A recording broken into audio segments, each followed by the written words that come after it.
Solving the stupidest debates. If there's one thing people like to do on the internet, it's argue.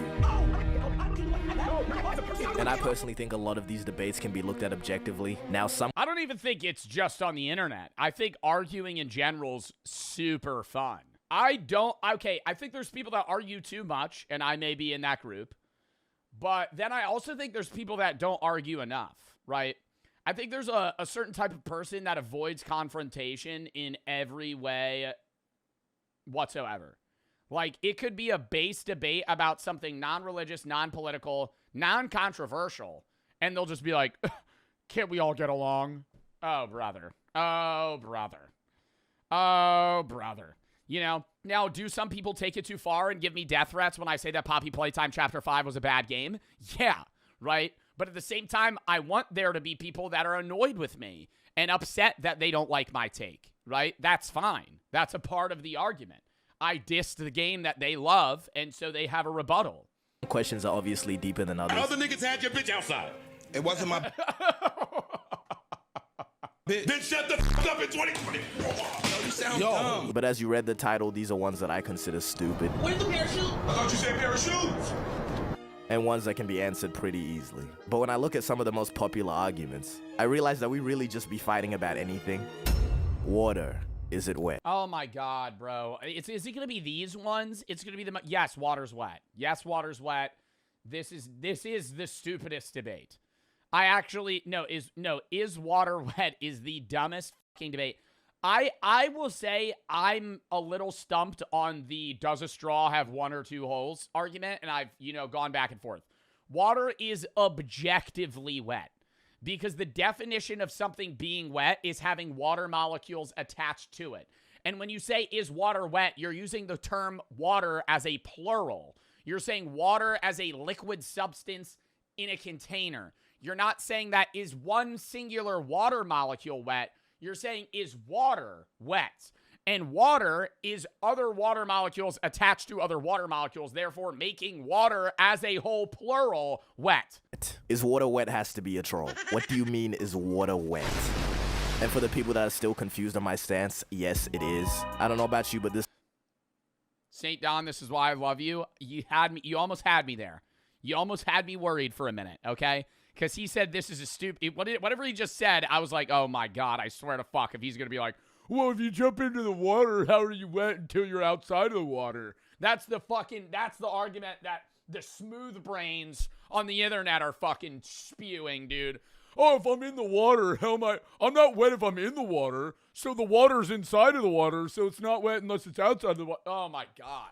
What are we talking about, bro? This looks pretty wet to me. Yes, the implications of something being wet. So soda's wet. Yes. Yes. Any liquid is inherently wet. Liquids make things wet and are wet in themselves. Is a solid interacting with the liquid and making it wet. But deep it though, even though water is... The only argument that I will entertain about is water wet is the fact that you could argue that linguistically, the word wet applies to things that were at once dry and are no longer dry. So there I could get, but that is the only thing that I could say, yes, all right, fine.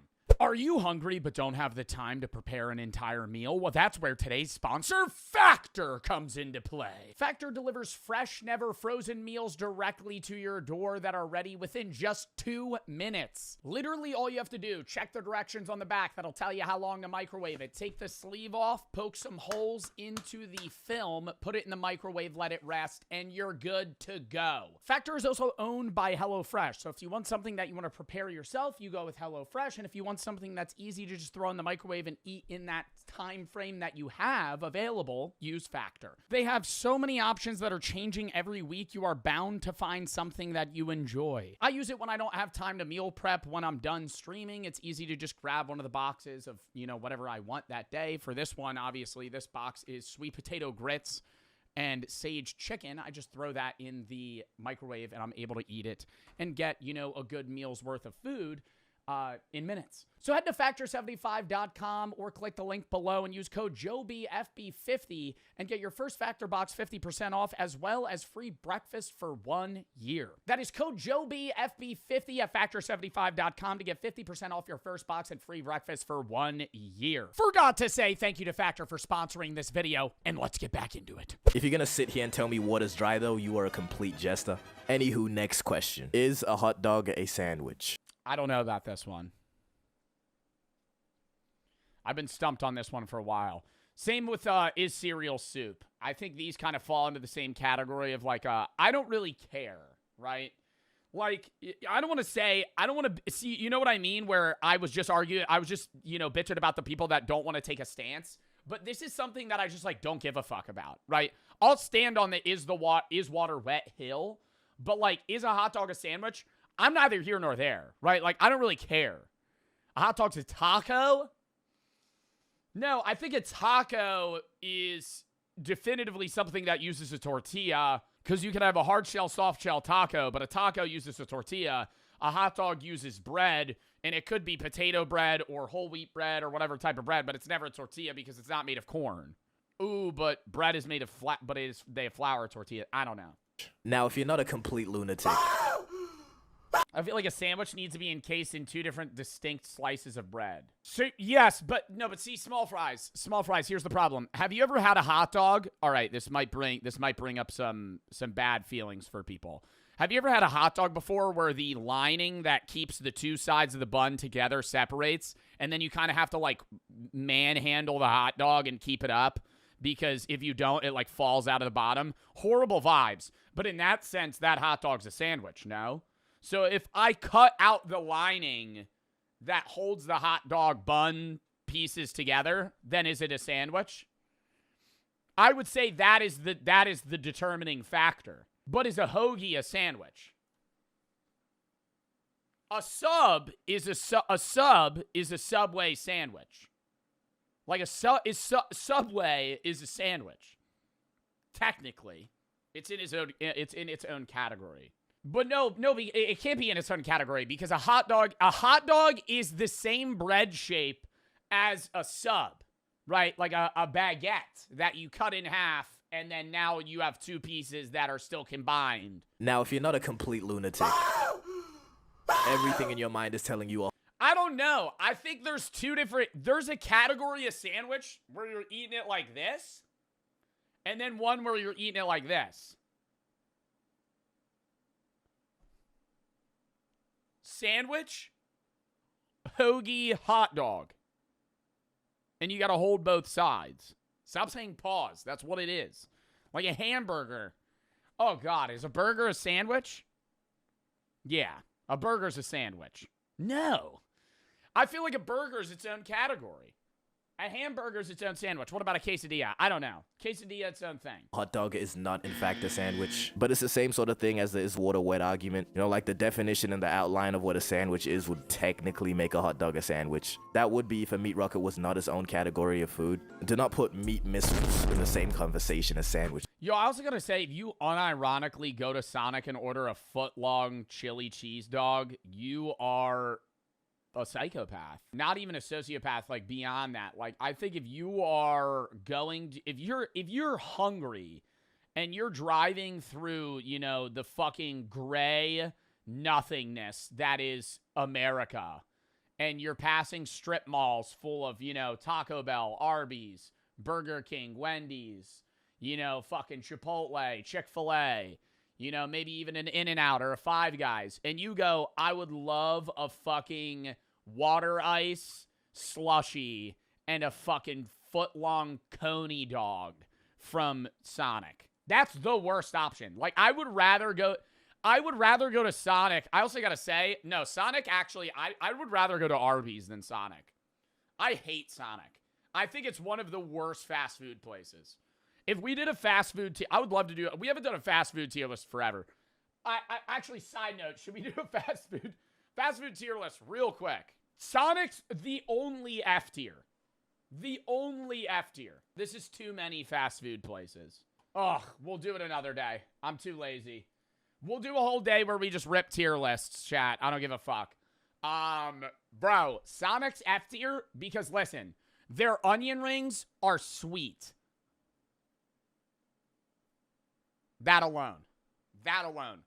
Go to a Sonic and get the onion rings. Bro, they're like sugary. What? Gross. On top of that, Sonic has a weird smell. They're also leaning. I'm not seeing enough rollerblade action, if I'm being honest. What's with the whole drive-through rollerblade shit when nobody fucking does it? You know? I've been to a Sonic a few times. I'm never seeing the motherfuckers on the rollerblades. Isn't that your whole shtick? Is the rollerblades? Where are they? Huh. Nowhere. Right? Maybe I think it's a location-to-location basis. All the locations I go to, they ain't rocking the rollerblades. I feel like that should be like a first and foremost part of your application. If you can't ride rollerblades, you can't work at Sonic. Right? That's what's cool about Sonic. On top of that, their fucking slushy drinks that they hype up taste like fucking ass. Like just actually like an artificial medicine. Their burgers were mid, but when I could eat them. And the hot dogs, blech. Rocket. These are two very different experiences. And also, sub technically has that same sus shape to it. And most people will consider that a sandwich. In my personal opinion, subs are way more sandwich-like than a glizzy. And frank. Well, it's the contents. That's why. Because are we talking about the bun or are we talking about the internal? Because what makes a sandwich is more about the bun than the actual inside. Because a peanut butter and jelly sandwich is a sandwich, but then so is the turkey and cheese. You know? Like, and those are drastically different things. The thing that's the same is the bread. The reason people say subs are more like sandwiches than hot dogs is because in a Subway sandwich, you're just getting shit you would get in a sandwich anyway. You're not cutting up. Okay, have you ever had a struggle meal where you chop up a hot dog? All right, so you have hot dogs, you run out of buns, but you got regular bread. So you chop a hot dog into a bunch of circular cubes or circles, and then you just lay them out flat on bread. That's good.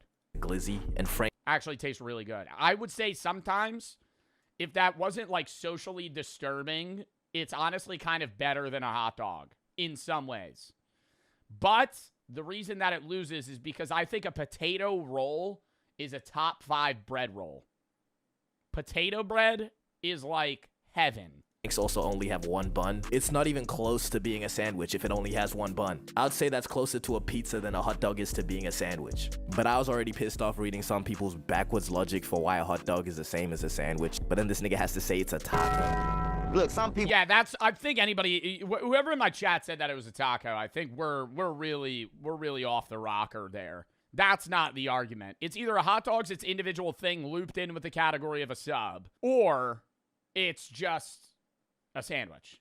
Like, it's a taco is its own thing. Need to be gone, bro. You know what I'm talking about? In order for shit to get better. He one of them. And for our next debate, this is a pretty recent one that went really viral. And that's 100 men versus 1 gorilla. I was on the wrong side of this debate for some time. I was on the wrong side of this debate. I think I was on the gorilla side for quite some time. 100 men... I was swayed, chat. I did my research. I was swayed. 100 men beat a gorilla.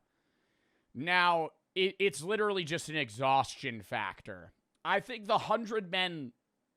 I used to say that the gorilla would win off of fear, right? And that the people wouldn't run at them all at one time. The gorilla has the strength. But like 30 or 40 kills in, the gorilla's so gassed that you could just punch it to death. Like, it doesn't have the stamina for it.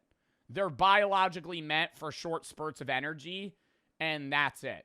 They don't chase things.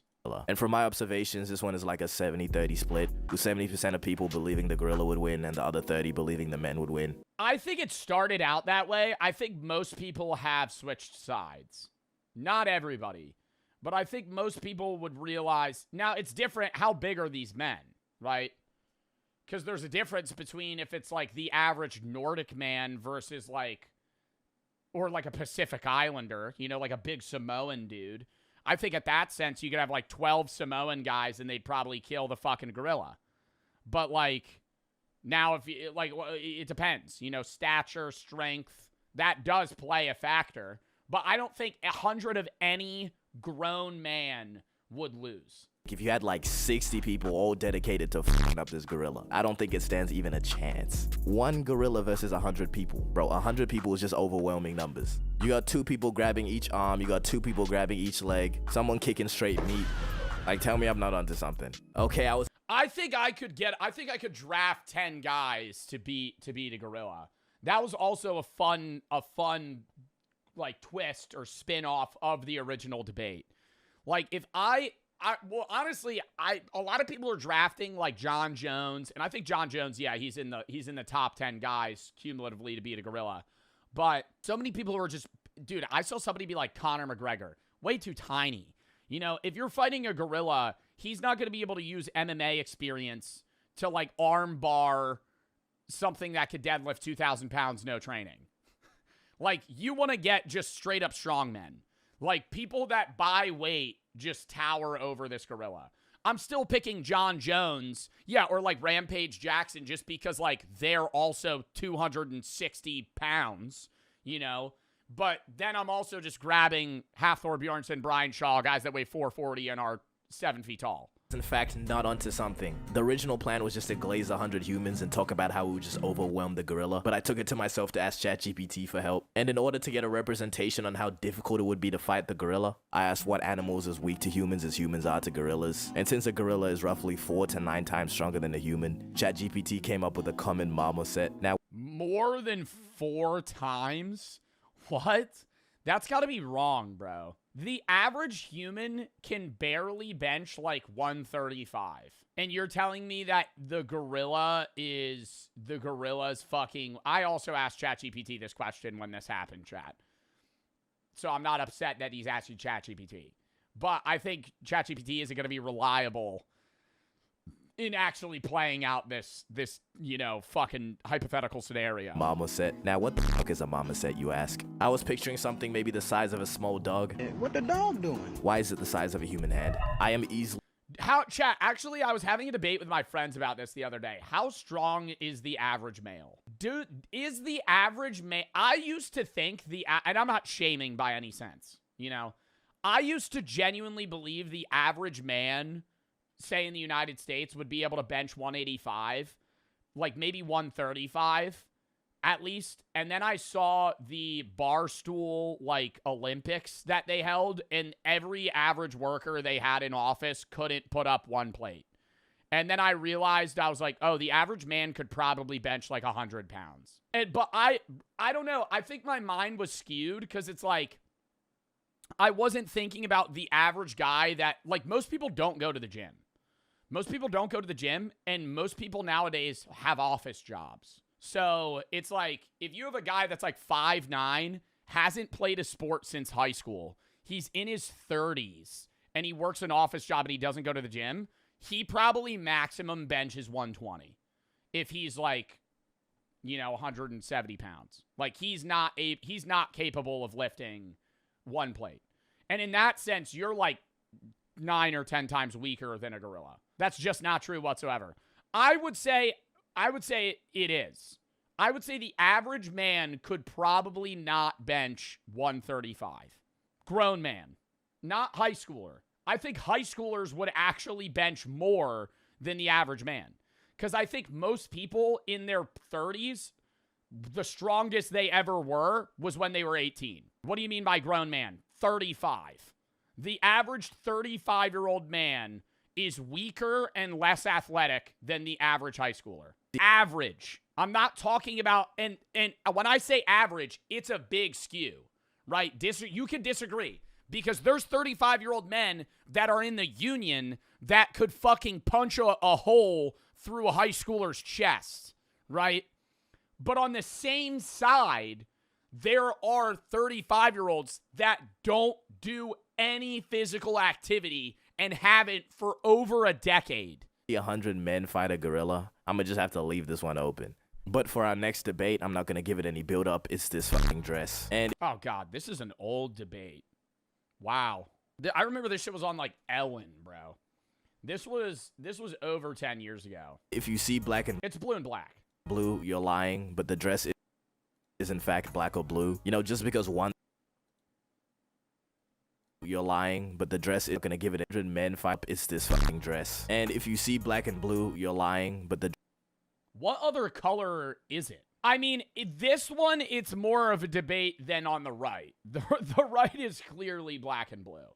but the dress is in fact black or blue. You know, just because one thing is one way doesn't mean the same thing can't be another way. What the hell are you talking about, bro? Because, yeah, the debate has been closed for a minute now. The person that took the original photo took another one and said it was black and blue. And it was, in fact, the lighting of the dress that affected how it... But I don't think that lighting makes it look white and yellow or white and gold. I could maybe see the gold on the black part of the strips, but, like, this is clearly just, like, a sun glare. looked. And I'm not even trying to be different, alright? But I'd honestly say the dress is gold and blue. And I knew I wasn't tripping. I would get behind that more than white and gold. You could say a gold and blue, or like a brown. Blue. And I knew I wasn't tripping, alright? Color Select says that's the colors that are projecting into my eyes. So yeah, the real dress is black and blue, but this fucking ass photo is gold and blue. And another debate that is cereal soup. And before... No, see, I just don't care, bro. I feel like soup has to be... Is soup always savory? I feel like cereal's sweet. And sweet things are not soup.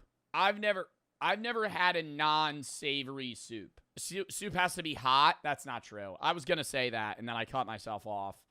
You could have a cold soup. Before you even say anything, yes, I know the argument, solid food inside liquid, served in a bowl. Technically, that is soup behavior. But we just all know cereal is not soup. If somebody hands me cereal and calls it soup, I don't trust the...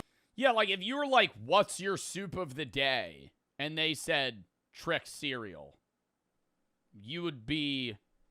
Like, you would have a visceral reaction at a restaurant.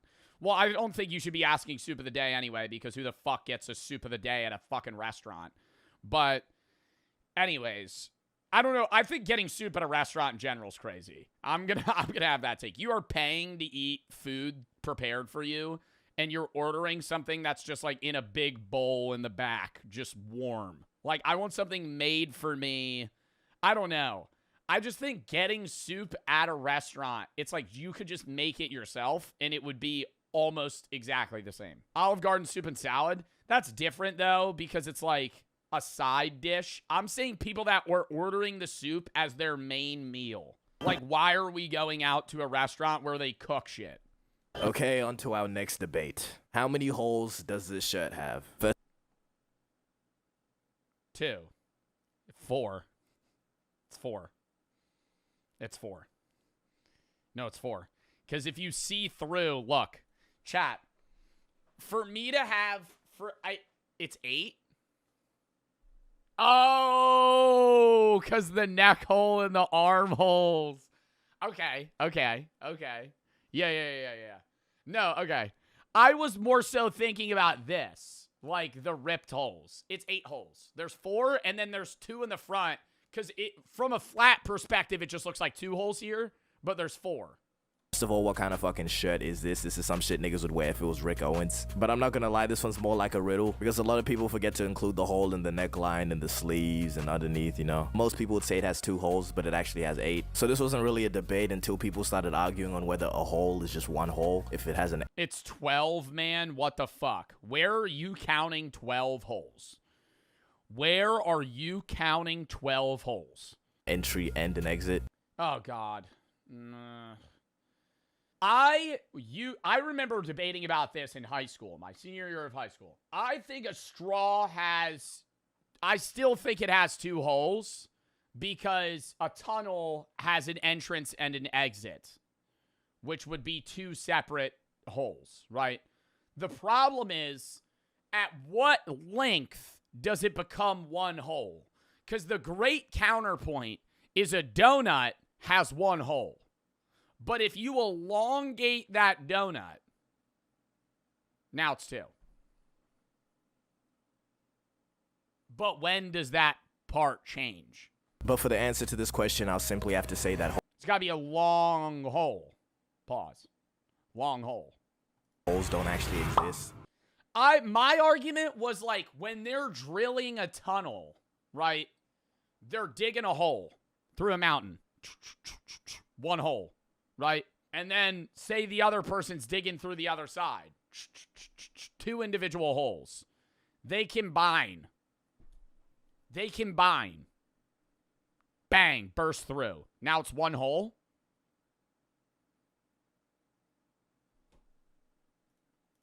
They're nothing but a concept art. Because think about it for a second. A hole is literally just the absence of something. It's not a thing. Okay. I'm digging through the earth. I'm digging to China. Hup. I break through the other side. You're going to go, well, there's one big hole in the whole earth. No, you're going to go, there's two holes. Actually, no, because I'd be like, there's one hole that leads to... I wouldn't even call it a hole. I would call it a tunnel. A straw is a tunnel. How many holes does a tunnel have? How many holes? A straw is a tunnel.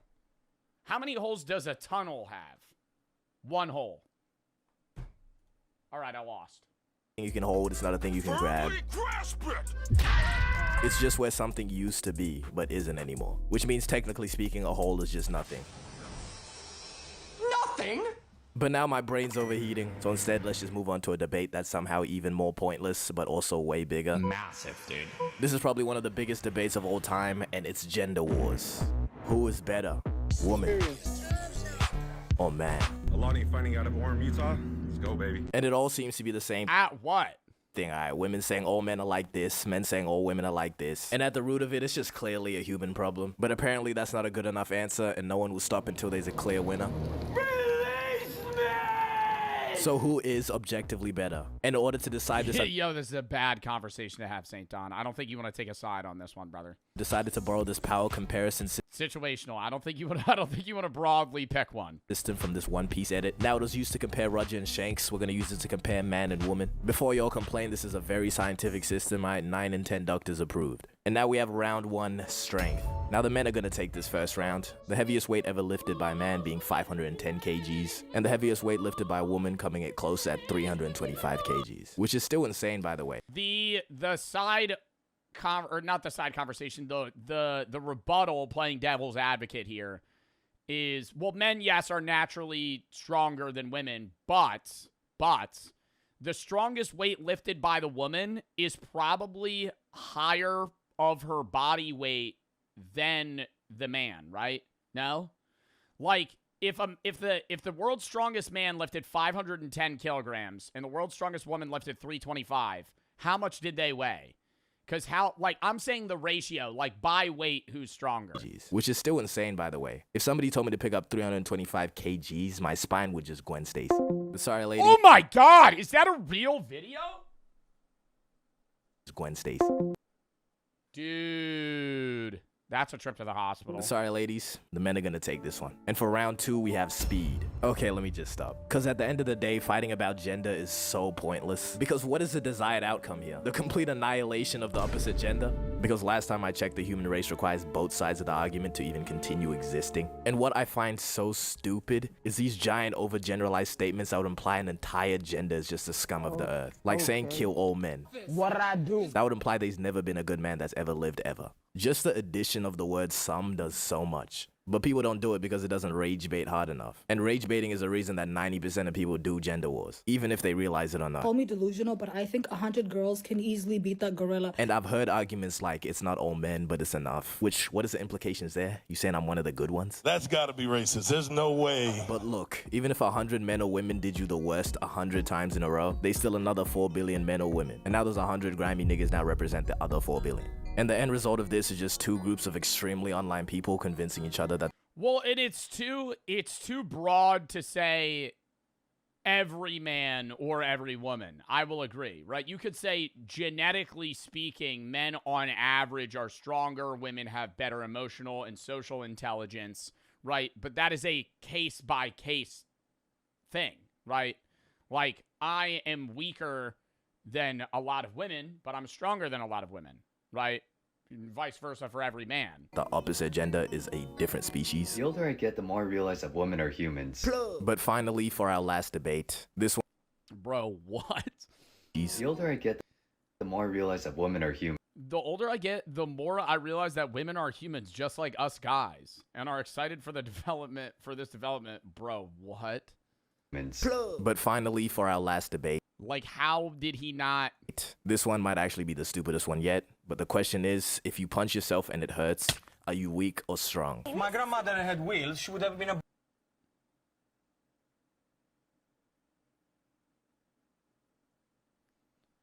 If I punch myself and it hurts, am I weak or strong? Both. Test it out.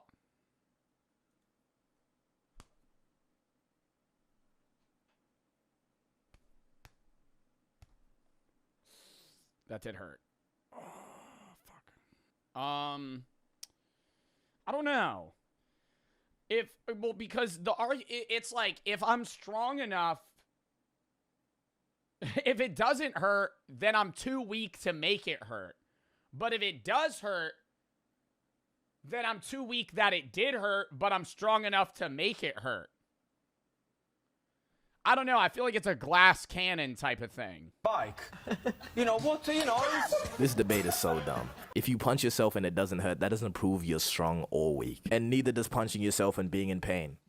No, it doesn't prove anything, actually, because it's relative to your own body. The only thing you're proving is that you're not incredibly weak. But listen, right? If a kid around the ages 10 to 13 haymakered my unsuspecting chin at full force, right? It's most likely going to hurt. That doesn't mean the kid is... A 10-year-old? 10 to 13 haymakered my unsuspecting chin at full force, right? That's a big difference. Like, the average 10-year-old hitting you with a haymaker and punching you square in the jaw is going to hurt a lot less than the average 13-year-old punching you in the jaw. Because that's somebody that could be like 6 foot versus like 4'10". Like, it still hurt? Yeah, but I don't think I would get dropped. It's likely going to hurt. That doesn't mean the kid is stronger than me. It just means I got punched in the face. Unless it's one of those kids like in East Bay at 12 years old. Okay, maybe he was stronger than me. Yo, like, whenever I see those videos of somebody getting slumped, like, what is it called when somebody punches you in the face and you weren't ready for it? Like a cheap shot? Like, whenever I see those videos where somebody, like, they'll be in an argument and the dude just decks him. Yeah, like a sucker punch. I'm like, that don't prove that you're stronger than that guy, you know? And there's certain instances where I'm like, okay, yeah, that guy had it coming to him. But when you sucker punch somebody, that doesn't mean, like, you're badass. It's like, you guys didn't fight. Like, you kind of just hit him when he wasn't prepared. Who the hell is 6 foot at 13? This kid right here. Me. I was like 5'11" or 6 foot when I was in, like, 7th and 8th grade. Also, if I was to swing full force at Eddie Hall, form as strong as... That's why I have stretch marks all over my body. I stopped growing freshman year. On God. I am the same height I was when I was 14.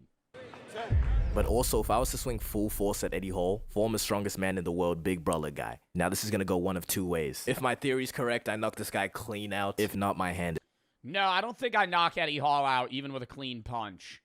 I think if Eddie Hall stood there and went, punch me, and I full force just jawed him, I don't think he would pass out. I think he might fall, but the biggest part of passing out is, like, the instability in your neck muscles. And, like, if I'm able to make him go like that, and I don't think I could make Eddie Hall, like, snap his neck, you know? Like, I think I'd just punch him and he would eat that shit. And then I would see, and then my life would flash before my eyes. And then I would actually die. Is going this. But I've been told I end my videos too suddenly. So, I've been told I end my videos too suddenly, bro. Just ends it. Please like and subscribe. W video. Debates could either be good, educational, sophisticated, then there's cereal soup. Well, no, it's like a fun... These are like the brain rot debates, right? The best debates are the hypotheticals of, like, alien lands into your backyard, what do you do, right? But, because that's, like, more involved than just a yes or no. It's like, there's a multi-parter to it. I also gotta go piss real quick, too.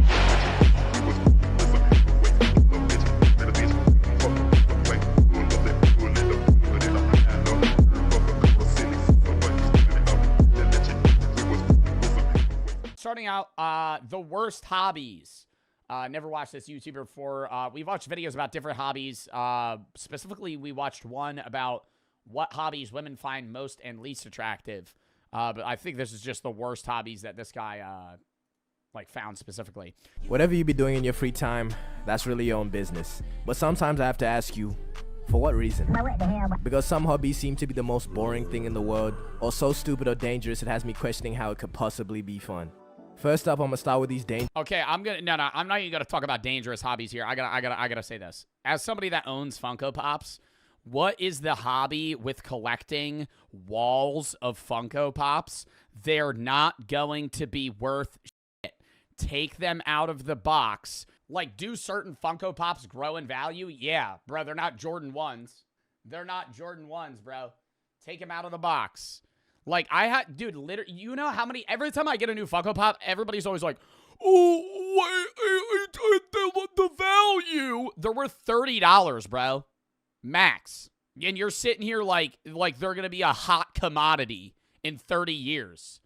Nobody's going to buy your fucking Venom Funko Pop in 40 years for fucking $100,000. This isn't fucking Cabbage Patch Kids. There are not millions. There are thousands of different Funko Pops. They're not unique. It annoys me. I don't know. It more annoys me. It's the same aspect of like people that buy shoes and never wear them. That annoys the fuck out of me. If it's like a $20,000 pair of shoes, different story. But there are people that buy like a $600 pair of Jordan 1s and never wear them. And I'm like, yeah, I know that's a fucking $600 pair like Mochas. Wear the fucking shoes, you idiot. Why are you buying so you could keep them up on a fucking wall? So you can keep up on a wall because they look drippy? Or they'll be like, dude, you scuffed them. I don't give a shit, dude. I only have like four pairs of Jordans. My royal blues I've had for years, they look like shit. The toes are bent up. They have dirt on them. I don't give a fuck. They're shoes, bro. Wear them. dangerous ass hobbies. You know, something like parkour seems to be fun, right? Doing some light jumps or a couple flips here and there, or whatever this is. But once you start doing double backflips up the Empire State Building, yeah, nah, this shit's stupid. And it's not worth the views. Like, what is that gap? How far do you think that is from each other? That looks more than a Minecraft quad jump to me. I'm surprised he even made that. He probably had to run on this ledge here to gain momentum. That's like 4 feet. Yeah, maybe it's a fish lens. Either way, how much would somebody have to pay you to do this? Fuck it. $1 billion. No, I'm not even fucking around. Like, I don't, even then I might be like, no, because I'm going to miss the jump and die.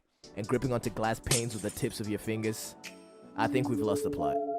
Because there's no way someone can... Or like, what's that shit called where people mountain climb without gear? That's dumb. Like, that's not even, that's like, you have a problem. That is you're an adrenaline junkie. You need, free climbing. What? Like, why? I understand liking climbing. People that want to hike and they want to mountain climb, yeah, use anchors and safety things so you don't die.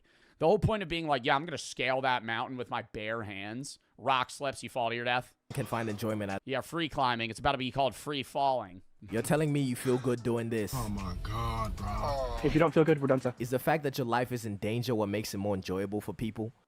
Because realistically, that's dumb as hell, bro. And that's to all the adrenaline junkies out there. Because deadass, you're out here stressing me out, putting your life at risk like this. Have you ever tried playing some Roblox? No, actually, I get stressed out watching those videos. Especially the ones that he just showed where they, like, trip and barely catch themselves. And then they go do it again. It's like, dude, you actually almost just died. Yo, free mountain climbing free climbers and parkour guys are the first people to enter Squid Games or the Hunger Games. Those are the motherfuckers that are about to go, I volunteer! I volunteer as tribute! And then get clipped in Spawn. You get put in a highlight reel in the cornucopia. Like, it would be fun to jump out of an airplane, but a huge part of that enjoyment is the fact that I know I'll live, okay? There's a nigga strapped to my back that's been doing this for years. Zesty ass profession, by the way. But some people just have to take it to the next level. Okay, what is this, bro? He doesn't have a parachute! And the worst form of this adrenaline-seeking nonsense is cave divers. We've all seen. Oh, they probably grab him and then pull the thing. Yeah, that's dumb. Oh my God, the cave diving.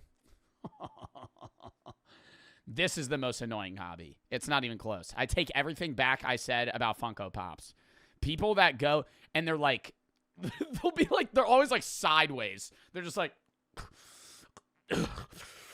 I have to inch forward by exhaling because when my rib cage is expanded, I can't move.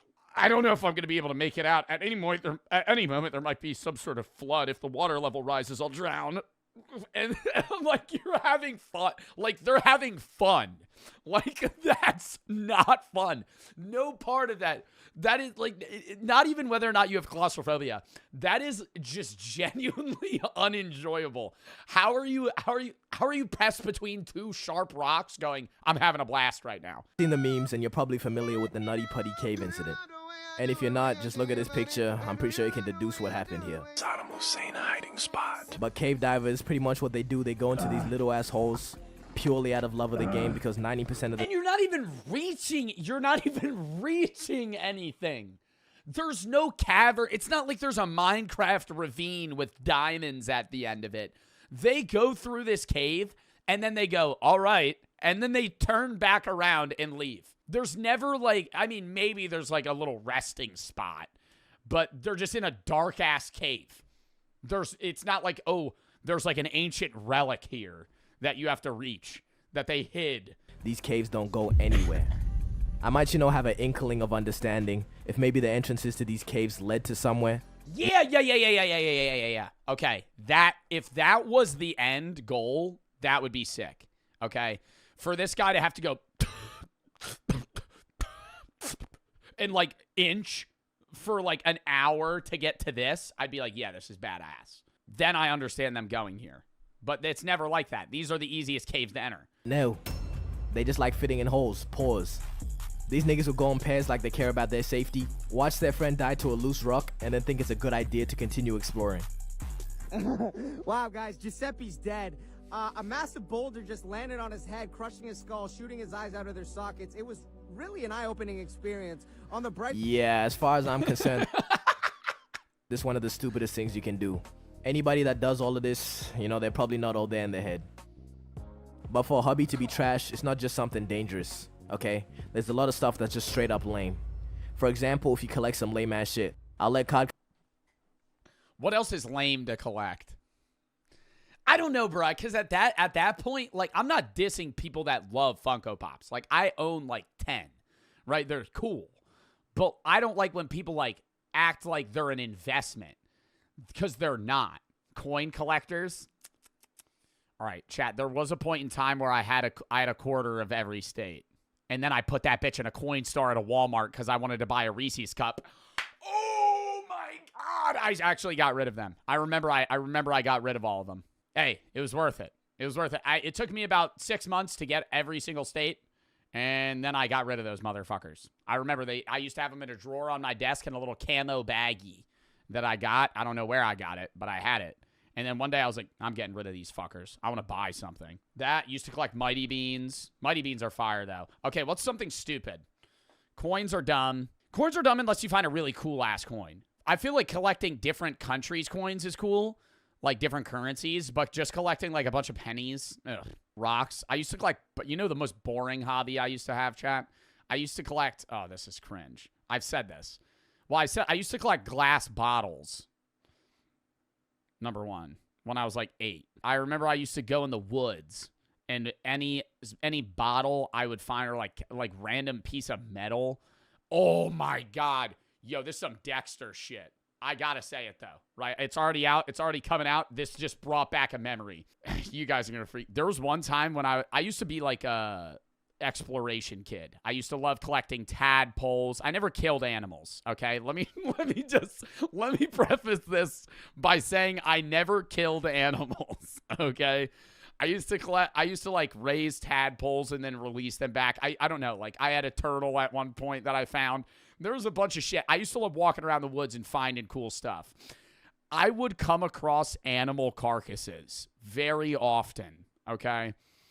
And there was a time where it was like a skull of a deer, and I took it home. And I cleaned it. And I kept it in my room for like, I don't know, 2 weeks. And then I went, this is weird, and threw it. I remember being like 8 years old, and I was like, why do I have this? And then I chucked it. But then I went back in the woods, collected more bottles. I used to collect soda bottles and like regular glass bottles. Like it looked like this. Like some shit you would see in like anatomy class. I was cool. I was like, this is sick. Right? And it was like completely white. There was like a little dirt on it. And I remember I cleaned it. Bro, y'all are saying that's weird, bro. Like somebody said Jeffrey Dahmer type shit. Bro, Jeffrey Dahmer used to like cut up like animals. I didn't kill an animal. It was just a cool skull. Yeah. Oh my God. You know what just pissed me off? You know what just fucking pissed me off? Motherfuckers going, oh, that's weird. Half of y'all probably have a fucking dead deer hanging on your fucking wall right now, you dumb fuck.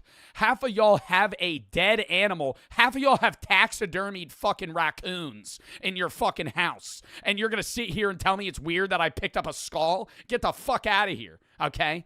I'll let card collecting slide because it's high-key tough, like Yu-Gi-Oh! And yeah, card collecting, I think like Pokemon cards, Yu-Gi-Oh!, Magic the Gathering, that's cool. Even baseball, like basketball, like sports cards. But like, if you're collecting some lame-ass card game, what's like a lame-ass card game nobody plays? Where motherfuckers be collecting that shit. Like AOT cards, or like One Piece cards. Like you're just collecting random anime cards. I'm like, bro, those are going to be, they're not going to gain value. They're going to be worth fuck. Your Luffy card's going to be worth jack shit in 10 years, okay? Nobody's buying that. all the games you can actually play. But like sports cards, in my opinion, they're kind of stupid. That's not ridiculous. That's not ridiculous to say that. Like, I mean, okay, the reason I think collecting sports cards is sometimes dumb is because the majority of sports cards are worth literally nothing. And you could say the same thing about Pokemon cards, but like, you know, owning a 10-cent Pikachu is still dope, right? Because it's Pikachu. But having like a rookie card from a baseball player no one's ever heard of from 1983, why do you have that? like, you gonna play a fantasy game with some cards? Fuck out of here. I don't know. I think it's what sports cards you're collecting. But when you get to collecting teacups, bro. This collection represents 35 years of my life. Oh no! Our table! Or you're collecting some shit Bro, people that collect Disney pins are like stamps. Are you serious right now, bro? Come on, gang. Showers. Nobody collects stamps anymore, bro. That's a dead hobby. That's a hobby. That was like the 1980s hobby that would considerably be like Pokemon today. And even people that be collecting some old ass books. Well, I read sometimes too. Yeah, and also collecting colognes. I probably sound like a stinky ass nigga right now, but hear me out.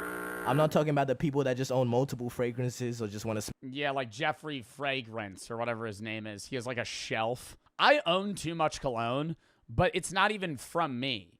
Like, I don't know if this is a relatable thing for dudes. Too many motherfuckers be buying me cologne. Stop buying me cologne, bro. I could spray 10 squirts of every cologne I have on my body every day for like 3 years, and I wouldn't be out of cologne. I wish, bro. No, you say that. I remember there was a time where I had no cologne, and I was like, get me cologne. And now every year I get cologne, right? And I still fuck with it because it's like I like new fragrances. But then they be getting you a big-ass bottle. They be getting you a big-ass bottle, and you're like, thanks. And then it hits you, and you're like, I'm going to own this for the next 25 years. I'm never getting rid of this cologne. And so I overuse cologne when I use cologne. In my head, I'm like, I need to get rid of this. I'm talking about those gremlins with the largest cologne collections you ever see. And somehow they look like this. It gets to a point, my dude. Okay, let's try, the gym. Now tying this to the next one, going to the gym, that's a cool-ass hobby. That'd be self-improvement. But this is just a message to all the middle-aged white women who do anything but work out. 7 sets of shenanigans and 4 reps of tomfoolery. Wait, what class is this? A workout. 7 That's actually not burning calories. sets of shenanigans and 4 reps of tomfoolery. There's infinitely better ways to get fit, bro. Okay, niggas will do anything but pick up a weight. Okay, now moving on to one of my least favorite hobbies. I don't know if you can even call it that, but whatever you want to call it. but it's podcasts. You can't just keep giving. Bro, and I remember I was out to eat with Brooke. I don't know if I told this story. This was last summer, and me and her are just like chilling. And I remember, it was right when Jimmy Buffett died. Oh, so it was like, near the end of summer. So it was actually 2 years ago. It was September 1st, 2023 is when he died. And it was like the day after. And we went out to eat.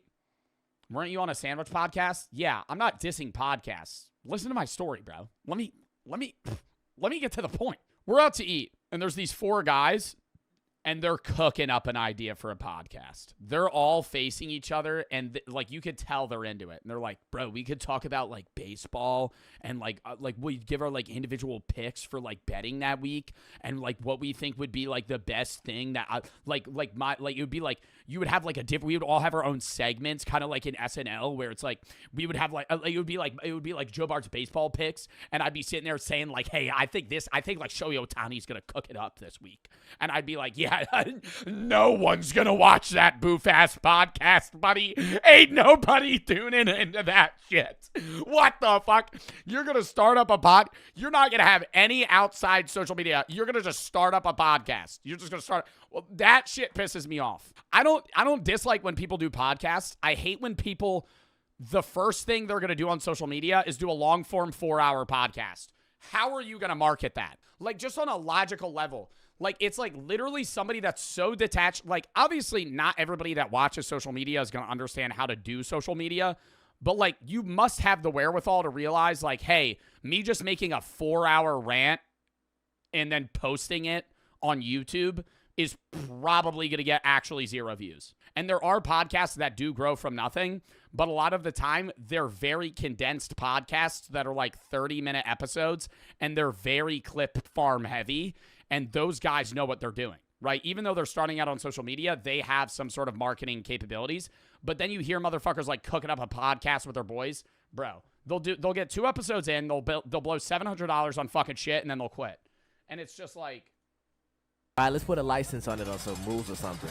It's dead ass becoming a problem having to hear some bullshit on IG Reels just because one guy thought it was a good idea to make a podcast. Because I promise you, it's like one guy in a group of friends, and one of them has a bright idea to go, Guys, we should start a podcast. Bro, because, like, I don't know. It's the same vibe where it's like, you're having fun with your friends, having a conversation. You're like, wow, I bet people would really love to like, listen to this. And you might be right, but a million other people could do the same fucking thing. Like, at the end of the day, social media, like, just because you do well doesn't mean you're the best at your job. A million people can do my job. At the end of the day, a lot of it's luck. A lot of it's just, like, right placement and then majority marketing, right? Because there are people that have personalities that are very similar to mine that can do the same thing. It's just they don't go the right path down it. don't start a podcast if you don't have any emotion, like Joe Rogan, who gets some cool-ass guests. Or if you're not inspirational and don't have wise words to tell me. Her booty was so juicy, I told her my penis was large. I love that video. I love this video. Her booty was so juicy, I told her my penis was large, not a little one. If you really don't have anything to bring to the table, you know, maybe that podcast is not such a good idea. Because bro, it's not even bring it to the table, dude. People just go, I'm entertaining. That means people will watch me. Like, it's not that simple, right? It's not that simple, and it seems that simple, but it's not that simple. Put syrup or butter on the pancakes? Syrup. Fuck.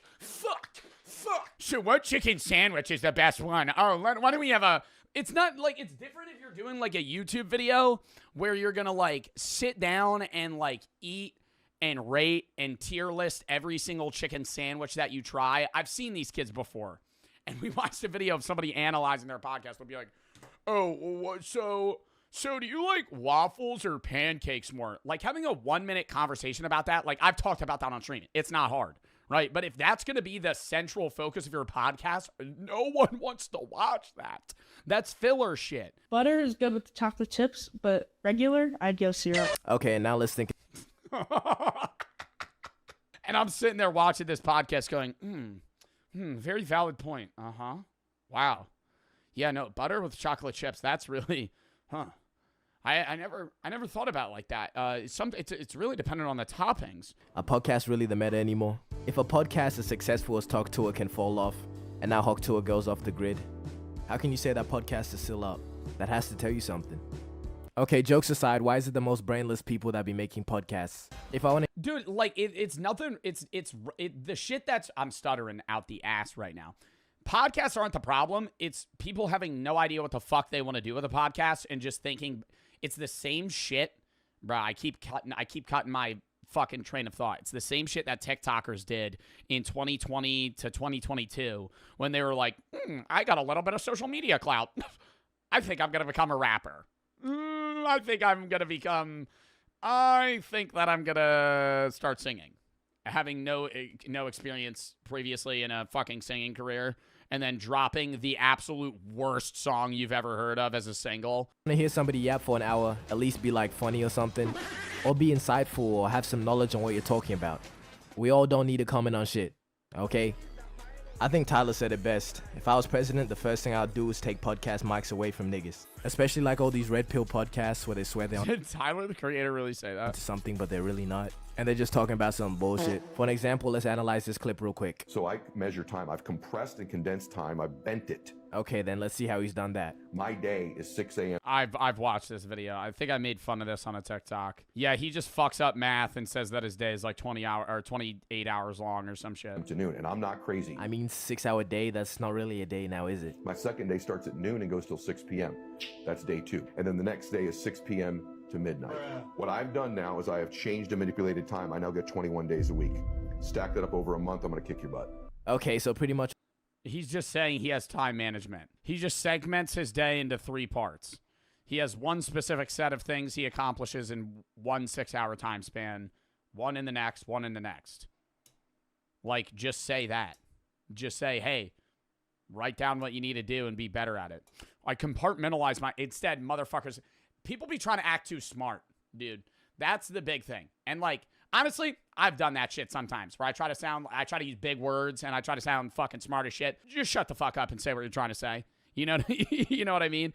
Like it'd be, I condense my day into a 6-hour day, so that mathematically gives me the time frame where I'm able to be more economically efficient and understand the ergonomics of the world and water and how things move in a different side. I write down what I have to do in a day. all this guy has done is call 6-hour periods a day. You stupid. Well, with that logic, my day's every hour. So I have like 100 days a week. Yeah, whose butt's being kicked now? And this next one is probably the most despicable hobby out. And it's being online. You know, I'm not really one to talk because my screen time doesn't really look the great. Bro, that ain't a hobby. If you say, oh, what's your hobby? And a motherfucker goes, I scroll on TikTok for 4 hours a day. That's not a hobby.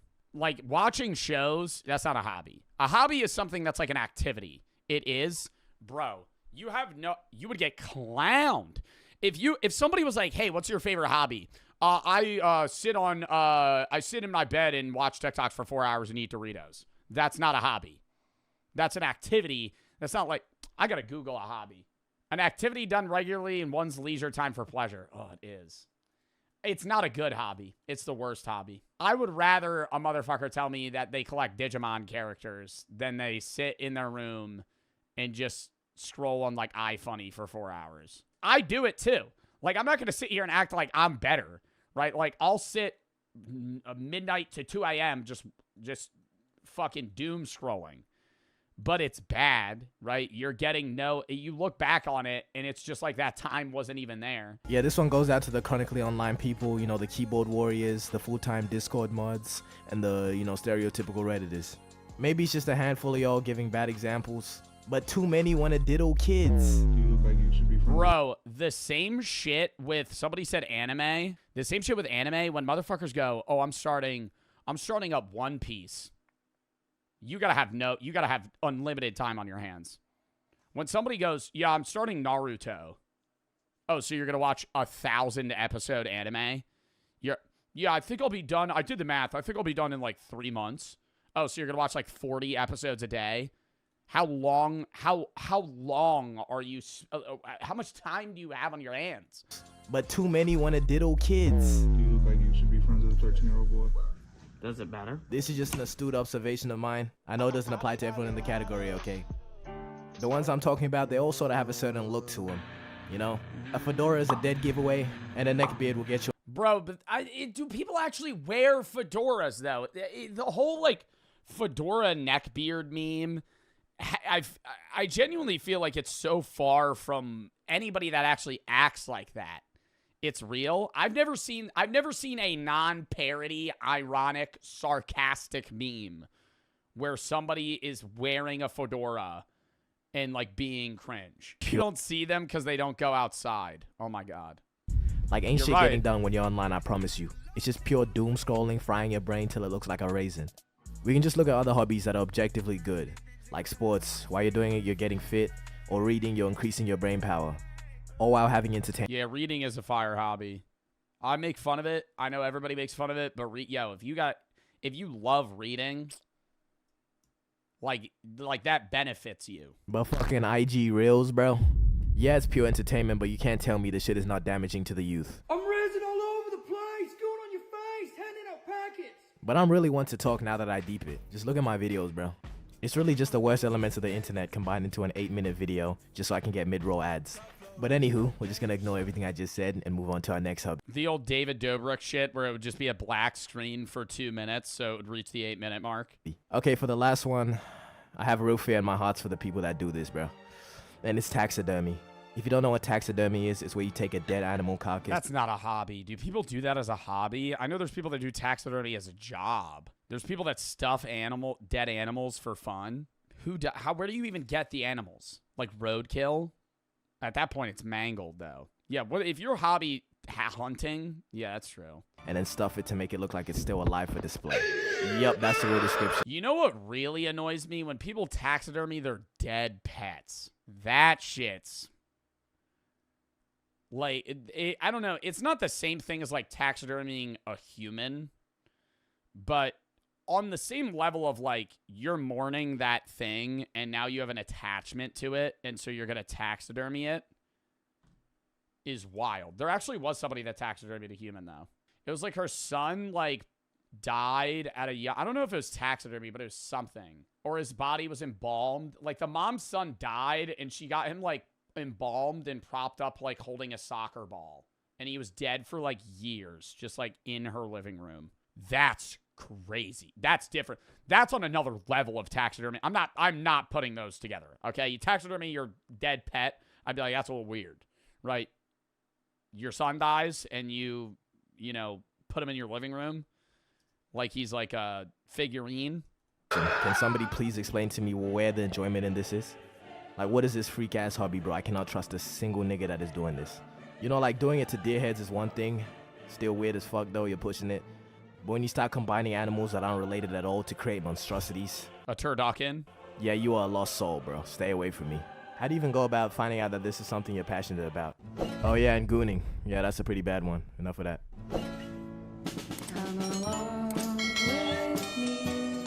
Fire outro.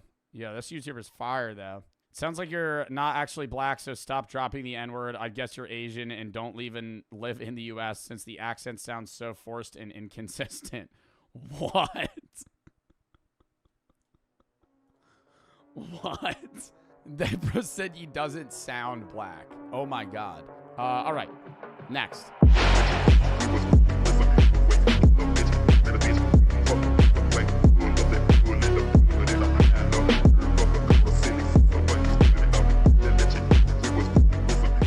The worst genie wishes. Lock in. Every single time, and I mean every time. The worst, sorry for, I know I do this every time. I know I do this every time where I butt in before I even let the person that we're watching even say anything. The worst genie wish is asking for an absurd amount of money, and I will fucking stand by that. If you're gonna ask, if you ever somehow meet a fucking genie and he goes, you have 3 wishes, don't ask for $1 trillion. Ask for like $1 billion or less. Don't ask for unlimited money, because then you're devaluing the entire market of the global economy. If you're going to go, I want $1 trillion, and you're going to be the richest person in the world, now you have the purchasing power of much less, because you've just flooded the market with the potentiality of, I don't know, the cumulative net worths of the 10 most richest people in the world, and now you just exist and that money just spawned in. You've just fucked, like, the average person. That's the point. I want to disrupt the world's economy. You want to make everybody more poor than they already are. I'd be getting annoyed just by asking someone, if you had 3 wishes, what would you wish for? It's a simple question, really, you know, not very complicated.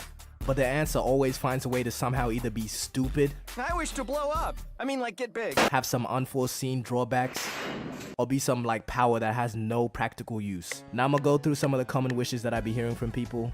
You know, What's the most common thing? 3 more wishes, money, immortality, and I feel like that's it. Those are the 3 that people always ask for. Yeah, some sort of superpower. Immortality's a bad wish. Immortality's definitely a rough wish. I would say to a genie, make it so I won't die for 1,000 years unless I want to. That would be a fucking sick wish. That'd be like, now I have a definitive endpoint, but like I have the choice of not, you know, living forever. I don't know what else is just a bad wish, though. a couple of them are pretty stupid, but most of them just aren't thought out very well. And for the wishes, I'm gonna go by genie rules just to weed out a couple answers, so let's look at those. Alright, rule number 1, genies can't grant wishes for more wishes. No matter what, there's no loopholes, they just can't give you more wishes. So we don't have the capacity. Now this one you can't complain about, alright? You already have 3 wishes, you don't need more, you fucking pot of greed. Yeah, you can't ask for another genie. And I know there's gonna be that one guy that thinks he rivals the mind of Einstein, and he's gonna start talking about some, I'll just wish for more genies. Shut up. Yeah, literally. Nigga, we're not doing that. That's the same thing as asking for 3 more wishes, is asking for another genie. Because now you're just dealing with another dude. Right. Come on now, do better. Rule 2, you can't kill. So you can't wish for a genie to kill another person. But why is that a wish? Wait, why is that? Why are you not allowed to ask that? I think that's a fair wish. I think the only wish you can't ask to a genie is for more wishes. You can't do anything that grants you more than 3 wishes ever. I think you could be like, kill this person. I think that's a fair wish. Like, it's murder, but like, you could do it. There's an exception that says you can mortally wound them. Okay. You could mortally wound them. I want you to make this person so injured that they can't move forever. Okay, first thing is, if this rule is directly affecting you, go seek some help. You are not old there in the head, okay? You're showing early signs of a deranged nigga. Yeah, no, you shouldn't want to kill. That's not a part of my wishes. But I don't see why you shouldn't be able to ask for that, because it still pans into the hypothetical. Because who do you want dead so bad that you need to activate the fucking Reaper death seal on a civilian? This has to be one dangerous ass nigga. Like Kim Jong-un comes to mind. It's like one of the people that I'm thinking of. I don't know. Like, I wouldn't wish for that, but I'm just like, you know, that's like one of them. To use a whole wish on them. But I heard they had to use the Dragon Balls to kill King Von, so I couldn't tell you. But still, killing them, it's not that serious, bro. But if you really want to punish them, just like wish to be the best fighter, go rough them up a little bit, and then use your particular set of skills, like to go to the UFC or something. I don't know, figure it out. Yo, I would want like, I'd ask for like aura. Yo, I'd ask for like aura. Like I would, this would be the most convoluted explanation to the genie. I'd be like, genie, I want you to like, you know when you're watching like an aura edit and you're like, damn, that's badass. I want like that to be like me at all times. Like, I want to be like, you know, like Aaron Yeager, when there's like a crazy Aaron Yeager edit on TikTok. I'm like, I don't want to be Aaron Yeager, but like make everybody be like, damn, dude, that's like a badass grown man. By the way, that's sick though.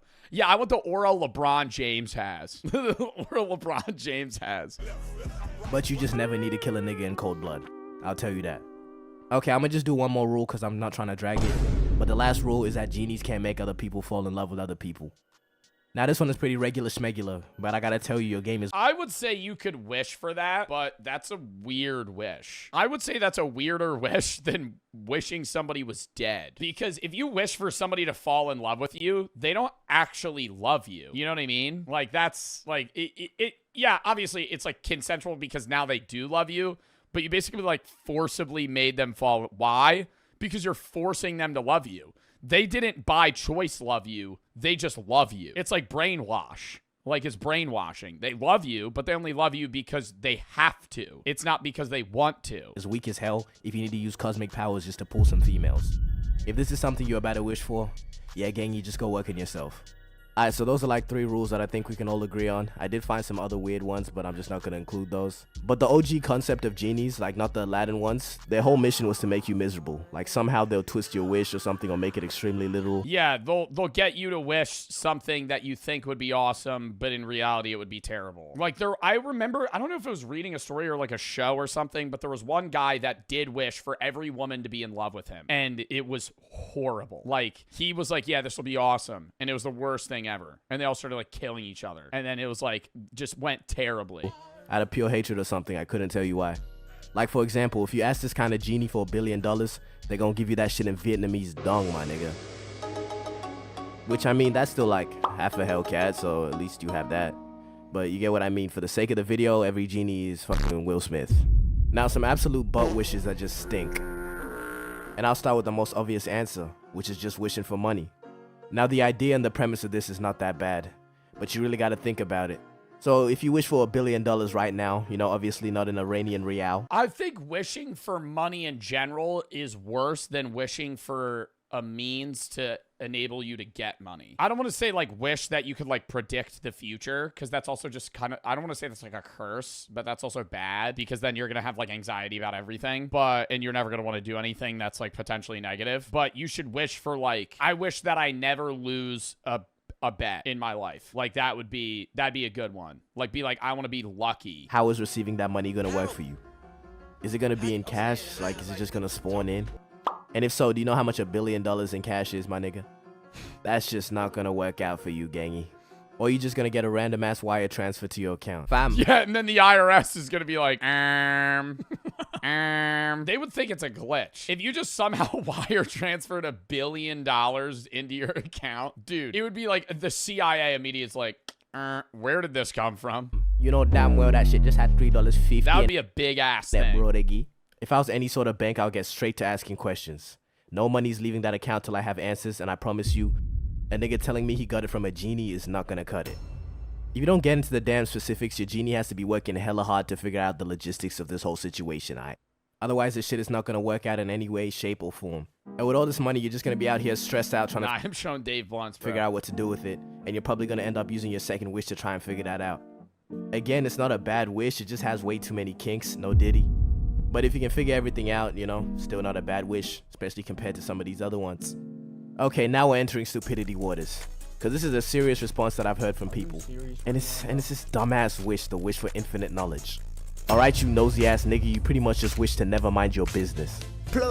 Alright, before we go asking for some dumbass shit. Infinite knowledge would be a curse because you would have no motivation or capacity to want to do anything. If you were just instantly gained the knowledge of everything and anything, you would, yeah, kind of like ascend to like a god level not like Rick Sanchez.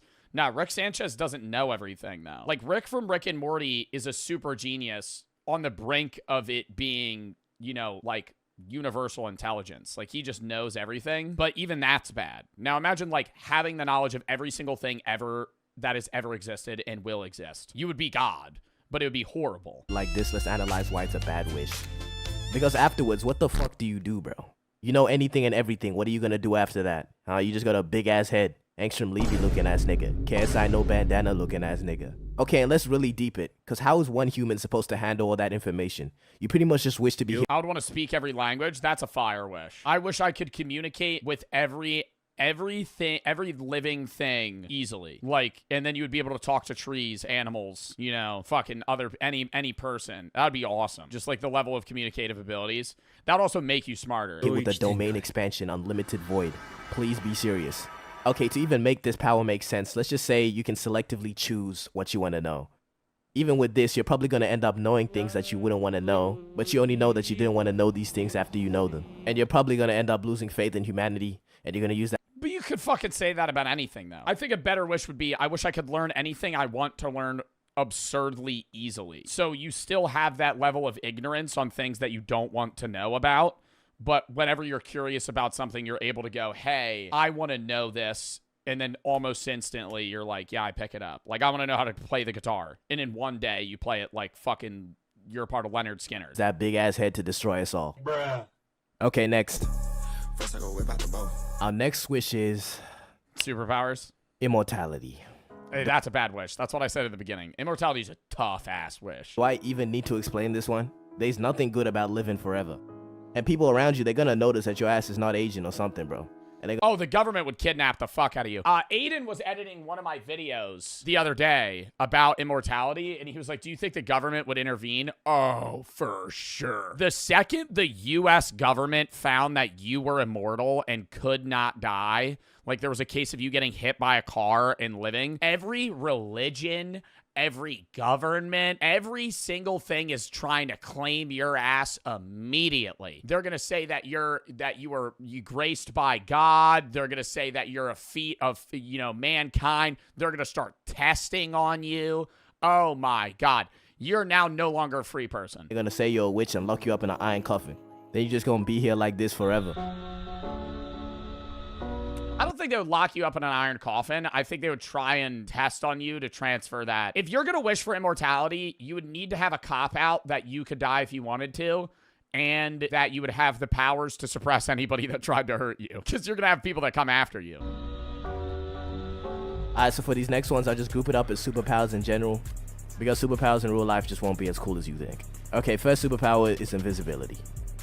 That's just such a shit power. If y'all could have one power, what would it be? If you have 3 genie wishes and one of the things you fucking wish for is invisibility, I'm immediately thinking you're a gooner. Like, why do you want to be invisible for what? There's so, like, teleportation, pick that. Time manipulation, right? Like, other shit that's, like, useful. Not, like, invisibility? What the fuck are you using that for? They're still gonna see you on fucking infrared. Just stay away from anybody whose response is this. I know what kind of man you are. There is not a single good deed that this power could be used for. Anybody that wants this power, you are not a good person, okay? Stay away from them.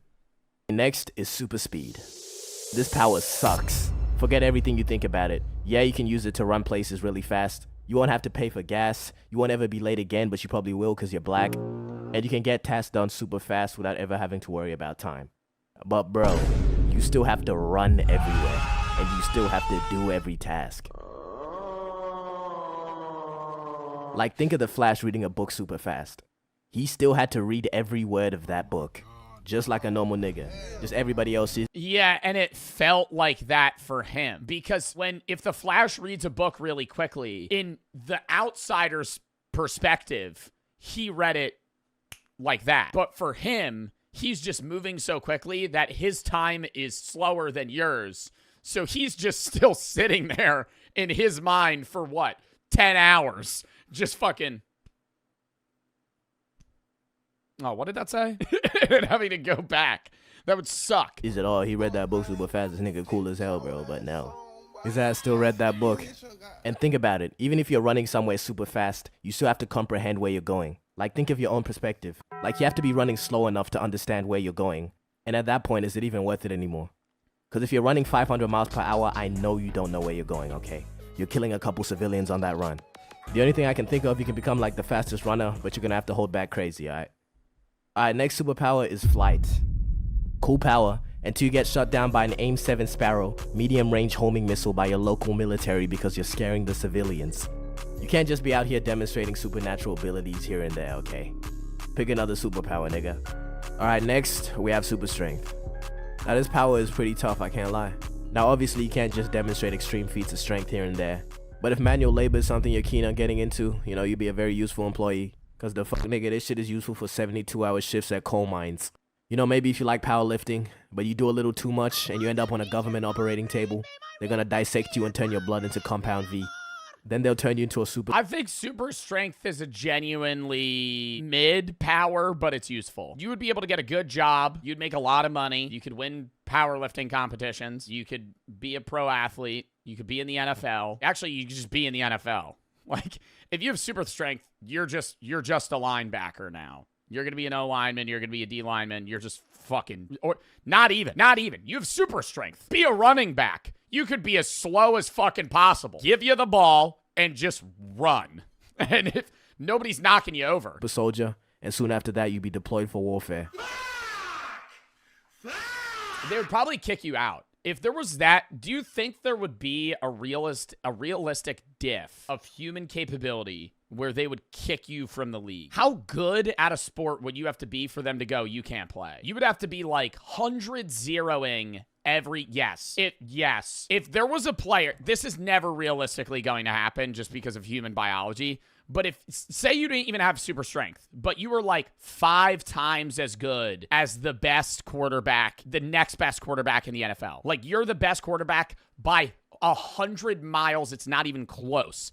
Every game, you are literally commanding the team. Like Tom Brady, no. Tom Brady was good. Tom Brady had people that could compete with him, right? He would beat them, but he wasn't 10 times better than them. I'm saying if you're like that, where you're just 100-0, 100-0, 100-0, 100-0, 100-0, they never get any fucking points on. Maybe they get points on you on defense, but like you're just literally just running their team down. They'd probably go, you can't play. Okay, now there's one superpower that I just think is too OP. I've heard it like once or twice, but still, you know what I mean when I tell you. And it's the power to change probability. And pretty much how this power works is you just say something and it changes the likelihood of it happening. So you could say something like, my hairline has a 100% chance of being straight. And boom, your shit is not receding. Or you could say there's a 100% chance that my Jordans are real. And boom, you're wearing some real Jordans. You can even be smart. You can be like, there's a 100% chance that Bill Gates will make me the sole inheritor of Microsoft. And then die in his sleep the next day. And I don't like this wish because it's too OP. And also, I didn't think of it. Okay, but... Yeah, that's like I don't want to say that should be a banned wish, but that's a loop. That's a similar loophole. Because with that 100% probability, you could go, there's a 100% probability I'm going to meet another genie. Still, the wish I came up with is still tough. You ready to hear it? And my wish is... I wish I knew how to use my next 2 wishes in a way that would give me the most satisfaction and happiness. Damn! Nah, I've never heard that.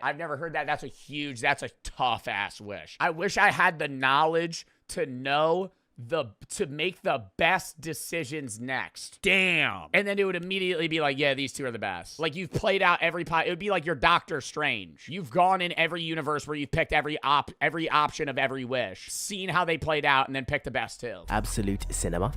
Do not even try to say anything. It's a perfect wish. My next 2 wishes will satisfy. Grown man clapping over a YouTube video. Yo, Beast, your name's Big BBC _ Gaming 2000, and you're mad that I clapped because that was a good answer to a hypothetical question. By me, no matter what. And I swear to God, if I get told to wish for more genies.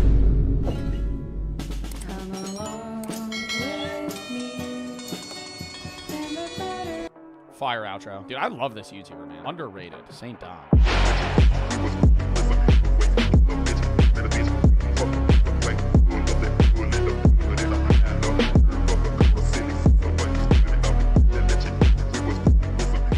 I tested weird company policies. Jack Pembroke video. Jack Pembroke. Haven't seen him in a while. This is me about to get into an Uber with an alligator. I don't have to accept that. Actually, you do. And it's all because of a Actually, as per Uber policy, I'm allowed to bring any pet I want into this vehicle as long as it has duct tape around its mouth. strict company policy. All your favorite companies have them, you just don't know about them yet. So I've uncovered the weirdest company policies that exist, and today... Oh god, I hate the Texas Roadhouse birthday sh. Oh, that bothers me. You gotta be a dickhead to lie and say that it's your friend's birthday at a Texas Roadhouse, because then they all just come around and start going and put you on a goddamn horse saddle and make you go, woo, looking like a idiot in front of the whole restaurant. Test them and see if they're actually enforced or long forgotten. Starting with our very first company, Disneyland. Now, Disney is known for keeping secrets from the public, but today I'm gonna expose a few of them. You see, Disney has this long list of policies you probably didn't know exist, and this list consists of the following. Employees must use the Disney point, no marriage proposals. Apparently that can get... No marriage proposals? You're not, there's no way they enforce that. You get on one knee and you're like, will you be my, and then Mickey just rips his head off. He goes, no, no, no, no, no.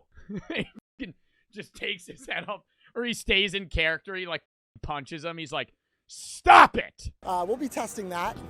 And finally, no dressing up as characters. That's funny, I don't remember that being in the script. That makes sense though. Like if you were walking around in like a realistic Mickey costume, people would think that you worked there. I understand that rule. That doesn't mean I have to dress up as some silly character, right? Let's just get this over with. The kid in the back said it's Buzz Lightyear. Sorry. Yeah, something like that. The first policy is the Disney point. Apparently the employees here can't point with one finger. It has to be two. I don't know why this is a thing. There's tons of conspiracies on the internet about this, and I don't even know if it's real, but I'm gonna find out. Excuse me? Hi. Could you point me towards the bathroom? Isn't one of them that like Walt Disney was like a neo-Nazi or some shit like that, and so you needed like the 2-finger point or some shit like that because it was like more resembling of like the salute? Exit out, and then you're gonna go take a left. You'll see it where the tables are. Perfect. Thank you so much. Appreciate it. It's actually real. I'm not gonna lie, I thought that was an urban legend, but the Disney point is in fact real. All right, we got more policies to break. But before I could test any more policies, the unthinkable happened. Hey guys, how are we doing today? Good. Has anyone talked to you about wearing this outfit today?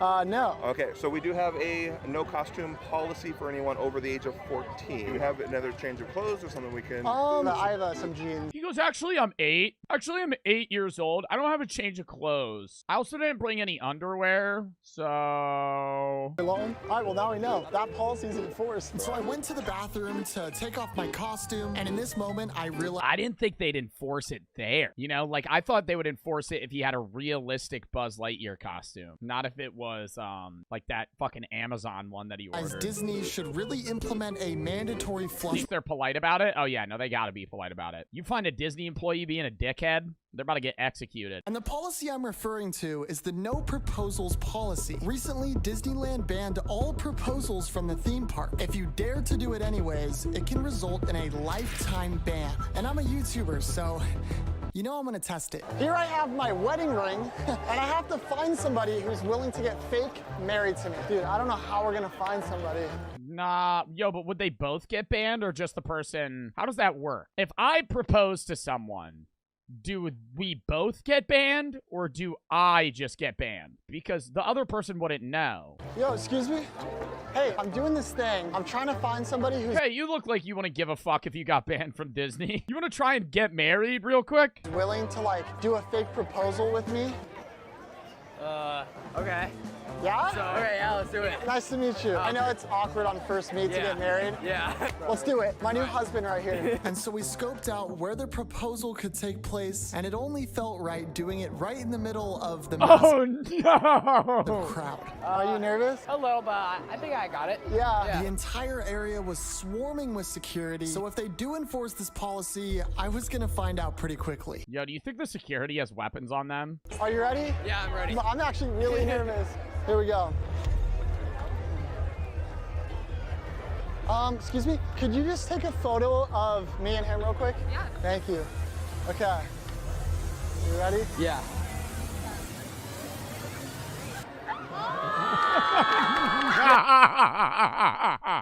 Everybody going, oh! Yes. Yeah? Yes, I'll marry you. Yes? Yes. I love you.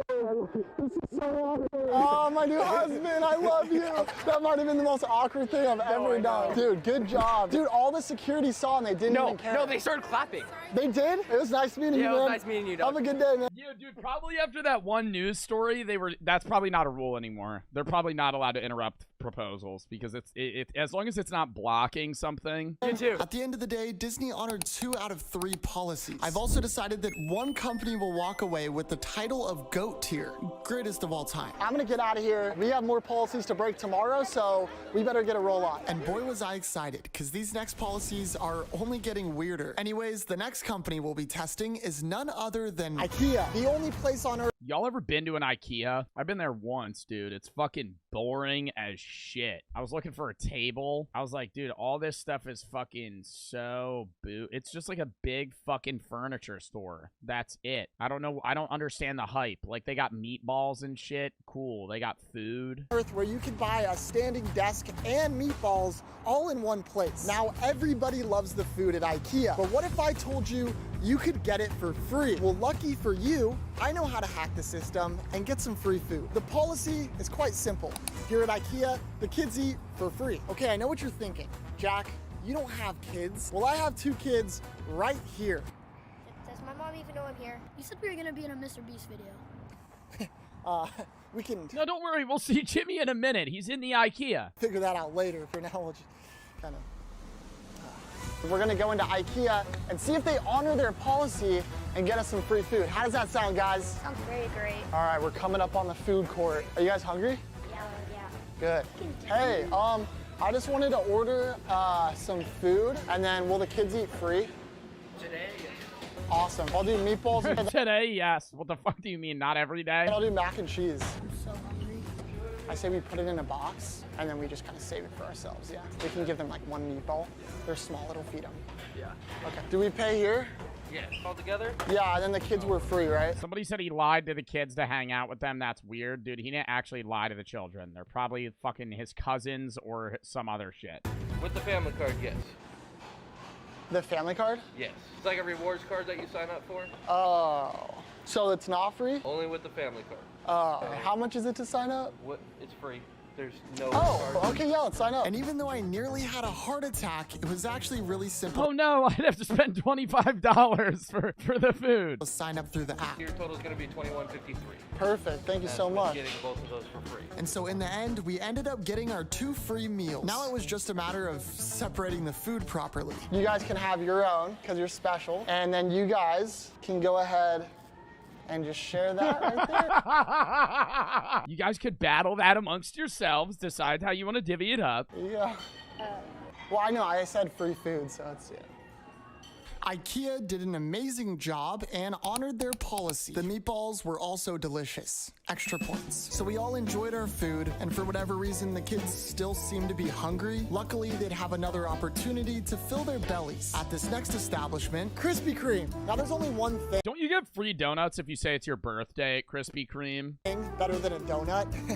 A free donut. And it just so happens that they have a policy here that states for every A on a kid's report card, they receive a... Yo, I'd be faking the shit out of the fucking report cards, bro. What? Yo, you could just literally be like, yeah, straight A's in 15 classes. Yeah, they started ramping it up. A lot of classes this kid's taking. You know, he's tacking on some summer ones, too. free donut. I've given them both report cards here that I totally didn't just Photoshop and print out at Staples. For all the A's total, we should walk away with 10 free donuts. Yes.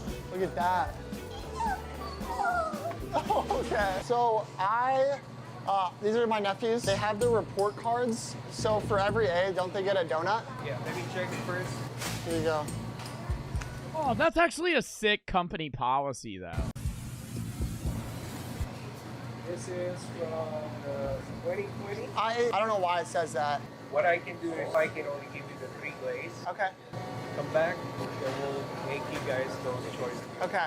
Oh my gosh. Perfect. He fucking photoshopped it wrong. Thank you so much. Have a good day. Yo, dude. That is my first crime I've ever done. Really? So all in all, we got... That was my first crime I've ever committed. Don't worry, son. You'll be doing crack in no time. Don't worry, son. Now you're down the rabbit hole. Getting free donuts from Krispy Kremes. 3 free donuts. If the report cards were real and didn't say 2020, we would actually get 10 free donuts. These 2 actually have A's, but we couldn't get the report cards. So technically, we weren't lying. Good job, Krispy Kreme. You guys want to eat these? All right, enjoy. I'm actually gonna let them eat this time. And so we enjoyed our donuts. If you do decide to try this and come with a real report card, they will in fact honor their policy. For that is a policy. You could just go to multiple Krispy Kreme donuts with a report card and get an infinite number of donuts. Free donuts. James, it's time to take things up a couple notches. This next company may just call the fire department on me. And the company in question is AMC Movie Theater. Now, I am a huge fan of movies. Avatar, Oppenheimer, Shrek. What I'm not a fan of is the policies this place makes you follow. And the policies are no. The biggest scam about movie theaters is the price of a small and a large is usually differentiated by about $1.50, but the actual portion size is not equivalent to the price differentiation. And keep in mind that a medium is the biggest scam you could ever do in your entire life at a fucking movie store. If you are ever going to a movie and you want any amount of food, never get a medium. either get a small or get a large, right? A small, yeah, you're gonna save like $2-3 maybe, depending on what it is. But if you get a medium, you're paying like 50 cents less for a large, but getting like much less food. And they do that on purpose because people will just get mediums, but they're paying for almost the price of a large. So their profit margins on mediums, I believe, are higher. No costumes, no face paint, check and check. And the last ones are no singing along and no bringing food into the theater. No singing along? What movie are you gonna fucking sing along to? Disney movies? Now that last one really gets on my nerves. You see, I've fallen victim to this place's overpriced junk food one too many times. But today, that all changes. In my secret bag here, I have a 5-star meal. Will they let me eat it in peace or ban me from the theater? All right, enough yapping. Let's get to chefing. I was going in there breaking every policy possible, but I was on a mission to complete one goal: enjoy my gourmet meal inside of the theater. Can I get 2 tickets to Wonka? Awesome. Okay. I can tap on this? No, you just tell me. Oh, sorry. Thank you. I'm good with the I can touch. Can I touch the glass? outfit. Yeah. Okay, and the face paint? Yeah. Okay, thank you. Appreciate it.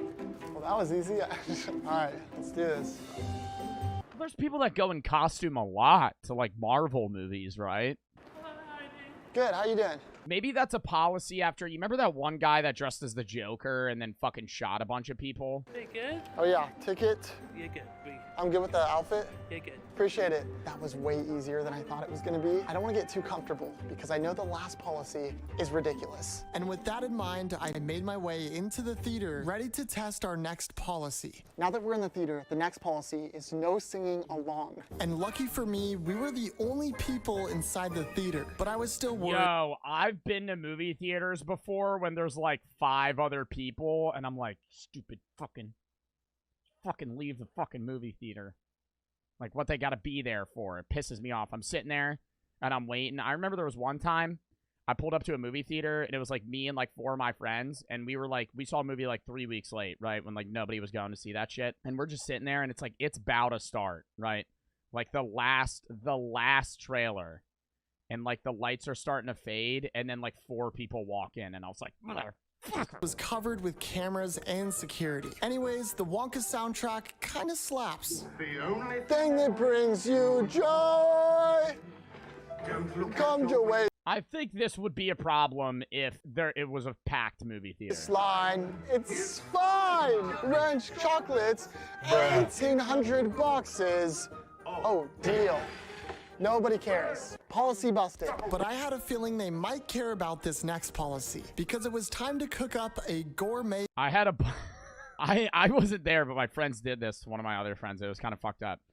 They all booked movie tickets, and one of my friends went, but there wasn't room in the row that they went to, and so he sat in the row in front of them. They ended up like waiting like halfway through the movie and then just fucking doused him in popcorn and then acted like it wasn't them. So mid-movie, because like everybody that was watching was like, they just threw popcorn on this random guy, right? Because they don't know that they know each other. So he stands up and he's like, what the fuck? And, and they're just sitting there just like, what? He's like, you fucking threw popcorn on me. He's like, no, he didn't. And starts getting other people involved and shit. Here we go. Let's plug in the stove. Dude, this is so stupid. Okay. Where's the outlet? Oh, okay, it's in. So our stove is plugged in from here all the way to here. This is the moment of truth. Will the stove turn on? Even though they had wall sockets at movie theaters. It's probably not off. And so we had to try another outlet and another, but it didn't seem like it was gonna work. Nothing's working. I thought my plan had really failed here. But Dude's not even watching the Wonka movie. Bro has no idea what's going on, dude. You're not watching Timothée Chalamet's star performance here. Actually hot. And now that our stove was working, it was time to cook my gourmet meal. We got a nice boneless ribeye. No, he's actually gonna cook. Here. Should have brought napkins, huh? Yeah. What if somebody comes mid-movie? Steak going on the grill. This one? You hear the sizzle? It's actually cooking. And just like that, I was cooking a ribeye steak in a movie theater while trying not to set off the smoke alarms. All right, guys, movie theater steak taste test. It's so good. For a movie theater steak, that is a 10 out of 10. And so we devoured the rest of our steak, and on the way out, I made sure to offer some to the employees. Would you like a bite of steak, sir? No, I had lunch already. Okay, no problem. There's Yo, that bro was probably like, I mean, it already happened. absolutely no way. AMC has the chillest employees Also, I don't know if they would let you in with a backpack. They'd probably want to see what was inside. of all time. AMC honored a total of 0 out of 3 policies. I feel like that's unsafe. Like they should search your backpack. AMC, put your money where your mouth is. With only 2 more companies to go and even more ridiculous policies to test, we embark on a 1-hour drive to a place that I don't think belongs in Texas Roadhouse. Ooh, ooh, ooh, ooh, ooh, ooh, ooh. Give me that bloomin' onion. I'll take those rolls. Yep, I'll take those rolls. Extra butter. California. The place I'm referring to is known as Texas Roadhouse. I've heard this place is known for being the loudest restaurant in the world. But Yo, do they still do that shit where you could fucking eat peanuts and just throw them on the ground? That was the shit. I remember sitting in a waiting room. It was packed to the brim. Everybody's just fucking eating peanuts, throwing them on the ground. Having an entire restaurant based off simulating Texas is weird in itself, but just wait till you hear these policies. Now, if you're anything like me, you hate being sung happy birthday to, and this place takes it to a whole nother level with their policy they like to call the Yeehaw Birthday Humiliation. The name speaks for itself. It's extremely humiliating, and nothing's gonna prepare me for this. Apparently, this place is also super well known for their bread rolls. Now, my girlfriend loves these things, and lucky for her, there's a policy. They're so cheap, too. They're like fucking $5 for like 12 rolls. Here, where they have to give you unlimited bread rolls. My goal is to take this policy to the absolute max and surprise my girlfriend with more rolls than she knows what to do with. Come on, partner. I think they have to give you unlimited bread rolls if you're ordering them. He's probably gonna have to stuff them in his backpack. It's very loud in here. Can I get a name? Jack. Okay, it'll be about like 15, 25 minutes. Okay, thank you so much. And while we waited for our table, we met a wise woman named Diana. You know, like the rolls they have here? Yes. Are they as good as they say? Yes. You can have as many as you want. Eat as many as you want. And don't be ashamed to do it because everybody does it. They're not going to refuse you. And then before we knew it, our table was ready. We're ready. Are you ready? And then this wonderful woman led us to our table as if she was like an NPC helping us on a side quest. And first impressions on the restaurant, they weren't lying about it being Texan. All these decorations were just awesome. And I especially liked this armadillo having a cold one. Chat, which one's better, Outback Steakhouse or Texas Roadhouse? Thing you've ever seen. I don't know what to tell you. Oh my gosh, the rolls. We just sat down. This is my official review of the Texas. Yo, the biggest waste of technology in the world is these stupid iPod touch things that they have at every fucking restaurant, and you can pay money to play fucking video games on them. Newsflash, buddy, it's 2024. Why the fuck would I pay $5 to play Doodle Jump for fucking 20 minutes when I have a fucking iPhone and I could download that shit for free? It makes 0 sense. This Roadhouse roll. These are the best rolls ever. I have to get as many as humanly possible. Luckily, I have a plan. The plan is to shovel them into a backpack. How Bruh. are you guys doing? Good. What brought us in? It's my birthday today. How old are we today? 14. Really? No way. No.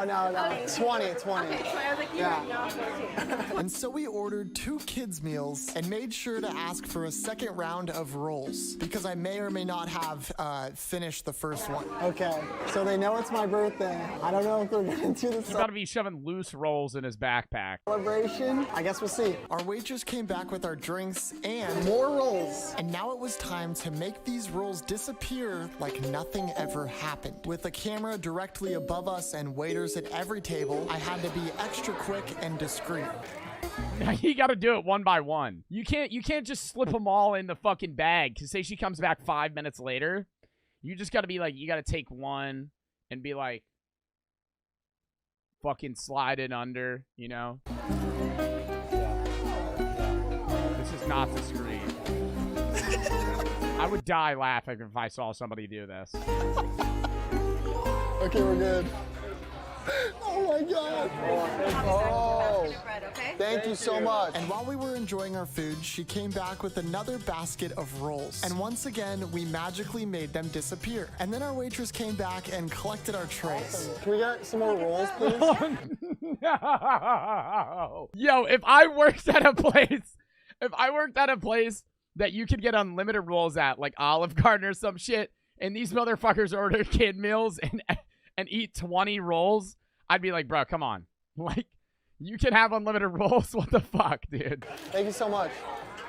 She's so over us. At this point, our waitress seemed to be pretty annoyed with us, and it seemed like she was just trying to get us out of there. And when she came back with another basket of rolls, she told us that if we wanted any more, we would have to pay. When she dropped them off, she said if we want any more, it's gonna cost us money. So basically, it's not unlimited. And so we proceeded to shove the roll. It's unlimited under the premise that you order more than a fucking kid's meal. You guys spent like $12 and got 100 rolls into the backpack, but then the man eating across from us told us this. Yeah. I don't think she likes us that much. Apparently the guy sitting next to us said he's never heard of a roll limit. Honestly, I think that our waiter just doesn't want to give us more. And on that, I think that they saw them pocketing them on the cameras and told them they couldn't have any more to just make it an easier situation. No, we decided to wrap up our meal, but just as we were ready to leave. Oh, thank you. Is this like a saddle? What was your name, man? Jack. When I start yelling, you're just gonna whip that around in the air like that, all right? Okay. All right. Attention, Texas Roadhouse. We got a very special birthday in the house tonight, guys. My friend Jack is turning 20. Let's give it up. Yeehaw. Last place I'd want to go on my birthday. 1, 2, 3. Yeah! Imagine you hear somebody in the background go, dweeb! Awesome. Thank you. I'm hiding and everyone is looking at me. That was crazy. All right, let's see how many rolls we got. Dang, nabbit, that's a lot of rolls. That's a good It's like $7 worth of rolls. Would have just been easier to buy them. 15 rolls right there. Texas Roadhouse ended up honoring 1 out of 2 policies. As far as I'm concerned, that's considered an F. Definitely not GOAT tier, but hey, maybe the next company will be. Now this next company is one that I hold near and dear to my heart. Uber. Thought I'd try to trick you guys with the McDonald's logo in the back there. Anyone can become an Uber, and the best part is you have no boss. Yo, I just realized the other day that if who here takes Ubers, you can see what Uber drivers rated you. I thought you only rate Uber drivers. I didn't know that your Uber rates you as well. I'm so fucking serious. Do their drivers actually follow the company policy? In order to find out, I'll be testing drivers on the following policies. No flirting. Drivers can't touch passengers if they fall asleep. And finally, the pet-friendly policy. But we'll get to that later. Let's see if Uber can hold up against what I have planned. And so I went to my local park and ordered myself our first Uber. Our Uber is on their way. Her name is Kimberly. She looks like a lovely woman, but I'm gonna see if I can get her to flirt with me. All right, she'll be... Every Uber profile picture, Jimmy's picking you up. Just the blank stare. Just it's always just some fucking dude just... Be here in 2 minutes. And then 2 minutes later, she arrived. Oh, is this her? This is our Uber? How you doing?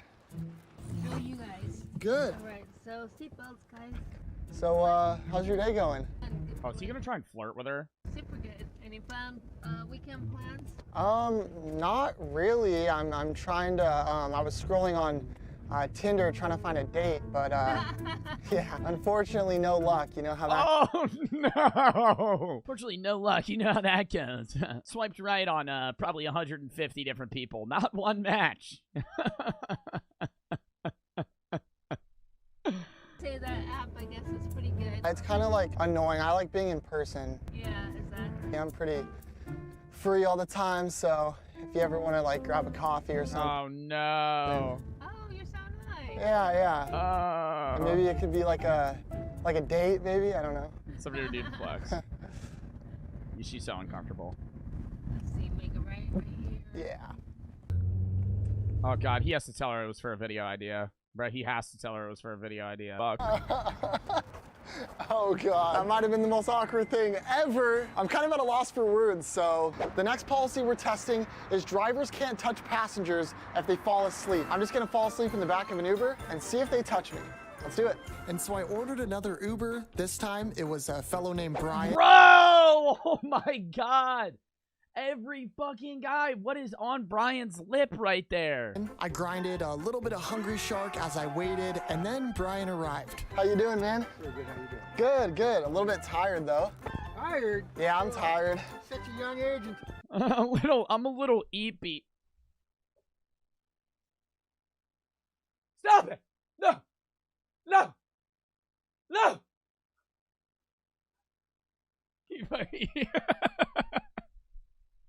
Yeah. Well, last night we were playing Hungry Shark till like 5 a.m. I played that with my wife. And now in order to test this policy, I had to begin fake sleeping. I don't think Brian even noticed because he was so occupied with him and my filmer Owen's interesting conversation. Lake Nicaragua is the only freshwater lake containing oceanic animal life, including sharks, swordfish, and tarpon. Wow. I talk Spanish fluent. Eventually, Brian did notice that I was sleeping. Little Guppy's trying to sleep. Too much Hungry Shark. But now it was just a question of, was he gonna touch me to wake me up? Not laughing through the entire ride was a challenge in itself. $2,500. Yeah, I don't think I could fake being asleep for like 20 minutes. Arabian horses and monkeys and parrots and a baby leopard. He came up there and started hitting her with the stemple back. She dropped the dog and the dog was biting him on the leg. But somehow I made it to the destination and it was time to officially test this policy. Hey, Guppy, gotta wake up. The shark's in here. My God, he's got any walleye or something? We'll just row him, man. Yeah. Can you believe he's that? I can't believe he's that out. And just when I thought that I had to wake up, No, you just gotta... But he touched him with the newspaper. That's different. I don't think that breaks the rules. oh shoot, I woke up, I just saw sharks, I don't know. Sorry, Brian. No, don't be sorry. Brian's the best guy. He's the best dude. After I looked back through the footage, I realized that Brian actually didn't technically touch me because he actually touched me with a newspaper. So I'm going to call that a policy enforced. We have one more policy to test, and it might just be the best one. I think he touched him with the paper on purpose. Good eye, mate. Hope you like that little transition there. If you're wondering. Wow, this last Uber ride's going to be the fucking worst. Hey, just wondering if I could bring my alligator in. No. Well, no, you have to. You have to let me. No. Why I'm dripped down in this silly attire, it's because pretty soon here, I'll be handling a very dangerous creature, an alligator. Lizard's gonna eat you. All right, from the top. You see, for just an extra $2, you can opt for a pet-friendly Uber ride, except they never specify which pets are and aren't allowed. So today, we're pushing this policy to its absolute limits. Another YouTuber by the name of Zach. What's the weirdest animal you think they'd let you use? A dog, yeah. A cat, yeah. I think you could bring like a chinchilla or like a bird. I think you could get away with like a mini pig. Somebody said a monkey. I don't think they would let you bring like a chimp. Zach Alsop also did this, and his Uber ride accepted, except he lives in the UK, and I don't know if Americans are gonna be as forgiving. I'm actually terrified to hold this alligator, but I'll literally do anything for you guys. You guys make all these videos possible, and I cannot thank you enough. If they tape that fucker's mouth shut, I wouldn't be scared. Growth has been insane. This has literally been a dream of mine since before I can even remember. We have a crazy goal of hitting 1 million subscribers before the end of the year. If you would consider subscribing, it would mean the world to me. And within 5 minutes, I had a man named George knocking on my front door. And now it was time to meet our alligator. All you gotta worry about is you don't want the tail near your face. Okay, it'll smack me. You don't want your face to the side of his face. Okay. If you feel right here, it's rock hard. So if you were to smack you with that, it doesn't feel good. Okay, good to know. I'm scared. And then our alligator friend decided he was gonna Yo! Imagine he starts taking a dump. Where do they even poop out of? Pee everywhere. Hopefully that doesn't happen in the Uber, right? We decided on going to our local Chipotle to order our Uber. I think it's safe to say our alligator friend was pretty popular. Let's go look at this alligator. Uber matched us up with our Yeah, this is where guys, come look at this. Ah! You start fucking chasing the kid with the alligator. our boy Cameron, and now it was just a question of, was he gonna allow an apex predator into his car? What do you think? Yeah, I think so. All right, our Uber's here. Here we go. What state is he in? He's in California, right? I think in Florida, 100%. I think if you're in Florida and you order an Uber and you have an alligator, they're not going to give a fuck. Hey, Uber. Yeah, is it cool if my little dude comes in here? It's an alligator, but he doesn't bite. He doesn't bite. No, bro. Yeah, come on. All right, awesome. Yeah, awesome. All right, let's hop in. I think that'd be a fun story, if anything. I'd be like, let me take a picture of that. Yeah, I just drove somebody in an Uber today. They brought a fucking alligator. Is he alright? Yeah, he's just trying to run out the window. Thank you for accepting, man. It did say pet friendly, so I was hoping that was true. Most of the time it's like a dog. I'm not gonna lie though, I feel like this is a bad representation for Uber though, because a lot of drivers take way more serious than I do. I'm like in between right now, so I just kind of drive Uber in the meantime. Well, I hope we made that experience a little more fun. Yeah, for sure. Nobody else, anybody can say that they've ever had an alligator in their car. Yeah. That's crazy. Thank you, man. You were awesome. Thank you so much. I'm gonna call that a success right there. Uber came in with an astonishing. I bet he paid him a lot, too. Like, especially, like, the Texas Roadhouse lady, he probably tipped well. Like, if I was doing this for a video, too, like, I would tip more than just, like, 25%. I'd be tipping him, like, fucking $40. 3 out of 3 policies honored. Also, Brian's my favorite person to ever walk this earth, so Uber is officially GOAT tier. Welp, I proposed, scammed IKEA's food court, cooked a steak in a movie theater, got absolutely humiliated, and put an alligator in an Uber. And what? That was a fucking great video, dude. Jack Pembroke, goated fucking YouTuber. Liking that video. All right.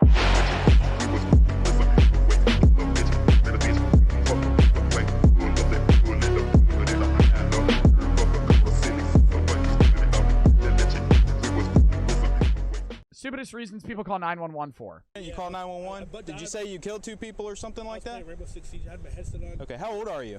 Hey, I had my headset on. I got a double kill, and I kind of lost my shit, and I told them that I'd kill their family. So, you know, that was on me there. I wasn't serious. It was just a bit of friendly game, search and destroy banner on Call of Duty. I wasn't actually serious when I said that. a man in a blue hoodie just pulled a gun on me. Okay, and is he still there? Yeah, he's Man calling police on himself. running away. Over 600,000 911 calls are made daily. A large number of these calls aren't actual emergencies. Here are 4 cases of people who dialed 911 for bizarre reasons. Starting with the craziest of them all. Yeah, but the kid with the Rainbow Six Siege, he butt dialed. Imagine butt dialing the cops while you're playing a shooting video game. It was an unbelievable scene in Fort Wayne, Indiana, when 18-year-old Wyatt Beckler made a very disturbing call to 911, which he happened to record. 410 Poplar. Hey, a man in a blue hoodie just pulled a gun on me. Okay, and is he still there? I mean, is he doing this before he commits a crime? Like, why is he calling the cops on himself? Yeah, he's running away.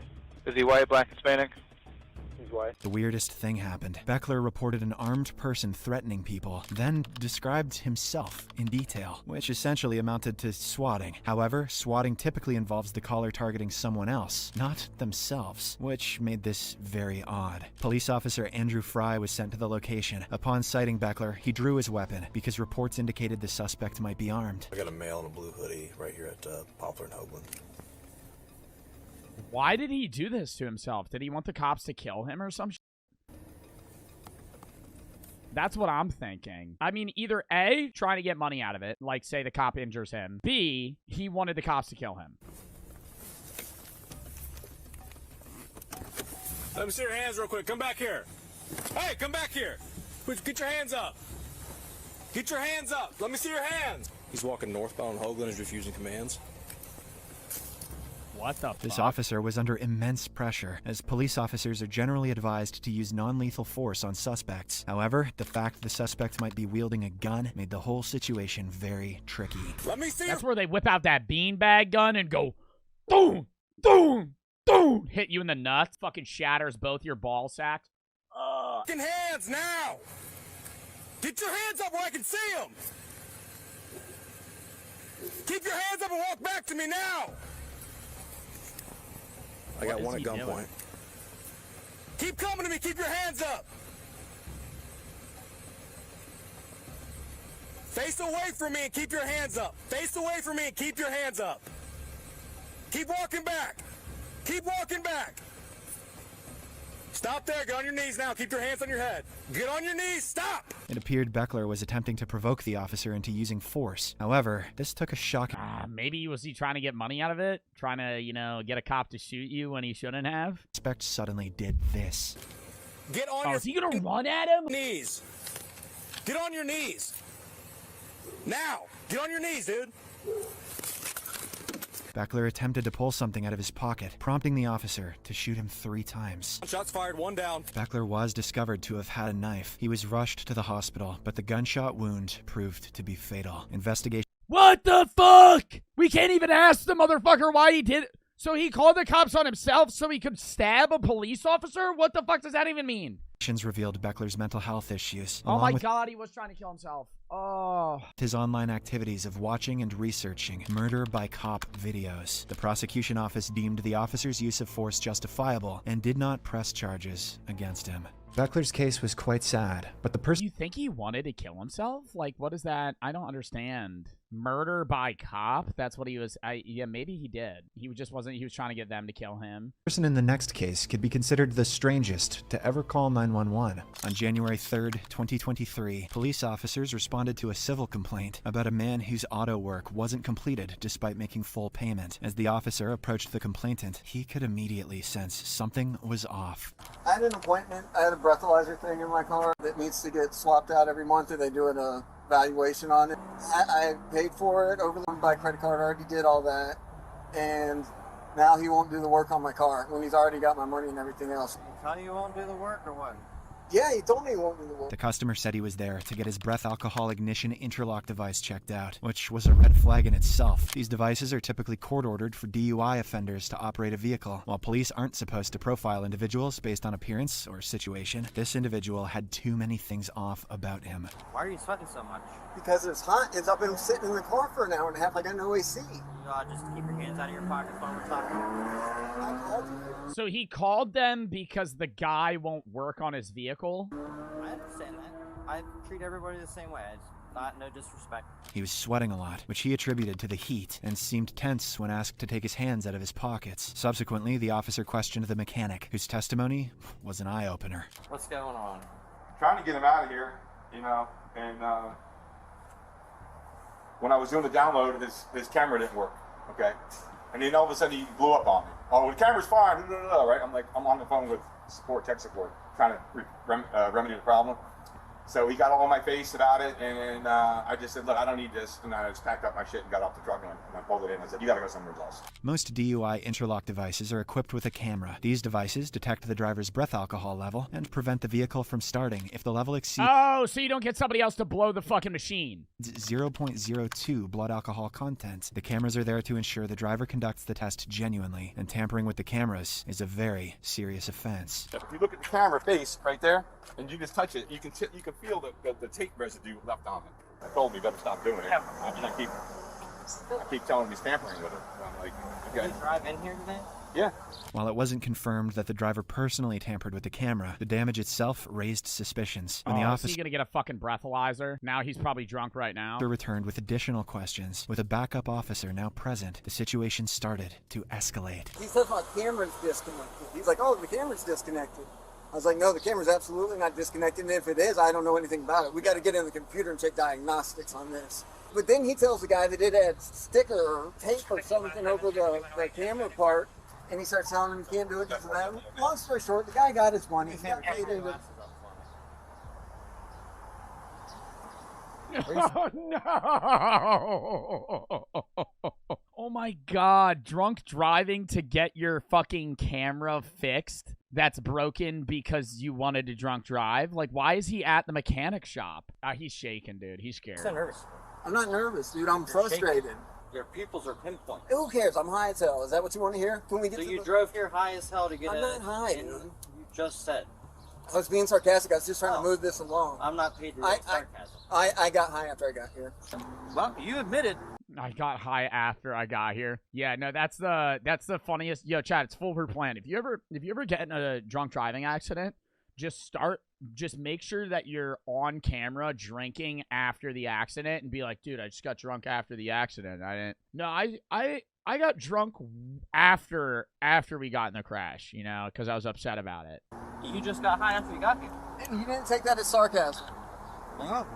The driver can't seem to stop making bad decisions. Firstly, calling the cops while potentially intoxicated. Then, admitting I think just being sarcastic with an officer is always just a fucking terrible idea. Like, you don't joke. Like, officers could joke with each other, but like if they're like questioning you and you're like, yeah, I'm on fucking crack right now. I think they're gonna kind of read that as serious, regardless driving of how under the you say influence it. of drugs, and later asserting that he was being sarcastic. Weird. I know. How you gonna get out of here? Joe helping people drunk drive, that actually doesn't work. If you drunk drive and get in an accident and then drink after the car accident, you're still going to get arrested for a DUI. I'm not even high, dude. What are you talking about? Put your hands behind your back. For what? You're being detained. You said you For just what? got high, For what so am I being? Suspicion of narcotics. That's not illegal. Put your hand behind your back. This is crazy. Isn't it? He was only being detained on suspicion of possession of narcotics. However, in addition to the series of bad decisions, he made another one, which made matters worse. Oh, did he hurt the officers? Possession of narcotics? Possession? Where's the possession at? Where's your possession? Hey, have a seat. No. Have a Where's seat. the possession at? Have a seat. No, dude. Have a seat or you're gonna go to jail. You're trying to do that. Let me sit out here like a normal person. If you want me to... No, what's your suspicion? I'm going to ask you one last... What's your suspicion? You saying you're actively fucking high? Sit down. Sit down.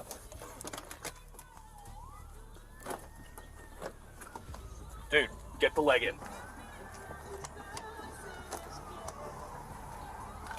Actually, come on back out. Now you're getting searched incident to arrest. Why am I getting searched? Obstruction of justice. Resisting an officer without violence. I'm not resisting. Why is only the front part of his shirt wet? Like, I don't sweat there. Do y'all sweat there? I feel like my armpits would be sweating. He's just only fucking wet in the front neck part of his fucking shirt. No, my dude. I ain't playing your games. You're breaking the law. His situation deteriorated from being detained to now facing arrest for resisting. No. Dude, you know my dad's a Fed. You know my dad's FBI. I don't care. You don't care? Yeah. President of the United States. And you're going to still arrest me on these bullshit charges? Nah, if his dad was the president of the United States, they probably would care. If this was a president's son, this would probably not be happening. You know what he's doing's fucked up, man. Hey, let me talk to you. No. You know what he's doing's fucked up. Get your foot in the car. Come on, dude. You know what he's doing's fucked up. They searched his vehicle and discovered an unidentified substance, which was later confirmed through testing to be marijuana. But you're being arrested for resisting without violence. Okay. You got your body camera on, right? Yep, it's been recording this entire time. Okay, great. I'm taking it to trial. I swear to God, I'm taking it to trial. You're also getting a civil citation without So, without being without anything charged against me, just your suspicion, I can be placed in handcuffs and put back in your car. For my safety, absolutely. Absolutely cannot. Yep. I can sit on the curb right there, just like this, and you can do anything about it. He's so nervous. Well, I'm taking it to trial. I swear to God, I'm taking it to That's trial. fine. You're under arrest. I'll see you at the jail. Move your foot. He was booked to jail and was charged with resisting without violence and additionally received a civil citation for THC possession. What is a civil citation, though? I feel like that's not going to be that big of a fucking deal. Enjoying this video so far, please don't forget to like and subscribe. You might think that last suspect was a little off base for making jokes about being high. Wait until you meet Eric Sims.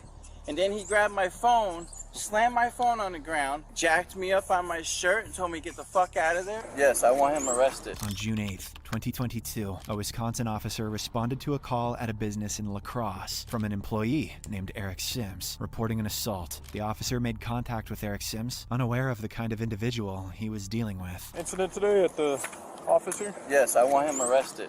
Okay, well, before we get to any of that, I need to know what happened. All right. The owner called me about a call I did this morning.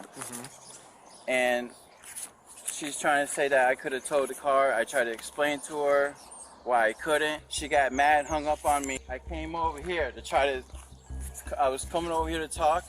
I got to the door I was yelling at her. If I was a cop, I'd zone out. Dude, I feel like the people they talk to are the worst storytellers of all fucking eternity, dude. Like, I was there, and we were, like, talking, and then I was, by my car, and I was kind of mad, and then this... Bro, fucking lay it out. Lay it out, you know? What the fuck is this? This is just, like, chopping it up. It's like I'm fucking time warping through the story. You're just throwing me in fucking 2-second intervals. Like, I don't know what's going on right now. She's trying to say that I could have told the car. I tried to explain to her why I couldn't. She got mad, hung up on me. I came over here to try to... I was coming over here to talk. I got to the door. I was yelling at her. Her son came running out of the bathroom, jacked me up on my shirt and told me to get the fuck out of there. He grabbed me by my shirt and pushed me off of the steps and pushed me into the truck that's right next to the steps. And then What? You were by her car and then you got pushed off steps into a car? What are you talking about, bro? Like, what the fuck? I had hit the truck. And then he grabbed my phone, slammed my phone on the ground. I went to go grab it and said I was calling the police. He grabbed my phone again and then grabbed me by my shirt and holding my phone like that. I told him, I said, you're going to jail now. That's an assault. Eric's account matched what he had told dispatch, but the experienced cop couldn't just arrest the other employee, as Eric had requested, without hearing his side of things first. The officer proceeded to question the other employee, which appeared to be a right move considering the account provided by the employee. Hello. Hey. Are you Josh? No, Josh. Mind if I talk to you out here real quick? I was in the back room doing some stuff. He comes in the office and instantly, nothing out of his mouth but screaming, just instant screaming, top of his lungs. I step out there, and Shay, the other officer guy's out there, we ask him immediately, you need to go. You need to go outside, we'll deal with this later. Continue to scream. This is a story! See, I understand what he's fucking saying right now. Like, the other guy, so I was here and I want to tow the car. The car wasn't towed. I walked up there, pushed down the steps. He was grabbing my shirt and my phone. And I was said, now you're going to jail. And be in our face. So we opened the door, asked him to leave. There were discrepancies between the complainant's account and Josh's testimony, highlighting the necessity for cops to gather information from multiple people before taking action. The officer gained a clearer understanding of the situation and began to grasp at the kind of person the complainant is. I'm gonna touch it. Guided him out like this. Okay. And then, so he walked down the stairs. He tripped down the stairs. These stairs here? No, in the garage. Okay. He tripped down the stairs, kind of stumbled, dropped his phone. And that was that. We've had issues with him yelling before. We've had issues with him being violent before. A while ago, he actually almost ran me and Shay over with his car. I just wanted him out. Sure. And to be honest with you, he's a problem. He's a felon. Okay. I know he's had past issues in the past. I've given him as many chances as I can. Honestly, the only reason he's still here is because I said let's give him a fair shake and a chance. 8:30 in the morning, coming in, instantly screaming at the owner, who's also a woman. I just don't understand where someone thinks that's okay. The officer questioned more employees, who corroborated the other employee's testimony, confirming Eric and they all have the same was story. the aggressor and had They don't have like a fucking security camera? I feel like that's a camera right there. a previous altercation with several other employees. The officer, having consulted all parties, proceeded to handle the matter in the most professional manner, but Eric was out for blood. So essentially, you came here yelling and screaming, you're upset with Sue, I get it. That's not acceptable behavior. It doesn't excuse what happened with Josh. So essentially, if you want to pursue charges, then you're also going to be charged with disorderly conduct. They don't want to pursue charges against you, but you can't come into a place of work yelling and screaming and causing a scene. Disorderly conduct for a place that I work? Okay, do what you guys got to do. Okay. Is that what you want done? Is that what do you want to be charged with that and have him charged as well? Or it don't matter. You can go ahead. Nah, that's wild to say, fuck it, I'll take a charge because I don't like that person that much that now I want them charged as well. We both can go to jail. Can I park my car? Eric basically said he doesn't mind going to jail. But now he's gonna get sued because he's falsely accusing somebody of something. Because if he gets arrested for disorderly conduct, he could fucking then turn around and fucking sue this guy. As long as his alleged assailant goes to jail too, which was very odd, as any person in their right state of mind would typically try to avoid jail. However, the confusion continued, as Eric's subsequent actions became even more baffling. I'll have to make a phone call. I don't think anybody's going to go to jail, but you can be charged with it. Hey, you want to come down here and get my car? Because now they're talking about that. I have to go to jail. You don't have to go to jail. You know, you want to come down and get my car? Because he pushed me down the steps. He was holding my phone in my hand like this. And then I told him, I said, you know, you assaulted me. And so now you got to come get me. No, you don't got to get me. You got to get my car because they're saying I'm going to have to go to jail because Josh is going to jail. Kind of a whole thing, right? We got to kind of both go together. So if you want to just go get him, you can go get him. You guys can get a signature bond. You don't have to go to jail. I'm on probation. Okay. So you still don't have to go to jail. I want him to go to jail. What he fucking did, put his hands on me and slam me in the chalk. Okay. You guys are not going to arrest him? That's bullshit. Eric seemed to have a jail wish, as he went as far as informing the cop about his probation status. He doesn't even look hurt, though. Like, wouldn't you have, like, a visible bruise? If you got if somebody body slammed you into a truck, you're gonna have, like, a physical injury, right? Like, it's not just gonna be like, oh, I was in a little bit of pain. Like, dude, you're gonna have a fucking welt. In an attempt to get himself and the other employee locked up. The cop had further conversations with Josh, telling him Eric wanted to press charges, which clearly didn't sit right with him. Right. I mean, he's a felon. He's trying to sell me weapons. He's got guns in his possession. I'm not trying to go down that rabbit hole. I just want him gone. Right. No, that's what I told my partner. That you guys just want him gone, you know, and just want to cut ties, I guess. So. Yeah.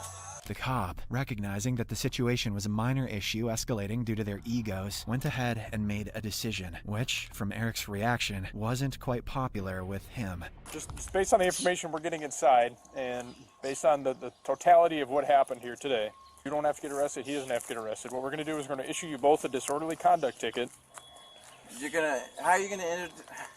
He put his hands on me, so you're not going to arrest him for him putting his hands on me? I'm not today, no, just based on the Okay, circumstances. can I have your supervisor come out, please? Yeah, I'll give him a call after.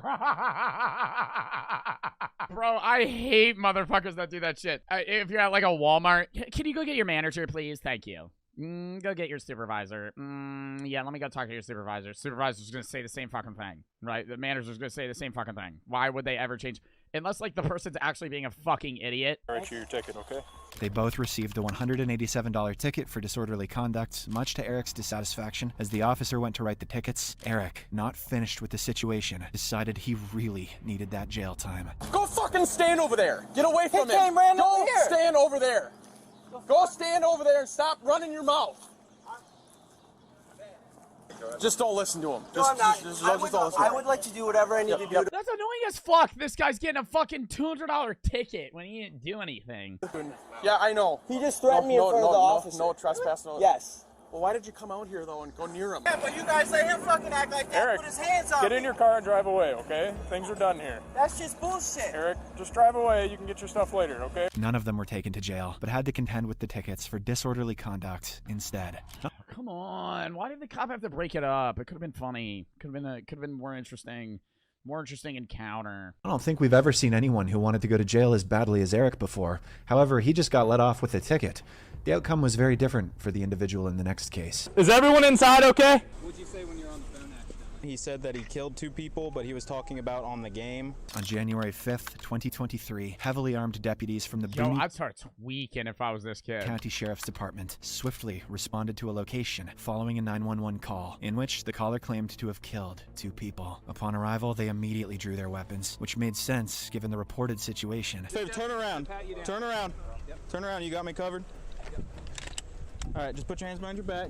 I'm not going to cuff you right now. Do you have any weapons on you or anything sharp? Nope. The caller, Elijah Matthew, cooperated fully with the officers. However, despite his he deadass butt dialed the cop. That is awful. Operation, the officers proceeded cautiously, conducting a pat-down for their safety. As they began questioning him, it started to appear that the situation might not be what they initially expected. What'd you say when you were on the phone accidentally? I can't remember. I don't remember the 4-minute phone call. What's your name, bud? Okay, you can relax. Okay, so this was just an accident. You called 911. Did you say you killed 2 people or something like that? Rainbow Six Siege. I had my headset on. Okay, how old are you? 17. You're 17. Do you have a driver's license or no? No. Okay. I don't have a driver's license. Are you? Where's your parents at? Work. Okay. Oh my God, he's home alone. No! He's fucking playing Rainbow Six. He hears fucking gunshots. He's like, I hear sirens right now. What the fuck's going on? I had my headset on, and I butt dialed the police officer on accident. And I just, you know, I was in the game. You know how I act when I'm in the game. And so 4 of them came here. Do you want me to talk to your mom? Yeah, you can. You're not in any trouble, man. All right. If it's an accident. Hey, is this Elijah's mom? Okay. Yeah. Hey, so what happened is, I guess he's saying that he was playing a video game, and in the process of accidentally calling 911, he said that he killed 2 people, but he was talking about on the game. So we thought that there was a double murder, so we showed up to your house with a bunch of... Turns out it's actually just a kid in copper. Wait, hold up. Let me get back to you a second. Let me get back to you in a second here. Did you even win the game? No, he lost. He actually didn't even win the game here. So, I don't know. It's kind of fucking stupid right now. This kid's saying he got 2 kills here. He didn't even win the game. He's copper. What's your KD ratio? Oh. His KD's about a 0.6. Ooh, I've never seen something so bad. That's why we're here talking to your son, okay? So there's nothing to be worried about, okay? Yeah, I got the call. Yeah, we're just trying to, we're just doing our due diligence here, trying to figure everything out and make sure that everybody's okay, because we have to do that when we get a 911 call.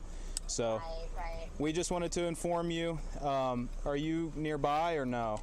No, I'm in Highland Heights at work. Okay, well, we would like to just check out the inside of the house, if that's okay, just to make sure that... Did you put the dogs away? Yeah, your One of the kid's like, oh shit, my dab pen's in the fucking... My dab pen's sitting on the gaming console. He's like, all right, hold up. Let me just go run inside real quick. Just, you know, tidy things up real quick. Just, you know, I didn't expect guests to be here. Was telling us that the fucking throws like a 4-foot bong out the window. Glass just shatters all over the fucking sidewalk. Dogs need to be put up first, so I just wanted to... Oh, that was weird. ...to you before, so we can get your permission, okay? Yep, that's totally fine. Alrighty, well, thank you very much. Right. Thank you. Bye. All right, here we go. Put them away. You got the inside. Okay, hold on for me. Let me just get my supervisor on speed with us here. His story seemed to have checked out after the cop's conversation with his mom. However, the cops still had to be very thorough and leave no stone unturned. Following a briefing with his supervisor, a few officers went with Elijah to check in the house. Unfortunately, we couldn't show the search, as the Boone County Sheriff's Office regulations prohibit video coverage inside residences. The cops found nothing suspicious, which corroborated Elijah's account of events. The officer... Yeah, and then they probably just dipped. All right, next video. That was a video.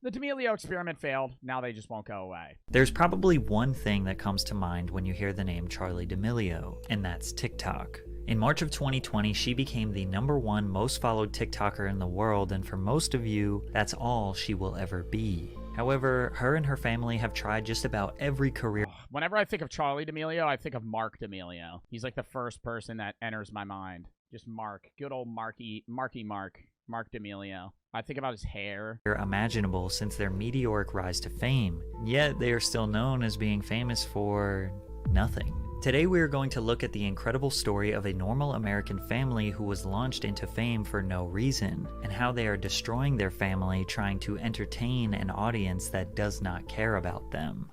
I don't know why the D'Amelios don't take the $30 million that they made and just disappear, because that is exactly what I would do if I had an entire family that made millions of dollars off of TikTok. I would immediately dip. I would say, this was fun, right? I did my Renegade a few times. Thanks for the sponsorships. Thanks. I hope you guys had fun watching, you know, and then skedaddle. Their parents were already rich before the fame, as the sisters attended the King's School in Stamford, Connecticut, which cost $50,000 per year to attend high school.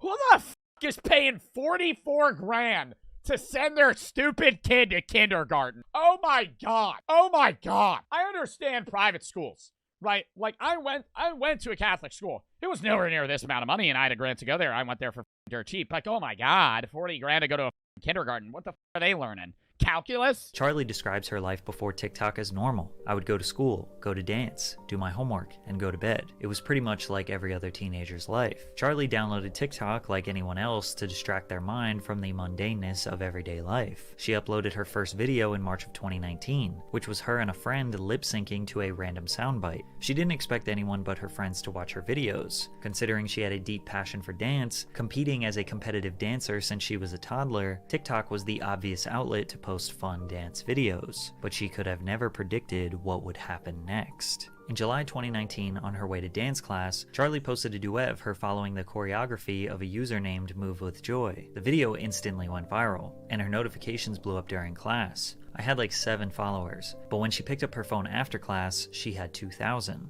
Although Charlie claims she never wanted attention nor was trying to be famous, after her first taste of virality, she prioritized TikTok like someone who did it. Yeah, every motherfucker says they post TikToks to post TikToks for fun, but the second you have a TikTok get like fucking 50K views, you're like, okay, you know, maybe I should post a little bit more. It as a full-time. Deadass, that's what happened, bro. That's how I started TikTok. I did a stupid trend that I thought was funny, and it got like fucking 5,000 views. And then I did another one, and it got like 20,000 views. And I was like, huh, this is kind of fun. And then I, started making content. Job. She posted every day, sometimes multiple times per day, and very quickly she gained hundreds of thousands of followers. Although she was oh my god, I remember that. When she had the Black Lives Matter as her profile picture, and everybody was like, when Charlie changes it, it's going to be World War III. Thousands of followers. Although she was a skilled dancer, it's not like she was doing Jabberwockies level moves that would impress you. In fact, you wouldn't be able to tell that she was a skilled dancer from the mediocre moves she posted on the app. So why was she so popular? Well, even she didn't know. I wish I could give everyone an explanation as to what happened, but I have no idea. I'm just doing— So she sold her soul to the Illuminati, right, chat? Right, chat? It's not just like luck coupled with the fact of consistency of posting, coupled with the fact of, it's just like the audience she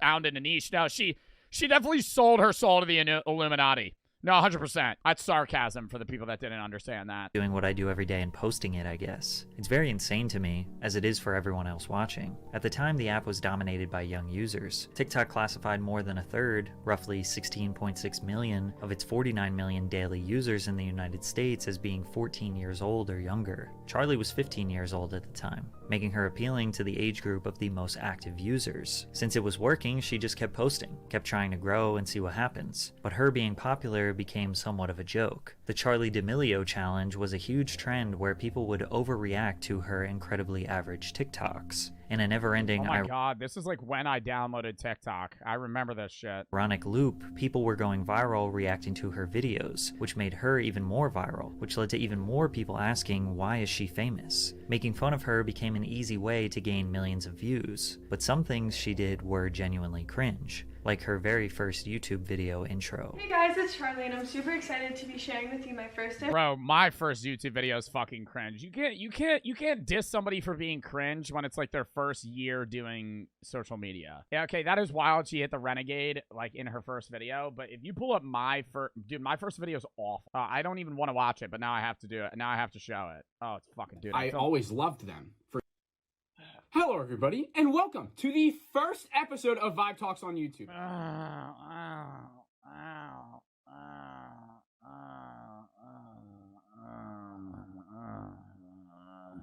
Every YouTube video on my YouTube channel. As you can imagine, this became a huge meme. Hi guys, it's Charlie, and I'm super excited to be sharing with you my first ever YouTube video on my YouTube channel.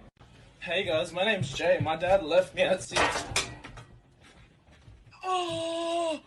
Not many people were making money on this app at the time, but in 2019, being a full-time social media personality was a realistic career path, so she definitely had that in the back of her mind and kept pushing along. Yeah, they had like no sponsors. She blew up before they had like brand deals. Like TikTok was just literally a social media app with like no monetization capability at all for the first, until like fucking late 2020. In October 2019, she performed a dance called The Renegade, which was a popular trend. God, you remember the content houses? Oof, I remember making a video about that. The fucking, it was like, Bryce Holiday, the Sway house, and, the TikTok house, and they all wore, like, white shirts. Coinciding with the K-Camp song called Lottery. The simplistic moves made every teenager on the internet want to give it a try. She was already popular, but this exploded her to over 5 million followers on TikTok. Lottery became the first sound on the platform to reach 20 million videos. If you were unfamiliar with the app, you would think this was the only TikTok. Oh, this is brain rot. Nah, this is brain rot, to bro. reach 20 million videos. If you were unfamiliar with the app, you would think this was the only TikTok. Wow. Dance. Just like 50 people doing the same fucking dance. Charlie would post multiple videos per week doing this one dance. It is now 4 years later, and some people still only know her as the TikTok girl who does this dance. By the end of 2019, she had 18 million followers. Her sister Dick. Yeah, I never understood why they would do. She probably did the Renegade like 50 times. I never understood that. Like, imagine if I made the same rant and just reposted it like 15 times. You'd be like, dude, you've already, like, some of you guys, if I mention anything I've talked about before, you guys will fucking hoard me about it. You'll be like, dude, you fucking said this. You fucking said this. Followers, and even her mother and father had TikTok accounts with hundreds of thousands of followers. The D'Amelio family was a full-blown business now, and it was time to capitalize on it. Charlie got to step into Hollywood and voice act in the animated children's film Stardog and Turbo Cat. The family signed to United Talent Agency in January of 2020 and began receiving massive business opportunities. Bro, I worked with UTA. I forgot about that. Did I work with UTA? No, I didn't work. What was it? It's either Talent. I think I worked with Talent X, which like managed the Sway guys for a little bit. Charlie got to meet and collaborate with her idol, Jennifer Lopez. So next week, you guys as a family are going to the Super Bowl. We have 4 tickets to the Super Bowl. Maybe lose my shit a little bit more, hey? Hey, you guys are going to the Super Bowl, $50,000 seats. What? No way. The Super Bowl?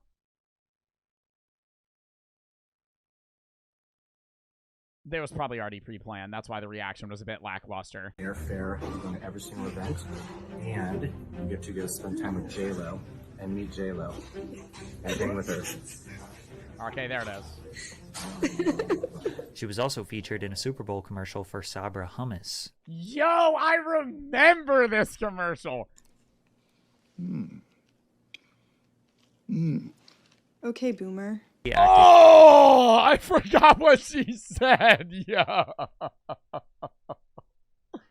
Okay, Boomer. Okay, Boomer. Okay, we're going to get Charlie D'Amelio in on this hummus because not enough Gen Zers like hummus, okay?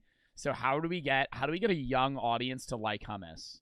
Let's pull Charlie D'Amelio and get her to hold like a carrot with hummus, like a raw carrot, and say, okay, Boomer. However, she was incorrectly credited with creating the dance, as TikTok users referred to her as the CEO of Renegade, which would ultimately lead to her first major controversy. But first, a word from our sponsor, Underdog. I'm sorry, I'm skipping it. Source. The Renegade was created by 14-year-old choreographer Jalaiah Harmon, who designed the dance in September 2019 and posted it to her Instagram, a month before Charlie recreated it on TikTok. I was happy when I saw my dance all over, she said, but I wanted credit for it. What added to the uproar was that Jalaiah was a young black girl who many felt was being overshadowed in a market filled with white teenage girls like Charlie and newcomer Addison Rae, who stole her dance and profited immensely. Unless you have a copyright for the dance, then nobody can technically steal it. However, there are you should still give video credits. Countless examples dance of credits. Influencers Oh my god, the backpack kid who gained a career from creating one dance, but then never figured out a way to make money from other people doing the dance. Charlie, through a publicist, said that Yeah, but this kid didn't even come up. Did he come up with a floss? Isn't the floss just a modified version of the Carlton? One dance, but then never figured out a way to make money from other people doing the dance. Charlie, through a publicist, said that she was so glad to know who created the dance. I know it's associated with me, she said, but I'm so happy to give Jalaiah credit. Shortly after the New York Times article was published, Charlie posted a video to the TikTok performing the dance alongside Jalaiah and Addison Rae. Now it's considered standard practice to put dance credit, or DC, then tag the creator who originally made it in the caption. Even when Charlie went on Jimmy Fallon to dance in front of millions, they DC'd everyone in the description below. I'm just glad young Daddy Cack got their credit. Fortunately for Charlie, this controversy kinda went away quickly, because the world got hit with the pandemic and had bigger problems to address. By the end of March 2020, nearly the whole world was shut down, with hundreds of millions of people inside, browsing the internet all day. TikTok gained 315 million new users, so when Charlie officially became the #1 most followed TikTok account on March 25th, it was huge news. She surpassed Lauren Gray at 41.4 million followers. TikTok having a rising star was crucial for their success. Charlie was their model example of how this app can change your life, but it just kept leading to more and more people asking, why is she #1? Why is she famous? It didn't help that Oh, it's so fucking obvious, dude. Every video that she does, she doesn't speak a language, so anybody in the entire world can watch her. It's why Kabi Lame's so big. It's why Charlie's big. It's why every other fucking dancer's big. The second you open your mouth and you say a word, you immediately mitigate your audience to the people that speak that language. So yes, you're going to have a wider audience array. Coupled with that, it's just fun, lighthearted dances. It applies to every audience age, right? If I'm sitting here and I'm rambling and cursing about niche fucking topics, you already have to like my content, you have to speak English, you have to like the niche that I'm talking about, you have to understand the references that I'm making, so you fucking mitigate yourself. But if you just sit there and you do fucking renegade dances, you fucking do TikTok dances, you're gonna be fucking open to a multitude of fucking people, comparable to somebody who's doing niche skits or something like that. path as any other random LA socialite influencer. She started a podcast. The Ramble Podcast Network struck a deal with Charlie and Dixie to launch a series called Two Chicks. They lasted 27 episodes, but it didn't take off since the two aren't really that great at talking. Then Charlie and Dixie partnered with Morphe Cosmetics to launch a makeup line. Makeup reviewers on YouTube thought that the products were just average, specifically designed for young teenagers, and just felt like a business play rather than an ambitious endeavor. Dunkin' Donuts offered a limited time drink on their menu called I used to order the fucking Charlie, dude. That shit slapped. Yes, it was literally just kind of like a sweetened fucking coffee, but that shit was good as fuck. The Charlie. Then she collaborated with Hollister, designing a limited edition fleece sweatshirt. Charlie later appeared in Jennifer Lopez's music video for the single Pati Plus Lonely, and in Bebe Rexha's Baby I'm Jealous shortly after. Charlie's basic influencer journey was likely due to pressure from her managers letting her know she needed to be capitalizing on her moment. Wow. So what this? No, it was them pressuring her, but it was also the management going, hey, I know you don't really do podcasts and you don't really talk in your videos, semicolon, however, comma, we have an offer lined up with an agency that's willing to pay you $10 million if you do 30 episodes of a podcast. Would you do it? Yeah. This is a look at your 2021. This is the major things we're focusing on. So we have all partnerships. We have, the different companies you're working with, like, ring lights and starting a clothing company. So, and then you have books and TV shows. Most 16-year-olds are not ambitious. They just want to hang out with their friends. So Charlie's managers essentially just tell her what career she is going to pursue, because if the world is going to give you fame, why not make millions of dollars from it? She didn't need to prove herself in these industries. Her follower count was enough. It seemed like Dixie had to try harder to be recognized as a promising talent, so she wasn't just seen as Charlie's sister. There were days I would work all day and Charlie wouldn't do anything. I was like, how do you have all these followers and you're laying in bed all day?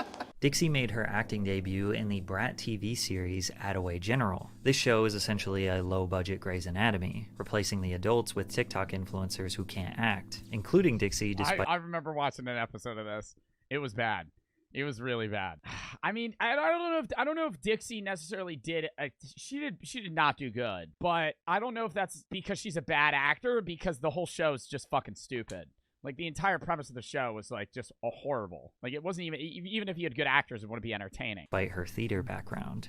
Instead of incorporating real-life scenarios to teach important values to children, Attaway General is filled with unrealistic scenarios where these teen volunteers find themselves assisting patients in critical conditions with severe medical injuries, despite having no qualifications. They also casually walk around the hospital, in and out of patients' rooms, and randomly break into TikTok dances in the hallway. The show received terrible reviews, sitting at an abysmal 1 out of 10 on IMDb. Dixie 1 out of 10. the series after one season to focus on her music career, but her music career didn't really go smoothly either. Be Happy was Dixie's debut single, which focused on themes such as mental illness and depression. As she was hyping up the release, nobody had heard her sing before. She was notoriously a bad dancer. She's not a bad singer. So nobody really knew what to expect. What they got was Dixie moping around her multi-million-dollar LA mansion, asking everyone to I think it was just shitty fucking lyrics. It was just shitty fucking lyrics, if I'm being real. The fucking singing was not bad. The voice was good. The lyrics were terrible. If you had a better song, she would have done fine. Let her be sad. It was your standard formulaic pop song with Rebecca Black Friday level singing. Despite the memes, it gained 100 million views on YouTube and charted in multiple countries, including New Zealand, Ireland, Canada, and Scotland. The song was later certified gold, prompting a remix featuring singer-songwriter Black Bear and rapper Lil Mosey. And although many expected her to tuck her tail and quit music, she did the opposite. Dixie signed a record deal with record executive L.A. Reid's label Hitco Entertainment. For the rest of the year, she released 3 more singles: Naughty List, a Christmas song with Liam Payne, One Whole Day featuring Wiz Khalifa, and Roommates. That one wasn't bad. I feel like that one wasn't bad. I feel like I've seen this fucking music video. And Roommates. She's consistently kept releasing music over the years, and her singing has gotten much better. Sugar-coated on my pain, couldn't help it, I was just a kid. You know, see, she's a good singer. It's just you need to have good lyrics for a song to not blow.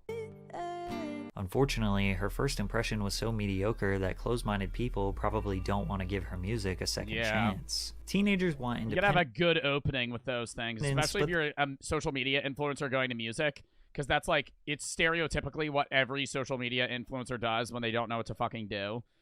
Especially TikTokers. It's like a TikToker gets a shitload of clout doing something, and they're like, I can't transfer this to YouTube, Instagram, Snapchat, TikTok is the only thing that I could do. What do I do now? Oh, I know. Let me make a stereotypical fucking song that could be clippable for TikTok again. But being around my parents and my family keeps me so grounded, and we still sleep home. We still like tell our parents if we're leaving. Yeah. It's like, do you guys like that? Yeah. Keeps us like sane and normal. Charlie and Dixie likely went into business with their family because, well, it'd be more comfortable to attack the crazy Hollywood lifestyle as a group. The D'Amelio family YouTube channel was launched, which would lay the foundation for their reality show. These videos only prove that— Yeah, that's awful. 4,000 views for 1.5 million subs. That's like a YouTube Shorts channel ratio. For just any other ordinary family. It also sparked their first major controversy together. In November 2020, Charlie lost roughly 1 million followers after posting the first episode in a new series called Dinner with the D'Amelios. The series was intended to feature the family eating a meal with a different surprise guest. In the first episode, the D'Amelios sat down with James Charles for a paella dinner prepared for them by private chef Aaron May. The dish, traditional to Spanish culture, contains snails. Dixie picks up the snail, repulsed by the idea of eating it, and the chef tries to convince her to try it. This is what happened. See? It sometimes happens when... Don't be so dramatic. Excuse yourself. Spitting it out like that is nuts, but not liking it isn't wild. Like, her to be like, this is gross, is like her, it's just her fucking opinion. But like, did she just spit it on the floor? Oh, she actually threw up. Ew. Do we have any dino nuggets? Ew. While not liking snails is normal, it's obviously very rude to gag and make a huge scene. Being filmed while you're eating a dinner, though, is just, I feel like it's such a weird type of video. Dinner with the D'Amelios. Like, who would want to watch this? Imagine how the chef felt seeing that. Especially when later in the video, Dixie picks her nose and eats the booger. So they have their own personal chef. And hey, it's your own, it's your own, you know, it's your snot, right? At least it's not somebody else's. Charlie is asking for dino nuggets, the privilege this girl has. While their father continues to try and have an engaging conversation with James, the girls couldn't be less interested, picking and playing with their food. To cap it off, Charlie made a comment about her follower count that rubbed James the wrong way. Because imagine if I hit 100 mil a year after hitting mil. Was the 95 not enough for you? After the awkward moment, the girls try to close the show in the most unprofessional way ever. Alright guys, thank you so much for watching our YouTube video. Thank you so much for okay, I'm just gonna do it. Thank you for watching the first ever and most likely the last ever episode of Dinner with the D'Amelios. Kinda sad how James was scolding the girls for their manners and not the parents. James is nice to the chef. Any adult watching this knows that teenagers acting impolite or goofy I forgot about that shit. I honestly forgot about that shit, dude. made it so bad. They have a celebrity chef, a celebrity guest, and are filming the entire experience to launch a brand new series for their own business. So you'd think these girls would be on their best behavior. The entirety of social media erupted calling the girls entitled. The parents were not disciplinary enough. And the usual, why did we make these people famous? Some people timestamped every single moment of the video criticizing a facial expression or movement from them being rude. Dixie See, that's like nitpicking, bro. Like, that's just fucking, that's like pocket watching at that tried to point. apologize and say that people were unfairly criticizing her based on an out-of-context 15-second clip, which was ridiculous because we had all of the context we need. Charlie also addressed the situation. We've since talked to Chef Aaron May, and like, he's not upset. He was in on the joke, so 249 million fucking people. he was like not. It wasn't a thing where we were being blatantly disrespectful. It was more a thing like you joke around with your friends. Everyone on my team is No shot. There was 250 million people. friend and family. Like, Apparently, this was all just a skit for the video. Charlie addressed losing 1 million followers after her comment about wanting to hit 100 million followers in a year. when I had said about the followers thing, I genuinely just thought it would be so cool to hit a huge milestone a year after hitting another milestone. I never meant for you guys to make it seem like you were numbers or did not mean anything, and Now, if she kept this statement short and sweet, a lot of people would have considered this being a misunderstanding, but she made a crucial mistake and began crying. Yo, what if she went down a different route and just was like, fuck you guys. You guys are fucking numbers. You guys are fucking numbers. All you are is fucking numbers. You're like ants. You're just a pea in my fucking bowl, buddy. You're just a fucking pea in my bowl. There's a fucking 100 other peas in my bowl. You're one. You're not even one. You're like a grain of sand on a beach. Right? You're like fucking nothing. Right? You're the skin of my goose. No, that doesn't even make sense. Crying on camera. sorry. Seeing how people reacted to this, like, I don't even know if I want to do this anymore. Like, this is messed up stuff that people are saying. Like, people telling me to hate myself, people just, like, blatantly disrespecting the fact that I'm still a human being is not okay at all. The points she was making were valid. She didn't deserve that level of bullying, but many people look at crying as trying to take a situation and make yourself the victim and then try to gain sympathy. By doing this, I don't think crying necessarily makes you seem like a victim. I think crying is showing an emotional sadness to a situation. Like, I think maybe she went in a little much to it, but also, you know, at the time she was probably like fucking 17, getting death threats and shit. I don't think anybody should have to go through that at any age, you know? So being upset in those regards, or even if somebody's like canceled and they cry in their response, I don't think that's necessarily making them a victim. I think it's the context in which they're crying. with headlines saying, Charli D'Amelio cries after losing 1 million followers, which we know is not why she was crying. But that just furthered the narrative that she is spoiled and famous for no reason. But ultimately, it didn't really matter, because she became the first person to surpass 100 million followers on TikTok, which prompted numerous accusations that Charli was buying TikTok followers because nobody still, after all this— Yeah, but you pulled a video from some fucking jerk off that does the, your fifth act wants to fucking eat toenails. Tag your fifth act. Did you see Charlie's buying followers? Ooh, comment on the video if your name starts with a fucking A. This time could understand why you would follow her. From day one, Charli and the entire D'Amelio family's biggest conflict was the hate.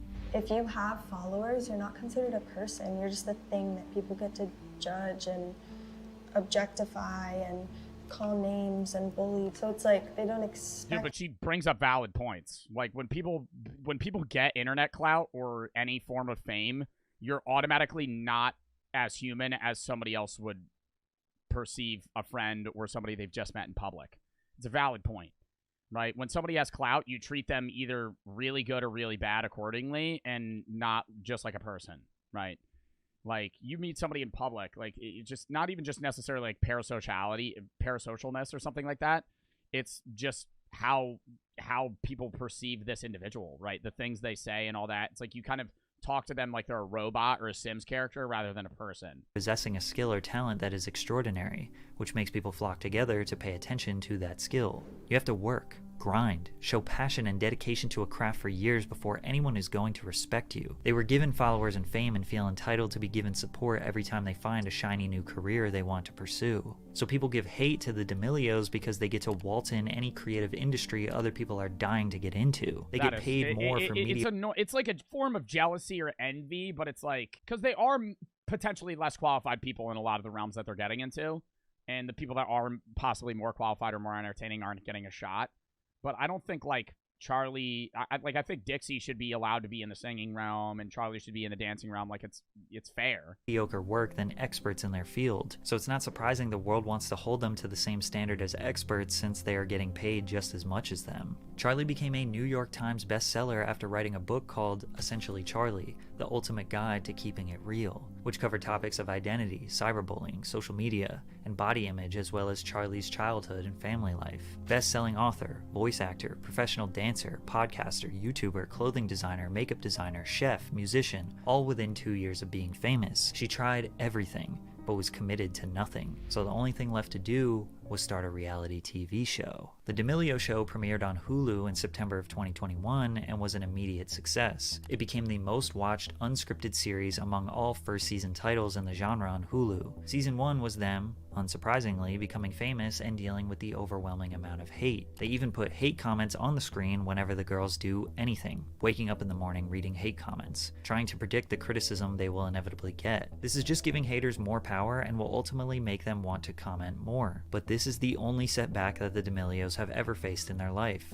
People not liking them. Mariana Trimble of Washington Square News called The D'Amelio Show a surprisingly humble look at TikTok's most famous family. You may be shocked to find that you have more in common with celebrities than you thought. Well, they were a normal family for 20 years and famous for 2 years, so it's not that surprising to think they are just like everyone else. But season 2 took a weird turn. They documented Charlie's new burning passion to pursue a music career. Music was the outlet for Dixie to break away from just being Charlie's sister, and since Charlie was speedrunning every career path, you would think they would just let Dixie be the singer. But to make it worse, they lied to Dixie for months, claiming that Charlie was at acting class when she was getting singing lessons. So when they broke the news, that is like low-key fucked up. Dixie wasn't happy.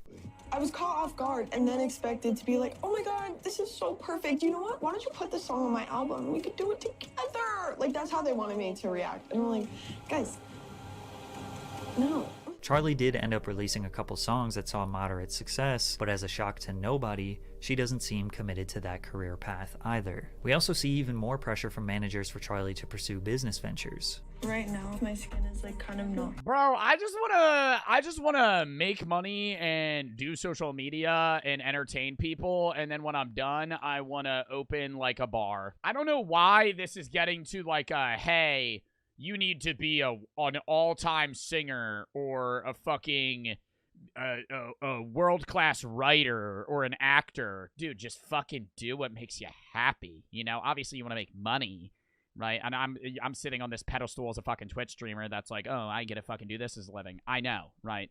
But I'm saying, like, you don't have to be a fucking doctor or a fucking writer or a fucking singer, right?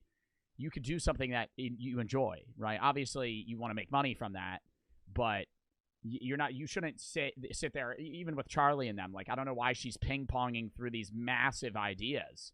Like, why can't she just do TikTok, maybe make YouTube videos, and then do whatever the fuck she wants on the side? It's like her management or her is having this, like, weird fucking emotion that she needs to fucking accomplish all these things in life. Dude, like, when I'm done social media, I'm going to open some sort of business. Do I know what the fuck that is? No. But am I going to get into a realm that I think I could make money and also possibly have fun? Yeah, right? And I have the fucking privilege of being able to make money doing something that's very entertaining and fun. But not everybody has that. But alternatively, the people that have it especially shouldn't be forcing themselves to go into alternative career paths that they don't like, right? A lot of people that don't have money are doing jobs that they don't want to do because they have to. But she's in a realm where she can do whatever the fuck she wants. Why is she making herself get through these careers that she hates? Been the best, so I feel like just getting my skin fixed because it's like really bad right now, and I don't think it's fair of me to be like, use my skincare. That's not what I want.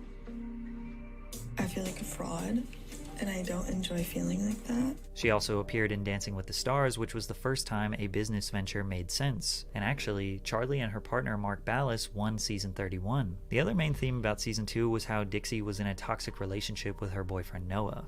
How many times have you guys quietly separated and gotten back together over the last year? However, season 3 gets even darker, starting with their father talking about the family's goals for this season. Goals for this year, I would say what our goal is every year, to do no harm to our family. Then they go on to make an entire season about Dixie and Charli hating each other. You guys need me. Like, you act like you don't. I don't need you. What? What? Great. You too. You can find Bro, I'd move out. I'd fucking move out. I'd just stop doing all of this, bro. What? Like, why are they on the reality? I don't know if this is, like, fake beef. Bro, if my fucking sister, like, if Charli's my sister and she said that, I'd be like, nah, bye. Right? If I'm Dixie, my sister's like, hey, I don't need you. I'd say, oh, that's chill. I'll take my fucking 30 mil cut and fucking skedaddle. ride home. You can Oh, look at a purpose. walk home. You can And pay find half another your ride. rent. Okay. Who? Anyone else? I have Uber. Great. This was just what we see on camera. Charli says it's even worse off camera. Like, she doesn't really see how she could even, like, be the problem. Like, the cameras see a mild version of it. Like, no one actually sees how it is, like, all the time. I am her human punching bag. Now, it is important to recognize this is reality TV, and who knows how much of it is scripted. Since their careers are very boring, the show producers need menial drama to spiral into something bigger so they have a storyline. MTV producers purposely Yeah, because they can't be like, all right, we're waking up today and we're going to go film a fucking Chipotle ad, and then I'm going to make a TikTok, and then I'm probably going to sit and watch Hulu. Organize Ryan Sheckler on his show to get him to cry and lash out, which led to him developing an alcohol addiction. Mark and Heidi are not stepping in because if the sisters aren't fighting, the show is just them making mediocre music and complaining about hate comments. With that being said, it does seem like Dixie has genuine disdain for Charli. I made her.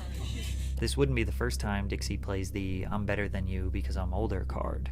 I get, like, for you, it must be really exciting because, like, I always came in first, and, like, now you finally have your time to shine. No, I think it's so cute that you riding on my coattails, like, really worked out for you. No, I mean, like, that was your whole life. I mean, 2 years compared to 18, it's, like, really different. Yeah.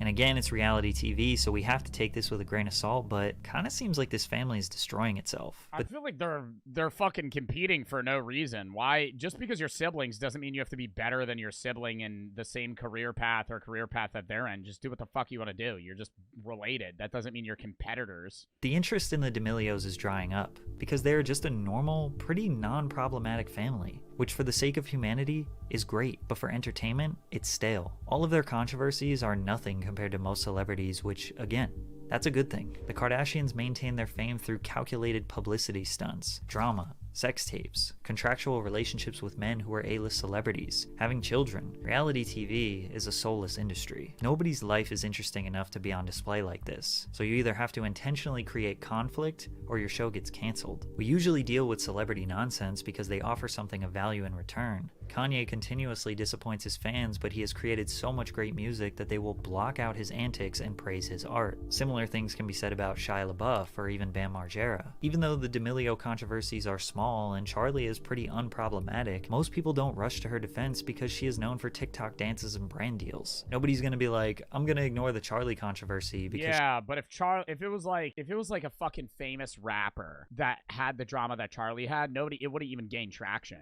Just because it's like, the more you provide, the less people care about certain things. she drinks Dunkin' Donuts coffee so well on her TikTok. It seems like this family is trying to force themselves to be something they are not, and it may be destroying them. Forbes reported Charli made $17 million in 2021, and their family company is worth $100 million. They have won the American dream. The already 17 rich mil in family a got even year. richer. These days, Charlie's comment section is flooded with people who say she fell off. She doesn't get millions of views and likes anymore. First it was famous for no reason, now it's not famous enough. It's never going to end. Ignore the hate comments. Why let Hollywood destroy your family for their entertainment? That's facts. Wow, that was Gaslighting. honestly, dude, that guy was spit.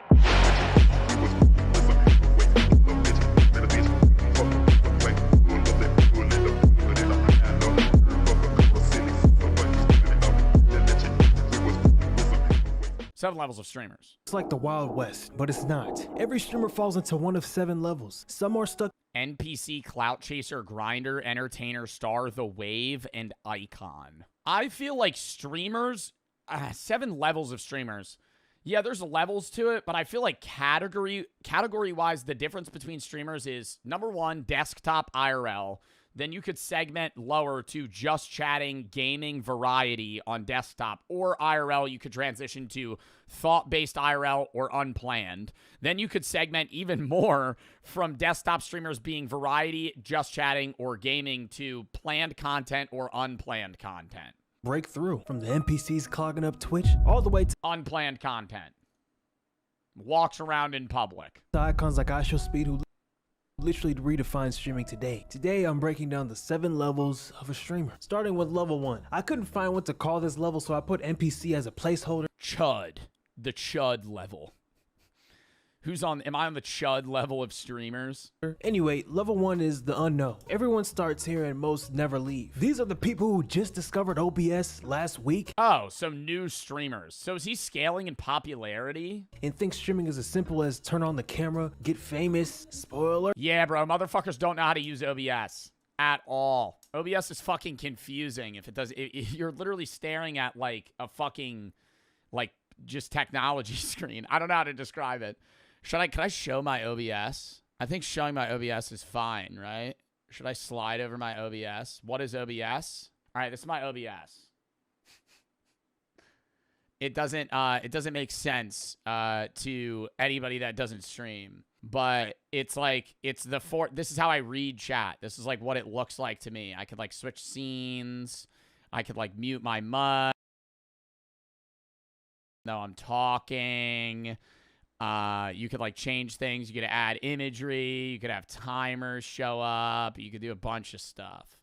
It's how you control your stream. It's not. Most beginners are here. And look, no hate, everyone starts somewhere. Most streamers stay at level 1 forever. Some of y'all watching this might even be level 1 yourselves. You know, the aspiring streamer. You've got a range of 0 to 200 viewers. How many times you gonna do? 200 viewers is not level 1. 200 viewers? Bro, that's pretty successful on Twitch. 200 viewers, you could stream full time. I don't think that should be in level 1. Range of 0 to 200 viewers. How many times you gonna do? Like 6 to 7 times. Yeah, that's level like 2, 3. Ooh. You know what I'm saying? 6, 7 times. Oh my god, I said I was going to do the Fast 6, 7 challenge because I got nominated for it. All right. We're going to do it real quick. I don't think I'll be that fast.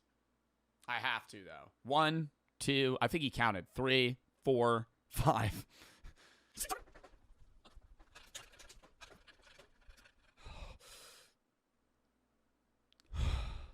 Too much. 6, 7 times, you feel me? 6, 7 times, you feel me? Now, I don't want to say the actual streamers who are in this level because I don't want to get the smaller streamers butt hurt because it might look like I'm dissing them even though I'm not. Now, the next levels, I don't care. We're calling them out by name. Level 2, Clout Chasers. Your existence depends on attaching yourself to bigger names. You survive off of clips. What, like 400 viewer to like 1,000 viewer streamers that only collab with like big AMP guys? Collabs or manufactured drama. Examples of a level 2 streamer are a streamer like a Yusuf or a Dabo, maybe a Zoe Spencer. I don't think Yusuf's I've streamed with Yusuf. I don't think Yusuf does a lot of I don't think Yusuf's done maybe clip farm or stuff, but I don't think he's done a lot of like clout collabs. Dabo, maybe a Zoe Spencer. For Dabo, his archetype is the clip farmer. Dabo is known as the loud, reckless, and known for what people call the humiliation ritual content. Basically doing wild stuff, embarrassing stuff just to get attention. Went back to my devious activities, bro. I was throwing that ass inside the locker room. My butt and shit, bro. I was a demon. I was really gay. Like, he started with no audience, but what got Dabo popular was maybe by accident leaning into being very emotional content creator, memeable, and let's be honest, his looks, and attaching himself to artists that he cares about, like Playboy Cardi. now you trim, Cardi. Now you really trim, bro. His turning point was a viral reaction to Frank Ocean's Blonde. That energy put him on stage with Cardi himself. Good for him. And then what? There's the Diddy disciples like a Deshae Frost. Popular but too freaky. Think of the most gooned out guy who can't do anything but make adult content for people who somehow haven't discovered adult sites. His whole shtick is bringing on OF girls and turning streams into... Yeah, I don't understand that type of content where it's like they just farm people that are like up and coming, like OnlyFans models or like attractive people. And it's just like the whole entire stream is like, this person's so bad. They're so bad. I don't really see that much. I don't know who this is, so I can't speak on whether or not that's their content. No. It's not creative. It's just low effort gooner bait. What's this person's name? Low effort gooner bait. You feel it? Ah, okay, turn it off. I'm finna nut. Please. Ah, take it, turn it off. Buzz me up, man. Hey, bro, I'm not gonna show it. You get the picture, bro. What do I look like? Huh? Come on. Oh, but I'll give you a little context, okay? Deshae Frost and that girl are in an Uber. Oh my God, bro. Do you really need that much info? Come on, let's just continue the video, huh? Literally anyone who makes this type of content is level 2 and below. Jack Doherty, another one. He's what I call a clout goblin. His whole thing is shock value and desperation. Bro, I wouldn't even say he's definitely a clip farmer, but I feel like all of his content is like just rage baiting, but not even like he's just like, I'm gonna be a dick. Getting into fake fights or real fights and trying to, manufacture chaos. It's less content and more please don't forget I exist type of content. Then there's the sidekicks for level 2. They exist because of the bigger streamer, not because of their own content. A lot of streamers on level 2 can blow up quickly and fade away once the big streamer stops giving them platforms. Some elevate and become... I don't know. Yeah, I think a lot of streamers in like Kai's circle started like that, where a lot of these guys got big because they did stuff with him, but now they're their own streamers.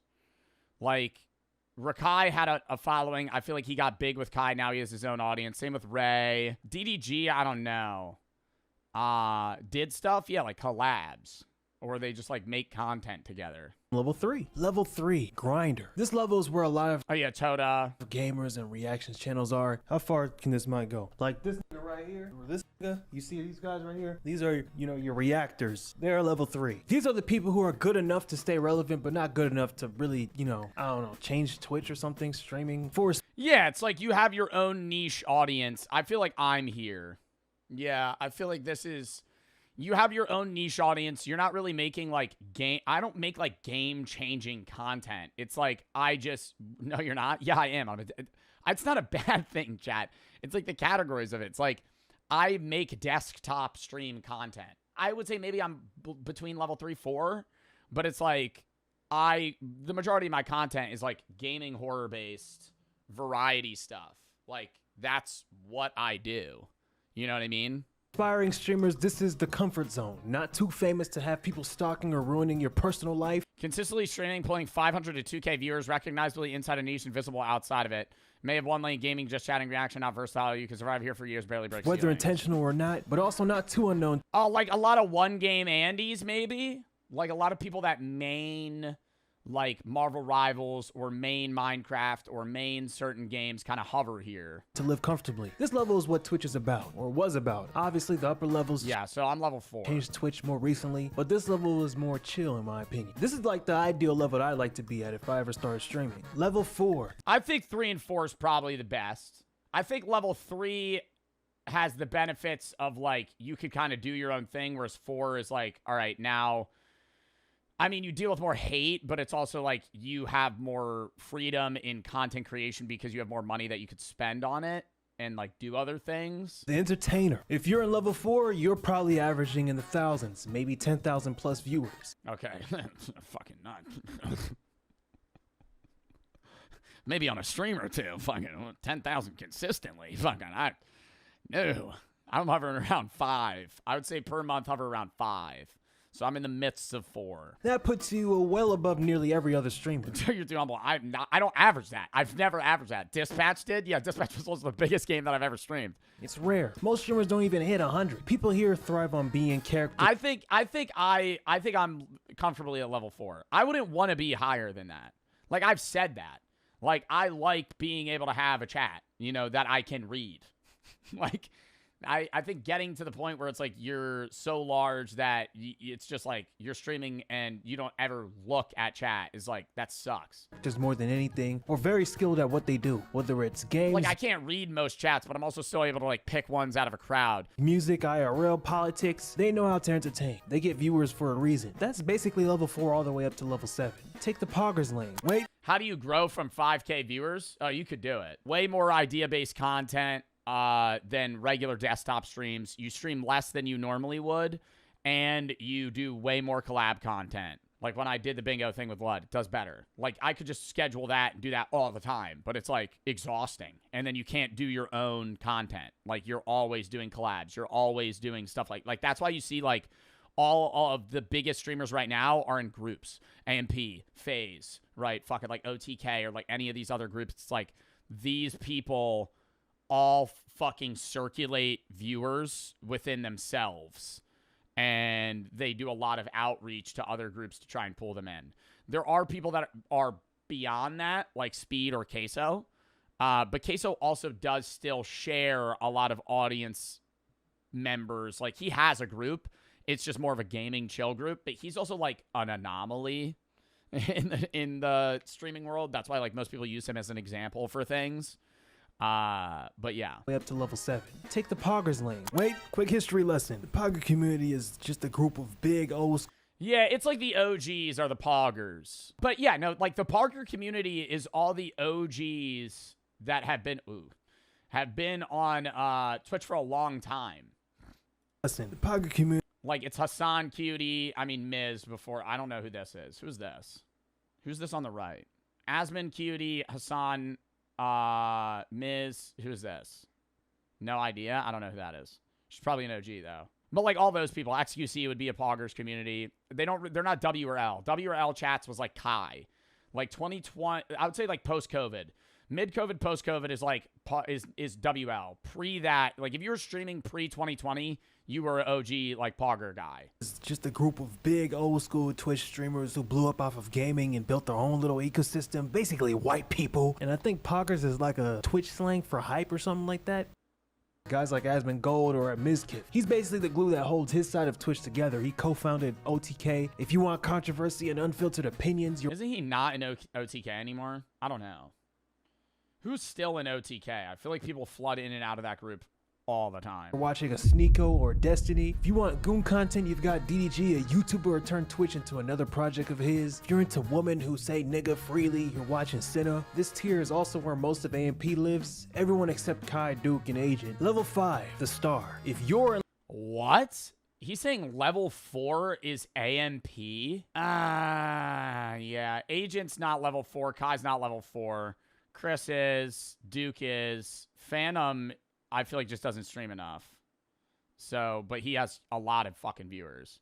Because they're independent. Oh, you're saying they're not independent? No, they are. But it's like, I feel like a lot of them are larger. An agent. Level 5, the star. If you're in level 5, congratulations. You're 1 in 10,000. Literally. Level 5 is basically the... Phantom streams all the time? Does he really? I thought he took a break. Phantom Twitch tracker. No, he streams like 80 hours a month. Or like 60 hours a month. That's like, that's not that much comparable to most big streamers. Streaming lottery. He averages a shitload of people though. Most people never even sniff this tier. There are household names within streaming. These are the streamers averaging 15K to 50K plus viewers or concurrent viewers consistently. We're talking the top 0.1 to 0.5% of the, the elite. You're a brand, sponsorships, managers, and employees. Employees chop out. Managers and sponsorships exist at level 3. Like, if you're averaging above 500 viewers, you probably have a manager and, like, a management group that you work with. Gaming stars. These are the household names who built their careers on dominating games and turning it into mainstream. Burnt Peanut? Bro, Burnt Peanut is going to be the biggest streamer in the next year. And I'm not even fucking lying, bro. I know Arc Raiders is probably boosting him a bit, but, like, dude, I thought Burnt Peanut was big, and I was watching him on Twitch. He had, like, 38,000 viewers. He's, like, 3 times the size of Queso. I think more people know Queso because he's been in the space longer. And, I respect both creators. Queso only streams on Twitch. He averages, like, 55K. Burnt Peanut averages, like, 30 or 40K on Twitch and, like, 70,000 on YouTube. Burnt Peanut averages more viewers combined than, like, Kai on a regular stream. He's fucking huge. I don't know any streamer bigger than him right now. I'm actually serious. Like, I've been watching Burnt Peanut clips, and I'm like, dude, this guy's like, so much bigger than anybody even recognizes. It's insane. I don't know if he streams anywhere else. Jinxie does multi-platform stuff, too, but it's like Jinxie's more known, but that's because he's been in it longer. Like, right now, Burnt Peanut is the biggest gaming streamer on Twitch, and it's not even close. Like, it's not even close. Like, this is, dude, I'll literally pull him up. Never heard of him because he's new. He's the 12th ranked Twitch streamer. Look at his fucking graph. Just a straight upward fucking spike. Go to fucking overview. Look at that. Averages 20. Dude, he's maxed out 93K viewers. 40K viewers, 60K viewers, 44K viewers. And that's just on Twitch. On YouTube, he's averaging like twice what he is on Twitch. Recognition. Queso, he's the new school phenom. Massive viewership, proving raw gaming streams can still create stars in 2025. This dude's name is K. Sit on me. Okay, sit still. Then you have OGs like Tim the Tapman, Shroud, maybe Tfue. These are some of the most recognizable names in gaming streams. I'd even add Shroud, yeah. Shroud Summit 1G. Summit 1G is up here. Ninja is like up here recognition wise, but Jinxie in the cut as well. On the political side, Hasanabi is the biggest political streamer Asmon Gold in the world. He pulls tens of thousands of viewers daily just by talking about news, breaking down everything. He's controversial and loved, but who isn't at this level? Then there's the popularity, personality-driven archetypes like Your Age or Bruce Drop 'Em Off, who is polarizing, yes, hilarious, yes, but he has one of the most loyal fan bases in the game. If you want music-driven streams, you go to a Plaqueboy Max. Obviously, that's not all he does, but he's one of the few streamers actually trying to get taken serious in the music industry. I put I'm Dante on this list as well. He's one of the best reactors. I'm Dante off of OG recognizability, yes. I think everybody in the streaming space knows who I'm Dante is, but I'm Dante streams so freely now because I think he's fully set and obviously has a family that it's like he's fallen off viewership-wise, but solely because it's like, well, he's just on and off. He just streams when he wants, which is like the goal. Streamers ever, in my opinion. Flight Reacts is the king of NBA reaction content or sports content. He got popular for acting dumb. He didn't fall off. No, I'm not saying he fell off. I'm saying he doesn't average as many more viewers. He's still huge and he's huge on YouTube. But like, I'm saying viewership-wise on Twitch, he doesn't average what he used to. But I love I'm Dante. I've streamed with him.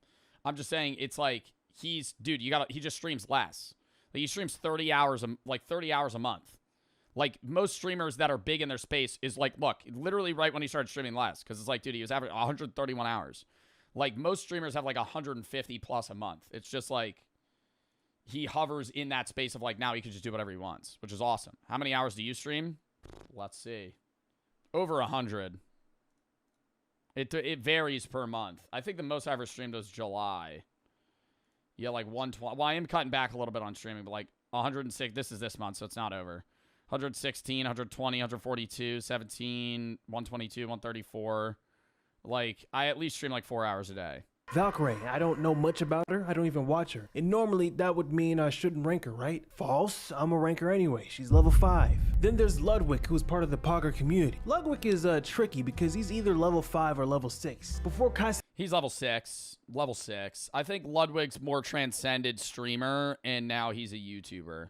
Like he is one of the most known people, but he's definitely larger than like half the people that he listed on level 5. And Mafia-thons and broke all these records. Ludwig held the Twitch subscription record with the 31-day subathon in 2021. Ludwig, in my opinion, popularized the subathon format and became the biggest streamer in the world at one moment. You know what? Just because of that, he's level 6. Just because of that alone. Which brings us to level 6. Level 6, cultural shift. This tier is where the most famous streamers ever are. XQC. He's started as an Overwatch pro to one of Twitch's most— Yeah, you gotta be like,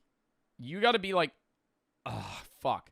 You gotta be somebody that's been in the game a long time to be on level 6. I feel like he's gonna say level 7 is like Speed and Kai, but I feel like even though they're so large, they haven't like culturally changed Twitch the same way that like people that have been doing it since 2015 have. Watched and subscribed streamers. He's also popular for needing subtitles on streams every once in a while. Guys, what the fuck? You know what they have to do with some of you guys? I guess the lights. Nigga, you ain't funny. That's not true. Maybe you're just boring as and lame as hell. Cause only lame niggas say that shit. You ain't funny, Pokimane. She has been the face of streaming for women for nearly a decade. She's the blueprint. Without Pokimane, half of today's women in streaming wouldn't even have the same lane. Honestly, I would say that Twitch's marketing, maybe it's changed, but when I got into streaming, this was during the COVID, like 2021 era, she was the face of Twitch. Even though she wasn't the biggest streamer, like Twitch marketed Twitch with her as the forefront. She made it normal to stream, I guess. I don't know. Hate it or love it, she's an icon for female streaming. Abai. If you're in the US thinking Abai who, just know he's famous in the Spanish-speaking streaming. Nah, Abai's one of the biggest streamers, off of solely the fact that he averages crazy amounts of fucking viewers. He's like bigger than than some of the biggest American streamers. And Ibai is known by non-US Twitch viewers, or by Twitch viewers in the US even so, right? Like, I don't watch a lot of foreign streamers, but I know who Ibai is, even though he does Spanish streams. Man's at one point had 9.3 million. Yeah, I think he had the biggest view count on Twitch now. Peak concurrent viewers on Twitch, meaning 9 million viewers were watching him at the same time in one stream. If you still don't know him, you probably seen him in that viral Speed meme when they both look at each other at the Ballon d'Or award ceremony. I think I said it right. Ninja. He took Fortnite from a popular game to a worldwide obsession. Well, not really him. There's obviously— I think Ninja's the biggest streamer ever. Genuinely. I think Ninja will always be the biggest streamer ever from Fortnite. Like, just everybody knows Ninja. He's massive, yes, but that's not for the meme. I'm saying, like, Ninja is the biggest streamer of all time. Like, that, if you're having, like, a fucking Michael Jordan debate on, like, the best streamer, different thing, but, like, the biggest, Ninja. Just off name, Ninja. Everybody knows him. Everybody knows Ninja. Dude, he was on fucking Times Square. I mean, cringy, yes, but still. Other people, but he was like the face of it for one point. He streamed with Drake, broke Twitch records, got ESPN covers, late night interviews, the whole thing for just being a streamer. That was not even heard of. Now he's obviously not pulling those, insane numbers like he did anymore, but that doesn't erase the blueprint he left behind. He showed the world that streaming— Tfue pales in comparison of popularity. I love the content Tfue makes now, but Tfue was not nearly as large. It could cross into the mainstream. Level 7, Icon. This is it, the final level. Level 7 is reserved for the streamers who go beyond numbers. When you hit level 7, you're not competing with other streamers. Kai overshadows him now? Dude, Kai, but you gotta keep in mind, Ninja pulled Kai numbers when Twitch had 1/3 the average fucking viewer base. Like, Kai has more viewers. Ninja had more of the pie. Ninja was literally holding like fucking 20% of Twitch. Anymore, you're competing with, rappers, athletes, YouTubers, celebrities in the context of fame. I'm talking people who never opened Twitch in their life. They know who you are. There are only 2 streamers I put on Icon. Kai Cenat, he's the face of Twitch, no doubt. Yeah, Kai and Speed. I don't know anybody else. Like, streamer-wise, Aiden Ross. Streaming into an event. Subathons became the biggest event in online content. When Kai goes live, it's almost like old television. Kai is the event host of the internet. He's the one who took a format that used to be sit and stream for hours and flipped it into improv TV. He has, of course— You know. Of course, got hate for that. Some say he's selling out. Others complain he's making everything about big stunts instead of just chilling and gaming. Some of his Is he really not streaming until 2026? peers accused him of view-botting, like Because he's been off for like 2 months. QC. He gets blamed, analyzed, but you know, that comes with being the biggest name on the platform. Then there's IShowSpeed. At one point, he was the most hated streamer online. Too loud, too reckless, banned on Twitch, constantly in controversy. Example, 2 people left on Earth thing. Say if we the last 2 people on Earth, and we had to reproduce to make the world continue. Would you reproduce with me? No, because that means our kids will have to intertwine and then their kids, no. Who gonna stop me? I will. Who's gonna stop me? But you know, he transcended all that. He flocked over to YouTube after he got banned, used Ronaldo as a way to get even more popular. Now he's a global name. Europe, South America, Asia, Africa, it doesn't matter where you go. Kids know who IShowSpeed is, even adults. And soccer really made that a thing. Like him being intertwined with Ronaldo, and then the soccer community, it just elevated him to worldwide fame. Yes, he did world tours, but that was also just because it's like everybody knew Ronaldo and he was in association with Ronaldo, and then he also like diverged from that. But soccer is known in every single country, regardless of language. And if Speed can associate himself with that, then he's associated with the world. It's at one point, you know, they flood his chat in languages he doesn't even speak. And part of that is because he's on YouTube. Everyone has YouTube on their phone, which means everyone has access to Speed. That accessibility took his chaos worldwide. That man has 400 million followers on YouTube, Instagram, and TikTok. 400 million?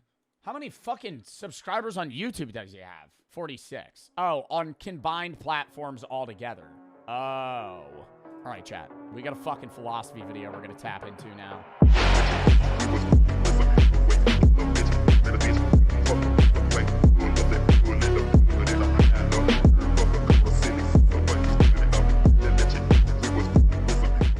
The deadliest weapons from every time period. Here are the deadliest weapons from every time period in every time period. What is a deadliest weapon of all time? A spear. Spear in caveman eras. Bow and arrow, probably big.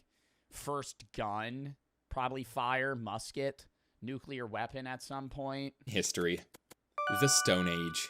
Back when humans still slept in caves, the options for killing each other weren't quite as exciting as they are today. For most of the Stone Age, your best weapon was just that, a stone. They were surprisingly effective. Just one hard hit with a rock is more than enough to crack. You didn't think in the Stone Age they just used sharpened sticks? I feel like cavemen in the Stone Age were smart enough. Yeah, they used like sharpened sticks. I'm pretty sure even in like the Stone Age what weapons did they use in the Stone Age? I feel like they had to have had other stuff. Yeah, the Stone Age is just anything pre-metal. So it would just be like any sharp rocks, spears, bows, harpoons. It's just like they still had stuff. Like, didn't the Mayans have like obsidian tools? Crack the human skull like an egg. They also weren't too bad from a distance either. Thunk. There's no way they just use rocks. I refuse to believe they just use rocks. Someone had the brilliant idea to put a sharpened stone on the Okay, there we go. Spear, as I said. Called it. End of a stick and call it a spear. Then, some 70,000 years ago, one guy was like, man, I hate that guy over there, but he's too far away to stab him with a spear or even throw a rock at him. So let me shoot a mini spear at him. Oh my god, because an arrow is just a mini spear.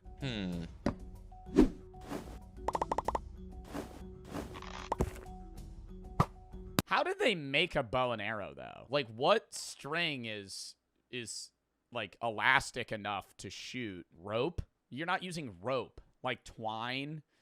What material you could fucking like sling together that would be strong enough to pull, but the tension would... A slingshot, yeah, like what you're saying, like a rock slingshot? Yeah, but that's for like small birds with like stones. What material was used for bowstring in the Stone Age? Not horsehair. Plant fibers like nettle, flax, and hemp, as well as animal sinew. What the fuck is animal sinew? A tough, fibrous connective tissue that attaches muscle to bone? Oh my god, I get this in my fast food chicken sandwiches. Like right on the tendon. They would use that. Wow, how would they dry it and then fucking rip it? Bamboo strips, cane. I feel like those got to be weak-ass bow and arrows. Ha! You missed. Ugh. Simple weapons like these were literally all that we had for most of our history as a species. But as civilizations around the world expanded... Dude, I always think about the fact that, like, if you were just one dude with an AK-47 in, like, the 1300s, you could just rule the world. Like, they can't kill you. Like, if you went, like, or not the 1300s, yeah, ammo. I'm saying, say you had an AK with infinite ammo. You could, like, pull up to, like, pre-gun era and just be fine. Weapons were forced to become more advanced. The Bronze Age. Take, for example, the macuahuitl, an ancient weapon used by the Aztec civilization in Central America. This weapon combined the best parts of a wooden club and a dozen small daggers, with sharp obsidian blades on the sides that were there just to make sure the Aztecs' enemies could never survive the wounds this weapon inflicted. Though we all know how that ended up going. A less effective melee weapon with a much cooler story is the trident. It was primarily used for fishing. And Aquaman. How exciting. But it also got some action in the Roman Colosseum as the primary weapon of a type of gladiator called a retiarius. A retiarius was traditionally equipped with a trident, a small dagger, and a fishing net, and they would they'd throw it on the motherfucker and then stab him. Have little to no armor or even clothing. They'd be pitted against fighters with much more armor than them, and use their speed and agility to dodge their enemies' attacks, and try to tangle them in their net, while I would just chuck the net at him, and then you just go, Ugh! Simultaneously trying to... Chat, you're in a gladiator match. What is your weapon of choice? I would want, like, a two-sided spear. Nah, it's gotta be a weapon. Chat, you can't say a fucking Glock 19, bitch. That's cheating. I'm saying weapon of choice in gladiator eras. Everybody's just saying a gun. That's not... You're in ancient gladiator times. Oh, the Tsar Bomba. Okay. Fuck. I would probably pick like a double-sided spear.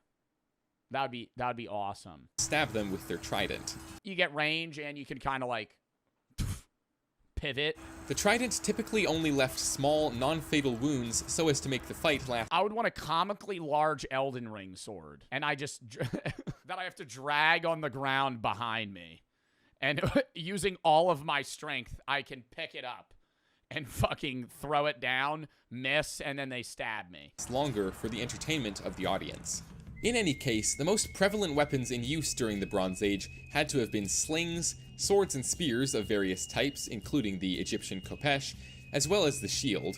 While useful in hand-to-hand combat, they were even better when used in an army formation, such as the phalanx. Dude, I remember first time I watched 300. That was life-changing. Life-changing.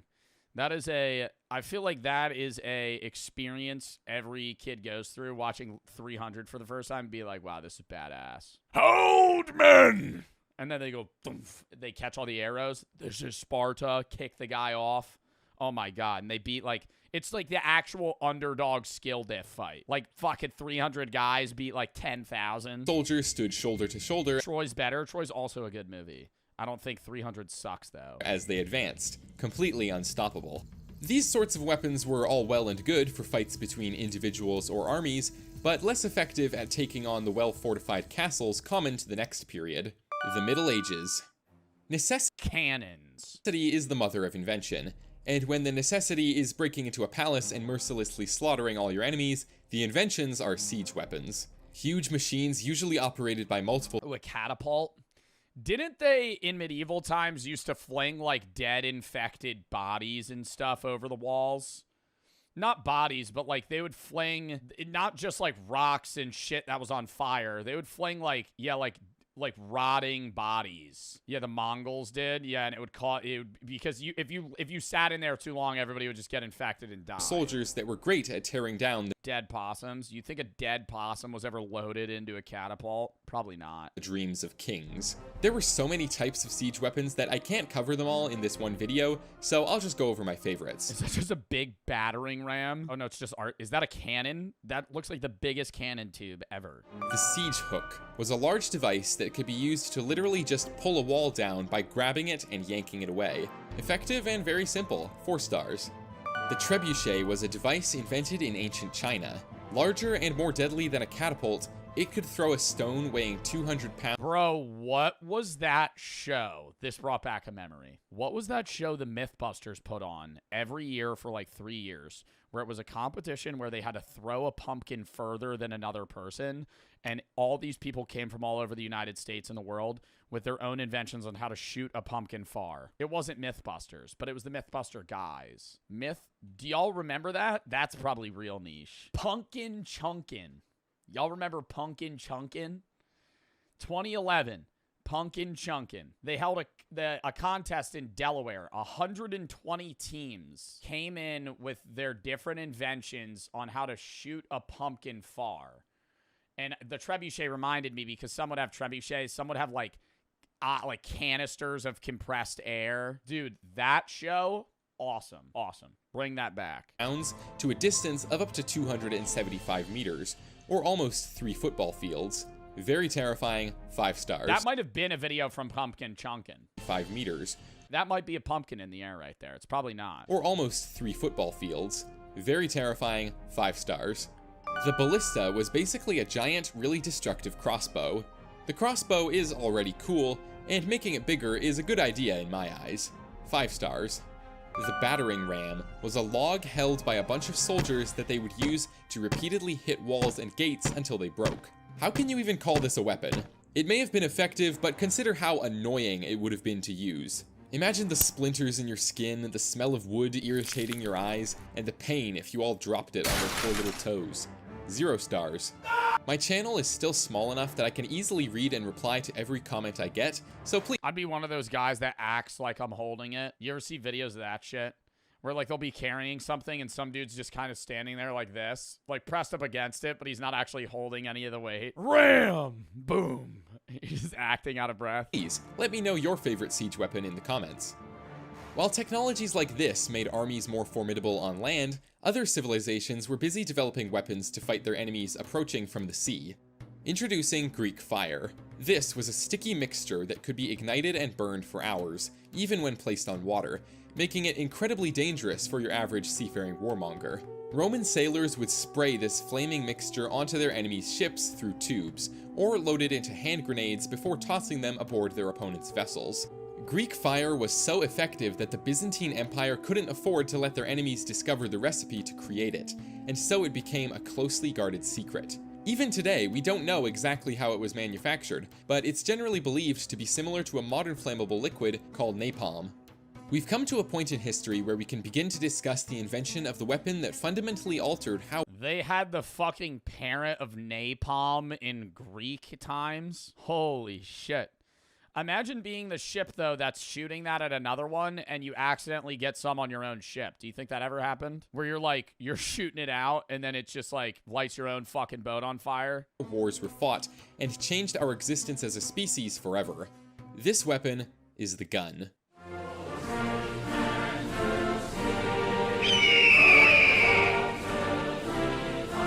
Modern guns are unreasonably effective at killing people. Just ask any American third grader, they'll tell you. Oh, stop. In the year 950, the ancient Chinese decided to put a tube of gunpowder on the end of a traditional spear. When ignited, That's just a fucking firework. Is this how those, what are those fireworks called? The whistling popping ones? Bottle rockets. Tube would spray fire from one end at the attacker's victim. Eventually, they added debris and pellets to the gunpowder, which would also be ejected from the tube. This is the fire lance, and it's basically a spear, a flamethrower, and the world's first gun, all in one weapon. Alright, I'm picking a fire lance for my weapon in the gladiator ring. Personally, I would hate to— Oh wait, no, this is the Middle Ages, never mind. —be on the receiving end of this thing. This time period set the stage for a new level of innovation and cruelty in the creation of weapons. The goal was no longer just to kill your enemies, it was to do it in the quickest, most destructive way possible. I think that was always the goal. They just never invented anything prior. I don't think war prior to the fire lance was like, hey, we're just going to make this battle 5 years long. I think they were always like, we want to win now, but we can't. Unimaginable pain and suffering so that anyone else would be too scared to fight you. As history shows, I think one of the most terrifying things was being one of the guys with a flamethrower strapped to your back in World War II. For both parties. Being the guy with the flamethrower, because if they fucking shoot you, you have a bomb on your back. that would blow up. And then also being the guys in the huts hiding when you're the dude that just walks in and rips them apart. Aren't flamethrowers banned now in war? I don't know. I feel like I feel like you're not allowed to use like flamethrowers in war. It's cruel. This sort of thing would only it's a war crime. Get worse. World Wars. World War I completely changed how our species approached violent conflict. Dude, in World War I, prior to them having, because World War I they had planes, but it was trench warfare, but they weren't that crazy of planes. So early planes in World War I, they would just bring a bunch of grenades and just drop them. Before they had like an area with a bomb bay and like mounted guns and stuff, they would just have like an old plane fly over and just drop grenades into the trenches. The Industrial Revolution had just concluded. Damn, play the video. See ya, Christian. You don't have to watch my stream, boss. Decades ago, and humanity had so many. You could go watch it. Deadliest weapons from every time period. Shout out Just a Rock in Space. I'll fucking sub. New technologies to try out for the purpose of killing. The soldiers of the First World War saw huge advancements in machine guns and grenades, as well as the invention of tanks and warplanes, which took the fighting to the skies. But these are not the most horrifying weapons used during this time. No, not by a what, mustard gas? Probably gas. Long shot. Imagine you're a soldier in the trenches. You haven't seen any action for a few days now, and you and your fellow combatants are relaxed. You take turns keeping watch, but there's been no enemy activity to report. Suddenly, however, your watchman calls for your attention. An enormous cloud of yellowish-brown smoke is on the horizon, being blown towards you by the wind at an alarming speed. You're a trained fighter, so normally you wouldn't be scared, but in this case, there is no enemy to shoot at. Your only chance is to run from this new horror, and run you do. It's not enough. You are enveloped by the gas completely, and your skin begins to blister as your eyes swell shut. Breathing becomes excruciatingly painful, and you are screaming. So are your fellow soldiers, shocked and disoriented. Well, and it's crazy how simplistic this was to make. Don't people die every year cleaning their homes because they accidentally mix ammonia and bleach? Like if they're rubbing, like a lot of people will die because they're cleaning their bathtub and they'll use bleach and then they'll be like, oh, I'll use ammonia too. And then they just fucking pass out in their bathtub and die. If any of you somehow make it out of this cloud of mustard gas, you could remain alive suffering. You just taught some kid how to make it. I think I'm doing the exact opposite and warning people. If some psychopath watching me decides they want to make mustard gas, I don't think that I'm the causation of that. I think they're already demented in some sort of way that is, they were probably going to be corrupt in another way or another. Kids are dumb. If I openly talk, Sketty, I don't know if you're rage baiting here, but I'm actively just saying, hey, this is dangerous. I don't think I'm telling people to make mustard gas. The effects for weeks. Swollen lungs, blistered skin, vomiting, and blindness, before you finally succumb to death. Gas attacks of many varieties were used by both sides in World War I, but none were quite so horrifying as mustard gas. What was used in Vietnam? And it was like orange, and they would spray it everywhere. Eventually, international treaty laws would ban the use of toxic gas in combat. That wasn't napalm, it was something else. Agent Orange. As the effects were seen as too inhumane. In a war that took the lives of 20 million people, that is saying something.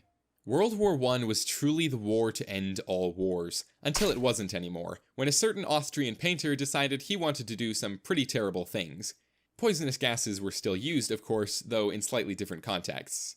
Like any other war, well, they used to, in World War II, what was it called? It was the, something Einsatzgruppen? Einsatzgruppen. The Einsatzgruppen were like mobile killing units in early World War II, and didn't they go around? It was like really ineffective, but it was really cruel. I mean, not that the other shit they did wasn't cruel. It was all cruel. But they used to, like, trap people in vans and then kill them with, like, carbon monoxide. Like, shooting them was too cost-effective, so they would be, like, they would throw you in a car and then hook up the, like, it would be like a mobile gas chamber. World War II started, it was fought for a while, countless people died screaming, and then it was over. The way this war concluded, however, is fundamentally different from any other Waffen-SS? No, I'm talking about the Einsatzgruppen. I don't know if they're similar, but what did they do? They used to use, like, babies as target practice and shit. Mobile killing squads known for the role in the systematic murder of Jewish people and mass shooting operations and other methods. They didn't conduct the killings alone. Units of the Waffen-SS also accompanied them, and Romanian forces, local collaborators aided them. For example, over 2 days, a small detachment of Einsatzgruppen C, along with larger units, would order auxiliaries conducting a mass shooting of Jewish people. Yeah, they led to new developments of special vans outfitted with engines that pumped the carbon monoxide in the van into sealed passenger compartments, killing the people inside. And then even that was ineffective. Other war fought before or since. Here is the story of the final weapon.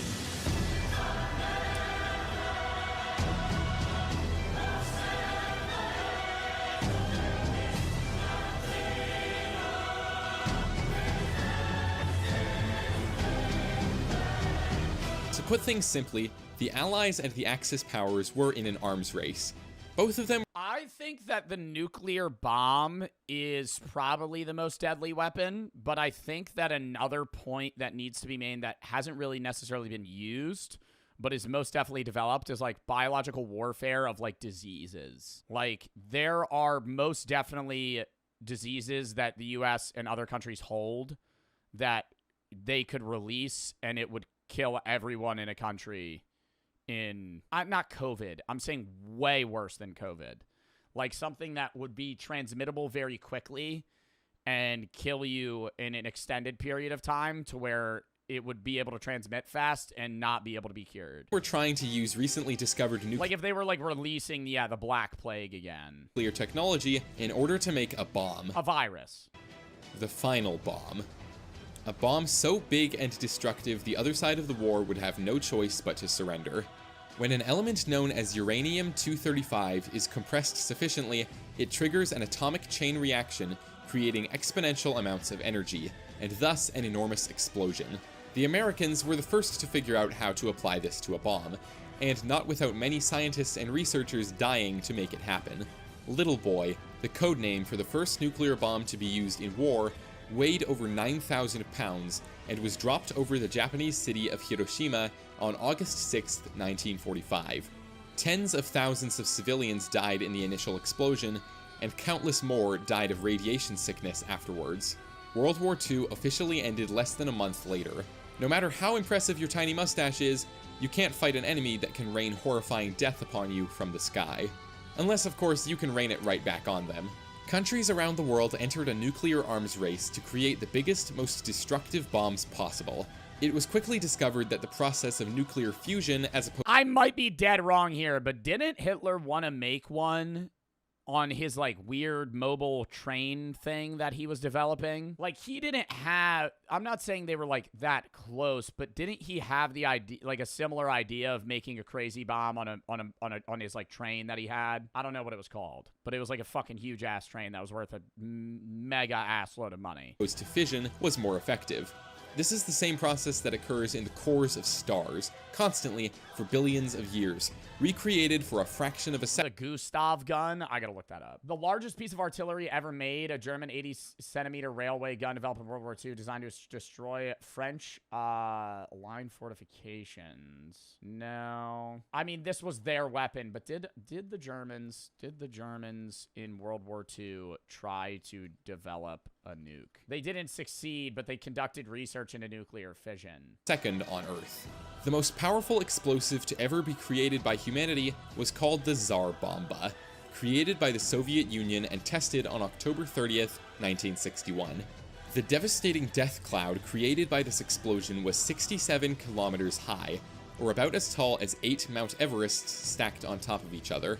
The nuclear bomb in all its terrifying forms is, hopefully, the last weapon humanity will ever need. There is no defense against it besides the— I mean, is there anything bigger that you can make? The only thing that I'm thinking of is like a virus. Like you could create a mutated virus that could kill everyone on Earth. And you would be able to spray it in planes, like over people. That's how I perceive it. Is like the government would have something that they would fly planes over and just shoot droplets over cities And then you wouldn't even need to infect that many people and it would spread. The only problem is, like, biological warfare is illegal. Yeah, the thing, though, is if, like, you encounter... Just because it's illegal doesn't mean they have it in the back, in the sneaky back pocket, like a golem in Clash Royale. Like, just because it's not allowed doesn't mean they don't look into it. Like, I would assume that the United States, even though you're not allowed to, it's like, if you're the guy that does it and then they can't stop you, what are they going to do? Like, war crimes are a rule unless you're a demented guy that's just going to try and take over the world, you know? Like, if World War III were to happen and there was some guy that was like a new Austrian painter and he was like, we're just going to use this. Like, it's either they win or they die. So it's like the goal is they don't have to listen to that necessarily. Fear that your enemy will retaliate with its own bombs, and thus no further developments are really necessary. Perhaps with this final nightmare, it's time for humanity as a species to move on, to stop killing each other and start doing something actually productive and meaningful.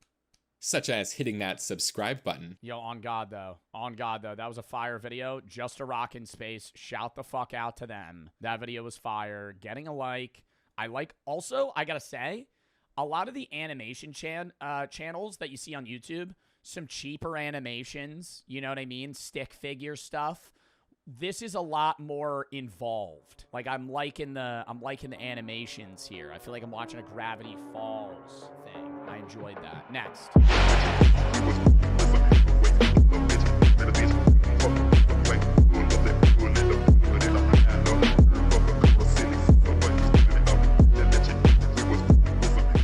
Streaming was a mistake. Aye, aye, Captain! I can't hear you! Aye, aye, Captain! Oh! So now, instead of paying $15.99 a month for 4K UHD, whatever downloads, 4 concurrent streams with HBO Max, you now have to pay $20 a month. I hate Netflix. I hate them really bad. Paramount Plus, Peacock, and Prime Video are $12. Disney Plus is $14, Netflix is $15.50, and Hulu is $18 every month. They will keep raising it. Bruh, Hulu? Yo, I love and hate Hulu at the same time, bruh.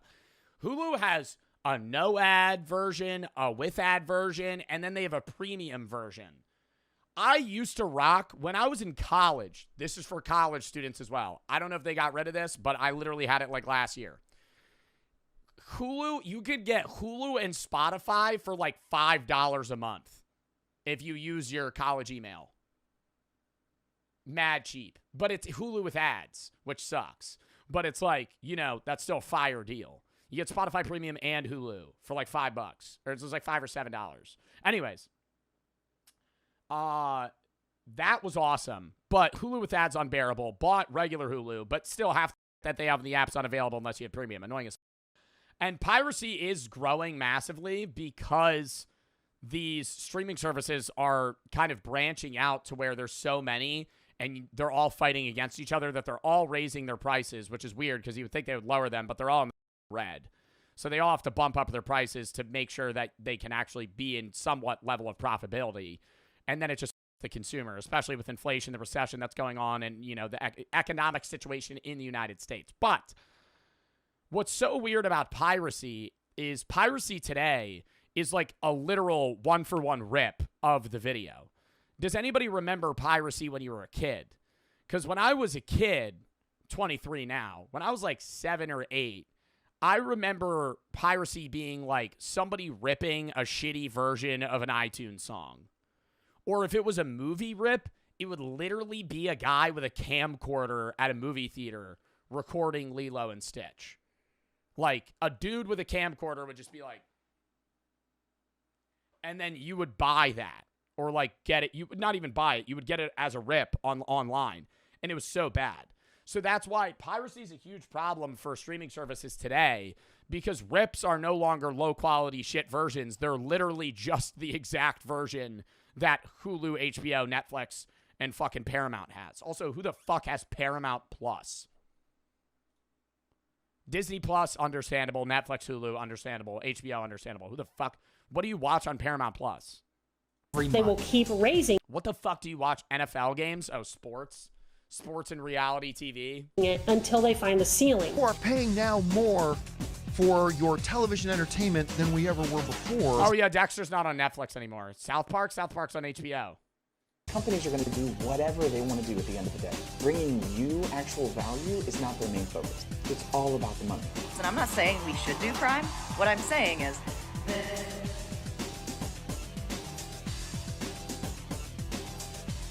Piracy websites increased by 12%. Dude, I remember I used to go over to my friend's house for UFC fights, and he would rip the UFC fight on like these boof websites because he didn't want to pay for the pay-per-view. And we would all be like, bro, we'll chip in. He's like, nah, I got a source. And it would be like a website that just had porn ads on the side. Like, what if there's Russian links? Yeah, Streamies or whatever it was. You're watching the UFC fight, it freezes, and then just like a dick just fucking pops up on screen. I'm like, oh my God, bro, come on. People are starting to realize that it's easier and far cheaper to pirate their favorite TV shows and movies than to buy them. And you honestly can't blame them. Streaming is horrible now. When Netflix first came out, the idea was revolutionary, and you could see why everybody loved it. Netflix made it easier to watch all your... Bro, the thing with Netflix is they have given themselves the OG, like, spot. No one... people have been canceling their Netflix subscriptions, but Netflix will always be popular from the OG factor. Like, they were, like, the first streaming service. When Netflix came out, it was huge, and everybody bought it. And now they're, like, one of the only ones that I actually think might be profitable if you look into it. They do have a lot of originals, which carries them a lot, which I think is great. And a lot of the other, streaming services are doing that now. Like Hulu originals are a thing, and they're all doing, reboots on Paramount and all these other fucking, platforms to try and revive shows. But what I think is crazy is that Netflix sucks. Outside of Squid Games and their originals, they have nothing. They actually have fucking nothing. Every other streaming service, their originals are bad, but they have good shows. But Netflix has nothing, but all they have going for them is like, yo, Squid Games is fucking fire. Squid Games is fire. That's on Netflix, right? There's other shit. I mean, what are other Netflix originals that are really good? Yeah, they have animes and stuff, but I mean, like, I think Hulu has more animes. And then at that point, you just get a Crunchyroll subscription. WWE, they're getting into, like, UFC fights. Like, there's an Amanda Serrano fight on Netflix. I think free with your subscription. And I think that really is the route that they should go. I think Netflix should go like the sports route. Stranger Things. Yeah, that's true. Stranger Things for sure. Better Call Saul. I don't think that's a Netflix original though, is it? Breaking Bad. That's a Netflix original, Better Call Saul. I thought that just might be on Netflix. Favorite movies and TV shows on one disc, conveniently from anywhere in the world. And for a brief moment, it was great. Piracy fell to an all-time low, as nobody saw the need for it anymore. But as the saying goes, nothing good lasts forever. Well, because it was like a fair price. I think what really killed streaming services wasn't Netflix. I don't even think it was like, honestly, I don't think Netflix, Hulu, or HBO killed streaming services. I think it's the other fucks. Peacock, Paramount, fucking, bro, once there's more than like 4, it's cooked. Like, it's fine to have 3 of them. And Amazon. Amazon Prime was already a thing prior to fucking any of that shit, though. You used to be able to just rent movies on Amazon Prime and watch shitty free ones. Once, like, all those other ones came out that were just, like, dupes, and they had, like, certain, like, news services that were, like, coming out with their own, oh my God, it just ruined it. Especially since other platforms realized that instead of licensing their shows to Netflix, they could just create their own streaming. Yeah, Showtime, dude, Disney Plus, honestly, I'm pretty sure Disney Plus is losing money from the fact that that exists. So I don't know if that's great, but I'm just, it's on its own side mission thing. Who cares? Paramount Plus, Showtime, Discovery. I'll even say Apple TV and Peacock should get the fuck out of here. I think chop. Leave these 4, and then streaming services are fine. Severance? No. I love Severance. I'm not saying Apple TV doesn't have good shit, but fucking sell it to one of the other 4. Let them have it, and we're good. Get rid of the other shit, all the good stuff on those, filter to the other ones, and then, hey, I would actually be fine with this. In my position, I make good money. Obviously, take what I say with a grain of salt. I would assume that most Americans and people in general would be okay with these 4 companies hiking their prices slightly if all of these got slashed and filtered into the other ones. Because then you're still spending a little bit more money, but you can stop paying for the other fucking ones that you never use. Want to watch The Last of Us? It's not on Netflix. You'll have to pay $10 for HBO Max. Want to watch Family Guy? Another $10 for Hulu. He said it. He said it. Want to catch up on Rick and Morty? It's not on Hulu. Jeez, I don't know. It is on Hulu. It is on Hulu. Have to go back to HBO Max. Wait, is Rick and Morty not on Hulu anymore? When The Office left Netflix is the mark of the downturn of streaming services. When did The Office leave Netflix? And I'm not even glazing The Office, but that was like, whoa, that's weird. The Office left Netflix January 1st of 2021. Yeah, right around, that is actually mid-COVID. Mid-COVID is when streaming services just hit the fan. Because I think they were also profitable. Streaming services were like very lucrative in that time because everybody was just sitting on their ass at home. To continue streaming expired, and other streaming platforms saw an opportunity to steal Netflix's golden show for themselves. The directors of the show called the representatives of Netflix, Hulu, Apple, and Peacock to a room and asked them to bid for the show, and the highest bidder would walk away with the rights. Of course, Netflix didn't stand a chance in a room full of billion, even trillion-dollar companies like Apple. At the end of the day, Peacock won the auction by offering $500 million in a 5-year deal for the show. 5 times more. $500 million for the fucking Office? I would never give The Office that evaluation. I would never give The Office. I would give fucking Jinxie more of a valuation than The Office. I would say fucking Kai Cenat you're getting more profit out of that deal than fucking The Office in modern times. Who the fuck still watches The Office in 2025? Don't diss it, brother. If I walked past somebody today and they were wearing a Dunder Mifflin shirt, sorry, fuck. Oh my God, I just got a little nauseous there. Than what Netflix could offer. That most. Well, what's the thing that people comment now? Because it's with gaming industries now. That's the problem. Piracy is a big thing on streaming services. But with gaming, there's a bunch of game companies that want you to pay to play a game, but you're leasing it, not owning it. And then the response is, no, not stop killing games. That's the movement. But what is the phrase? If buying isn't owning, piracy isn't theft. That's what it is. If buying isn't owning, piracy isn't theft. If I'm paying for something and I don't get it, and I'm not even, and you're saying I'm buying it instead of renting it, and I still don't own it, well, then I'm just going to steal it. Streaming services do not have a strong library of good shows beyond the ones they plaster on billboards or the ones you see trending on TikTok. Eventually, you're left with a library of what some might call dog shit. What the fuck is going on? This is so gross. But it's like, here's the problem is Netflix is peak shows and movies. Okay. Bad. Like really bad. At the bottom. And it's most of it. Is just, I don't want to watch this. And it's different than Amazon Prime. Okay? Amazon Prime, you got to pay for a lot. But peak, 2%. Mid, 20%. No bad, but really fucking bad. And I love shows and movies that are so bad that they're good. Hulu has that too. Hulu has those reality shows, My 600 Pound Life, and all those videos that are like Storage Wars, Pawn Stars, like shit shows, but it's slop, right? And I'm eating it up. Rock of Love with Bret Michaels, right? 3 seasons of Rock of Love. I've been watching it with Brooke. It's on Hulu. It's a fucking TV series where Bret Michaels, it's like The Bachelor, but they just fight for Bret Michaels to be his girlfriend. They don't win money, and they're only his girlfriend for like 2 months.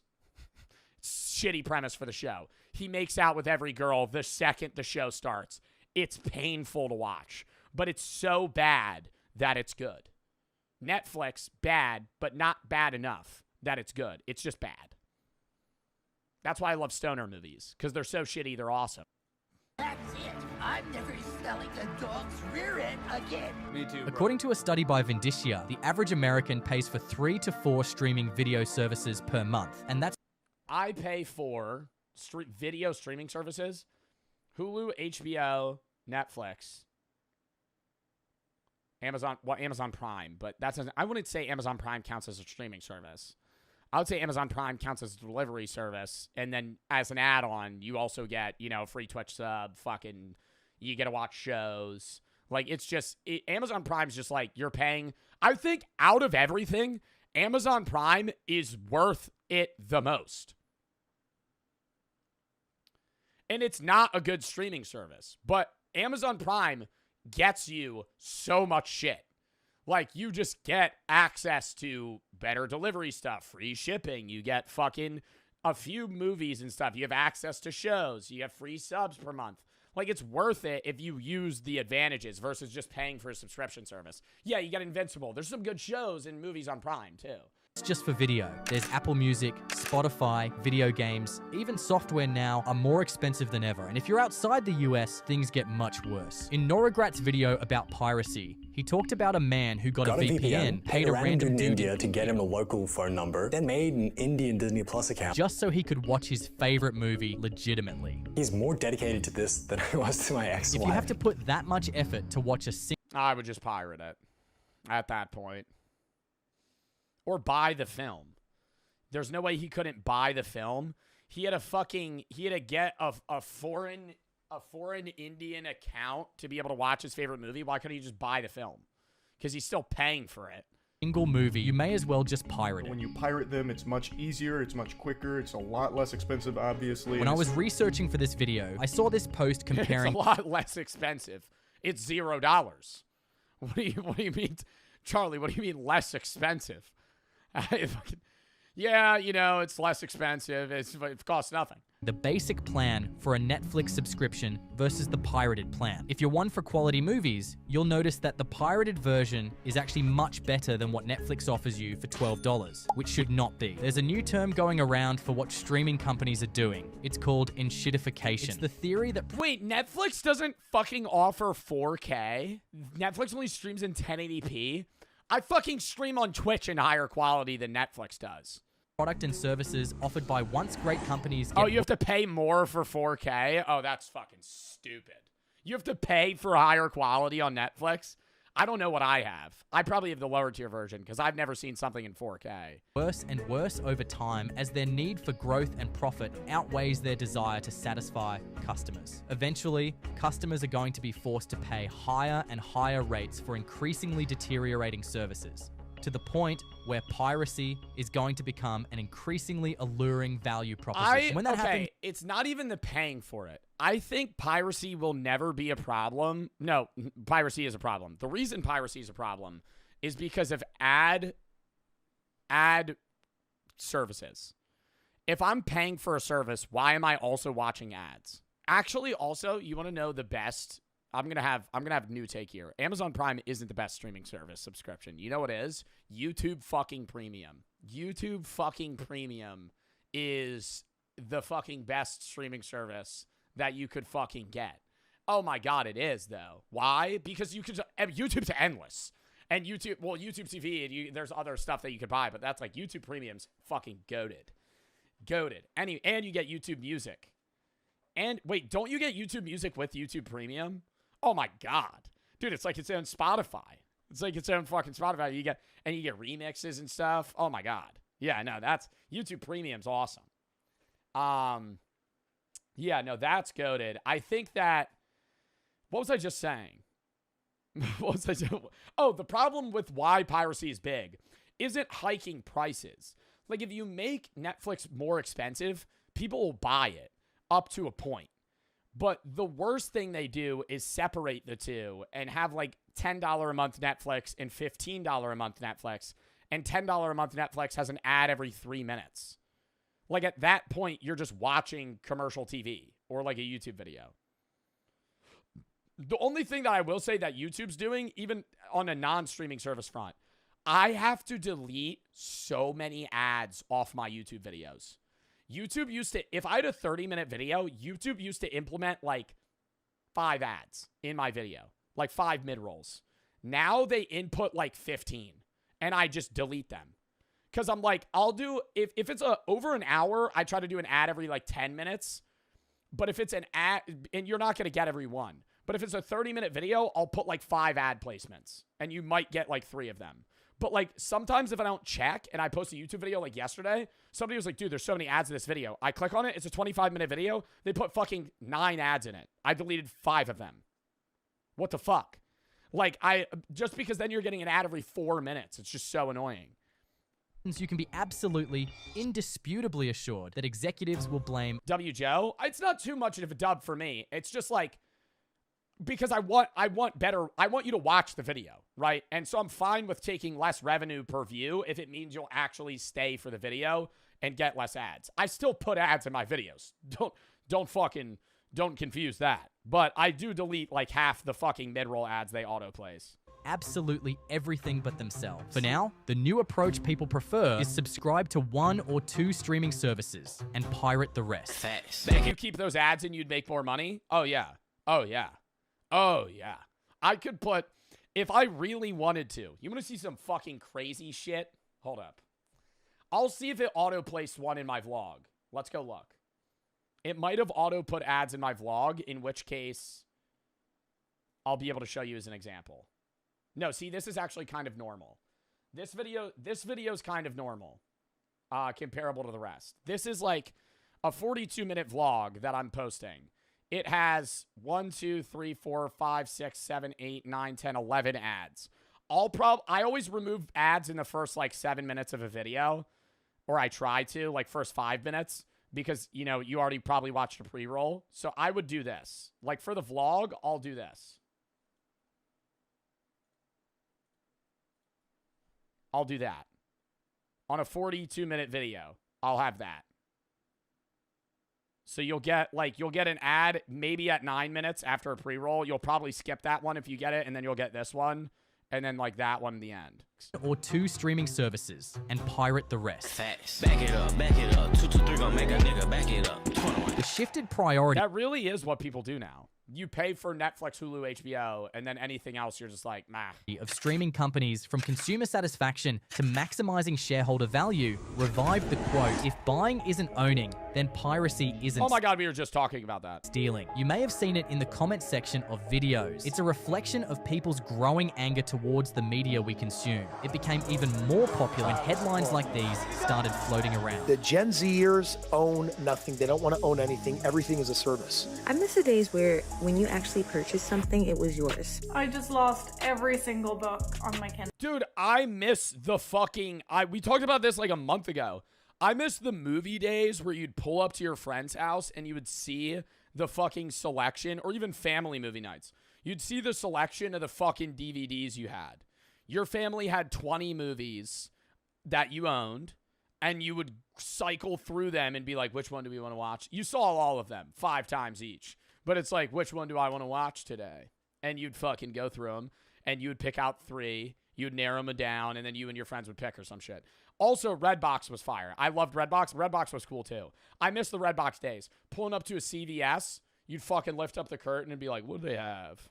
And you'd have to remember to return it, or they'd fucking charge the shit out of you. But let this be your reminder, you guys, we don't own anything on social media. This is their app. They can at any time get rid of TikTok, Instagram, YouTube, your email. We don't own anything. It raises a question. Has Gen Z's future been Well, yeah, doesn't TikTok actually technically own or is able to reuse your content? Or is that Meta? One of the platforms that we use and post on, like, they're allowed to... I think it's TikTok. TikTok can use your videos to promote themselves however they please. It might be Meta too. Like, they don't have to credit you or pay you. TikTok could like post your video as like an ad for TikTok and not credit you. Keep it. You could play it. It could even become a collectible. Fast forward a few years later, and streaming services came along offering an even better way to watch movies. One filled with unlimited potential and a vast library of shows. You could never get tired. This was the dream sold. There was just one small problem. You couldn't own any of it. Think about it. If you buy a Netflix subscription today, you're not buying movies. You're renting access for as long. I don't give a fuck, though. No, that doesn't matter to me nearly as much as video games. I think that's where I draw the line. If you go, I'm going to give you Netflix subscription, you can pay $10 a month and you can rent films. Sure. Okay. How many times do I need to watch Grown Ups 2? 4 times in my life? Like, I don't need to pay $30 to own the fucking movie, right? It's because you're rich? No, it's not. Because I'm rich? This is the cheaper alternative, you fucking idiot. What do you mean? What do you mean? I'm not going to sit here and be like, oh, yeah, no, I don't make money. No, I make money. What the fuck are you talking about? You want to buy every movie you ever want to watch? That's money bag shit. Every time you go, oh, I want to watch a horror movie tonight. Let me go to Walmart and buy fucking 15 horror movies for fucking $180. No. You're going to go on Netflix and you're going to fucking watch one. Anyways, as I was saying, I got rage baited. Oh, it was about gaming. Video games, it pisses me off, though, with, like, what EA is trying to do and a few other dev companies where it's like, you'll pay for a game, but you don't own it. You have a subscription service to a game. Fuck that.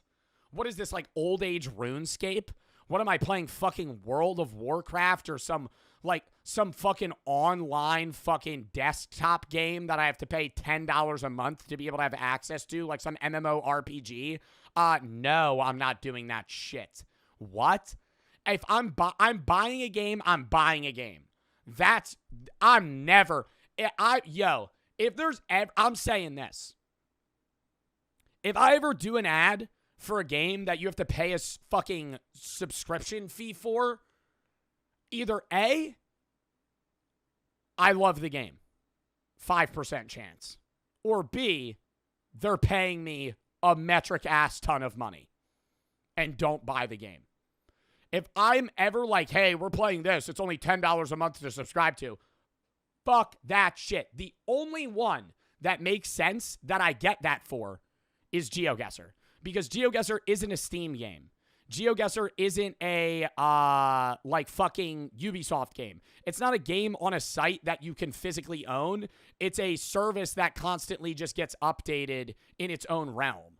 That's, like, the only thing that makes sense. I understand Game Pass as a whole, because Game Pass, I'm not dissing Xbox Game Pass.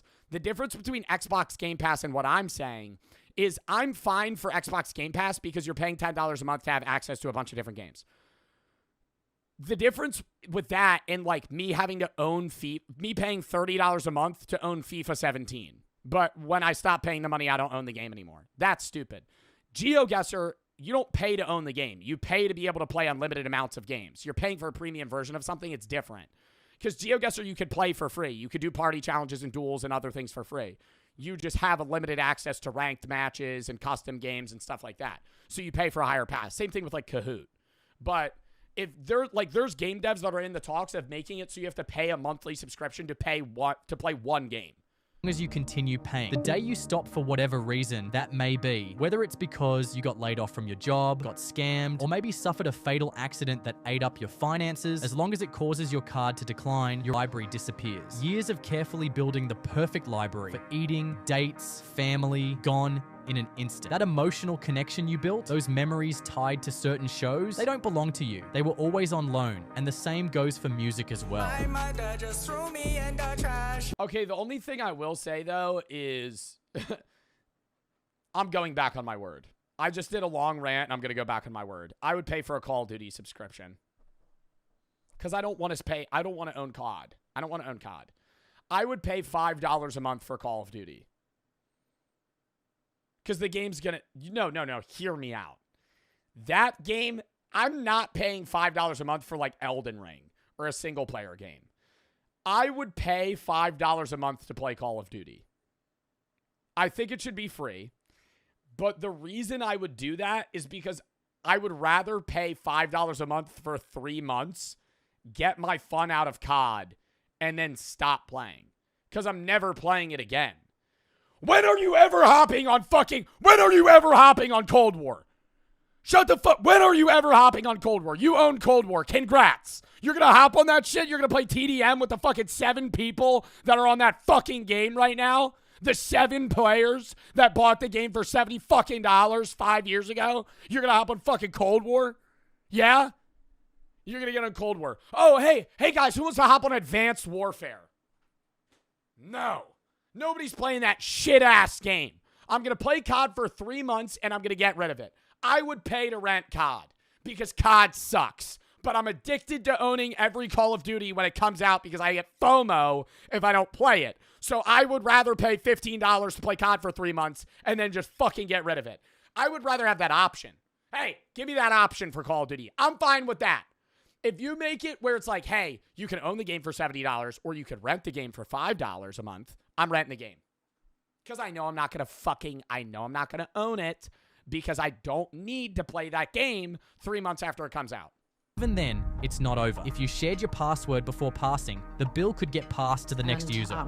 In the United States alone, your password was shared over 1.3 million times. 1.3 million people. That doesn't even make any fucking sense. For these reasons, and so many others, people choose piracy. Illegal sites that let you download movies for free and watch them as many times as you want without fear of losing access in the nearest future. I am not supporting piracy. I am just stating the facts. And the fact is, Gen Z loves piracy, even though most of them lack the technical know-how to do it. That's why videos like how to watch Netflix for free in 2025, 100% legal, get thousands of views, even though free and legal should never be in the same sentence.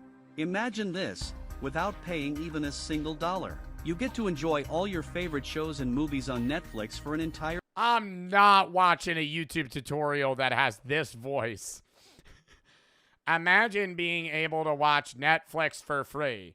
Just click this link and input all of your information, and we'll send you an access account for Netflix. For a year. This is the best working method, and it's going to allow you to get free money as well, because you're going to not only will you be able to get free Netflix, but you'll also be able to get free money with this method here. I don't know, man. Seeming sus lately. Luckily for the streaming companies, many Gen Zs are not computer literate, as you'd expect a generation born to technology to be. Futurism called us the generation baffled by simple technology. It may come as a surprise, but because everything is so automated, 44% of Gen Z now have just the basic knowledge of how technology works. That's why we prefer Canva to Photoshop.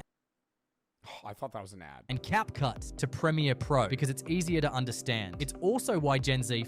No, that's not why people like CapCut to Premiere Pro, because it's easy to understand. Yeah, but you're also... The average person making a fucking TikTok Aura edit doesn't need Premiere Pro.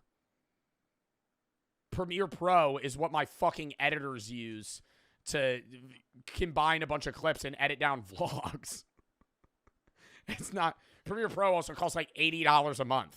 That shit's like fucking expensive. Finds it hard to pirate softwares and movies because they don't just know how, but they're willing to learn. And that is dangerous to streaming companies who have millions at stake. Subreddits, Telegram, and YouTube tutorials have been created to help the generation catch up on the vast revival of piracy. But you can argue that these are billion-dollar companies who can afford to waste $300 million on boring sci-fi movies with cool visuals. So technically, piracy from a relatively small group of teens should not be a problem, right? Wrong. The truth is, every media company is terrified of piracy. Netflix even admitted it in a report to investors. And it's no surprise why. The streaming business is brutally competitive. Platforms are burning millions just to stay alive, and investors are losing faith in the business model fast. Just look at the numbers. Apple TV lost $1 billion in 2024. Peacock lost $372 million. That's the thing, though, is Apple can do that and be entirely unfazed. Like, Apple and Amazon can just burn. Twitch doesn't make money. Did y'all know that? Twitch does not make money. This app you're watching me on loses millions of dollars every year. Every year. It's in the red. It's in the red. The only reason this company is afloat is because Amazon is worth a metric buttload of money and just it's not a problem. There's just a write-off, right? It's a business write-off for the conglomerate of Amazon. Really? Yeah. How much money did Twitch lose in 2023, for example? Because they'll have those stats. The internal projections say that Twitch will effectively lose $250 million by the end of 2025. In 2024, it generated $1.8 billion in revenue, which was an 8.1 decrease compared to the previous year, and their expenditures are likely higher. Twitch has still not started generating a profit, and this is May of 25. People make money on Twitch, but the company doesn't profit. Dollars within the same year. Roku is down almost 20% this year, and Paramount stock has not recovered since they did the Thunderman's Oh my god, is Roku City gonna go away? Turn. That's on my top 5 places to get fried at. No! Roku City! But that does not mean streaming is dead. In fact, what these companies suffer in stock value, they almost always make up for in streaming subscriptions. Bank of America's internal data show that consumers are spending way more on streaming than they were even a couple years ago. The percentage of households spending over $100 a month is growing, while the percentage spending less than $20 is shrinking fast. It is because of this vast potential that many companies are taking. All right, well, what the fuck are the people spending less than $20 doing if they're not profiting or not pirating? Reading? Combat piracy. But what happens when they run out of new subscribers? Do you remember the "you wouldn't steal a car" anti-piracy videos that played in front of movies and on DVDs a whole bunch back in 2004, the British Federation Against Copyright Theft launched this anti-piracy ad, only to get caught in the ultimate hypocrisy. Turns out they stole both the fonts and the music when making the ad campaign. Some reports even suggest this carelessness accidentally encouraged more piracy instead of stopping. Well, yeah, because it's a cringe-ass fuck. It's the same thing as, like, when they were doing, like, anti-weed ads in the fucking, like, 80s or 90s, and they were like, this is your brain. It's your brain on marijuana. And they'd crack an egg and sizzle it, and it'd be some old-ass man. Look. And then it would cut out. Now, obviously, this ad alone was not responsible for the level of piracy carried out across different industries, but it definitely played a role in spreading awareness, not just in the way they expected.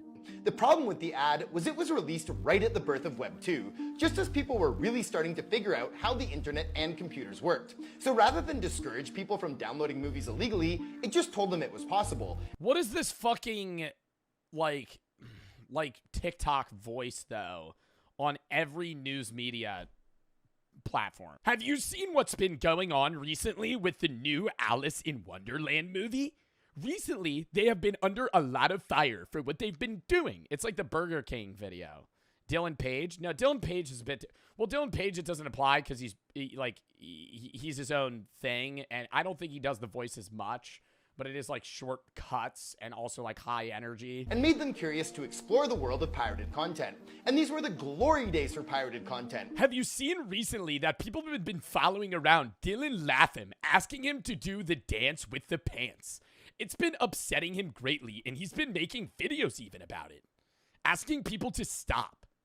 The Pirate Bay opened in 2003, and by 2005, there were over 1.7 million users downloading pirated movies, music, and software on LimeWire alone. According to Znet, US households paid as much as $1,000 for streaming subscriptions. With these kind of numbers, you'd think streaming services would focus on making subscriptions more affordable, but instead, they're pushing for a new bill that could change the game forever. If passed, this law would force other content that costs Hollywood billions yearly. They're especially fighting now, more than ever, as some reporters suggest that some piracy websites are receiving more traffic than Disney Plus and Crunchyroll. If this keeps up, it could ruin their entire business model. We're entering a new era where streaming services are running out of new subscribers. So the only way to keep the money flowing is by providing truly innovative, high-value experiences that customers actively want to support financially. For Netflix, it's their original shows and cough cough, their pricing structure that allows users to watch movies in 4K. See, I didn't know they had a 4K price. How much more? It's $20 a month. But is that all you get? Watch on your laptop, easy changer downloads, ads. But like, what's the fucking... With Netflix spatial Is that all you get? audio. Don't ask me how I did it, I just did it. For Disney Plus, it's Star Wars and their OG shows you could never get elsewhere. And very evidently so. For HBO Max, it's Game of Thrones. That's it. The truth is, streaming companies depend on users getting all their entertainment from them, and only them. Piracy doesn't just slow their growth, it threatens their entire existence. And since streaming is dependent on users coming back, it is only logical they take the necessary steps to protect the future of their business. But I can't help but wonder if this is really the solution, because people seem to think otherwise. Like a rash that just won't respond to medication, internet piracy is one of those things that will never go away completely. If you narrow it down... Never go away completely. I feel like it's bigger and harder to stop than ever because of how massive the internet is now. It's not like you can't crack down on piracy as easily. Yes, there's like AI and tools that they could use to strike down websites, but there's always going to be somebody that has access to either what, like a conglomerate of movies or films or shows in general. They're never going to get rid of that. And you could just hold them on local servers. Why do people really pirate? Is it just because it's free? Because for a while, streaming did reduce that problem. Or is it the convenience? If a pirate website makes it easy for you to access movies from all over the world in high quality with the extra bonus of no ads, the value of a streaming service like Disney Plus, who you cannot legally sue, drops dramatically. The only real way to win users and retain loyalty involves two words that is not very profitable in this day and age. It's called customer satisfaction. I hate Disney. Streaming services used to look like this. Now they look... I never understand why they don't. I know it would be really hard for them to bite that bullet, but don't you think that, like, if one of these companies either kept their prices the same and never upped them, or just dropped their prices, they keep a lot of stuff, and they show that they care, that would raise their business back up to a level of profitability over time. Yeah, I don't know why OnlyFans is on this. Like, an example isn't a streaming service. Red Lobster was in the red. Ironic, but Red Lobster was going bankrupt. They were doing really bad. The business was failing. Nobody wanted to eat at Red Lobster.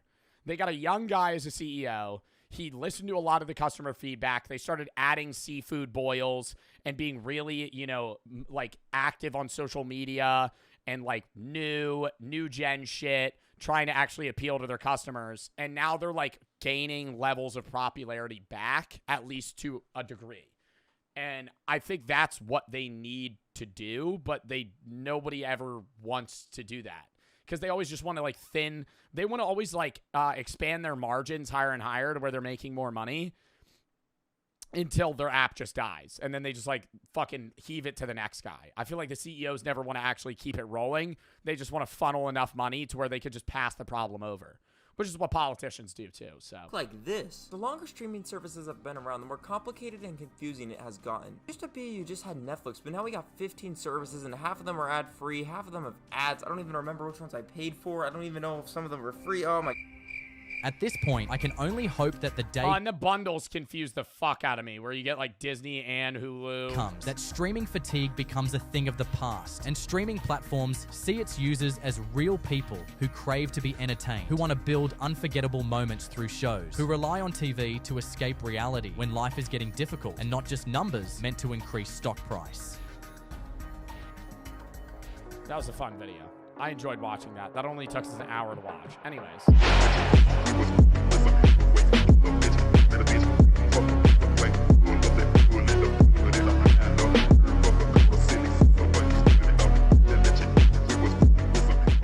Next video. The paranoid world of doomsday preppers.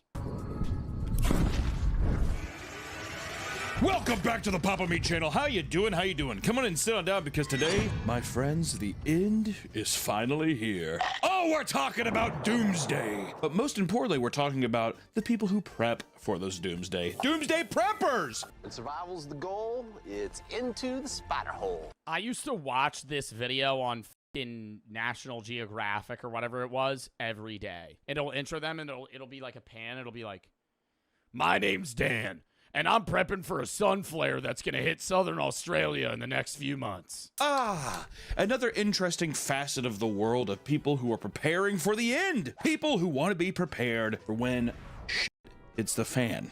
But there's a lot of crazy Yo, if there's a fucking apocalypse you're preparing for, which is it? I think the two that are most realistic are nuclear warfare and sun flares. Like, the zombie shit, like, that's not gonna happen, okay? Like, I'm letting you know right now, there's not gonna be a fucking rabies outbreak or, like, a fucking shroom virus that enters the human body that warps people, at least not in our lifetimes, you know? That fucking makes people mindless zombies that just want to eat flesh. Like, the rapture? Why do you have to prepare for the rapture? If you're somebody that believes in the rapture, you shouldn't have to prepare for the rapture. That's telling.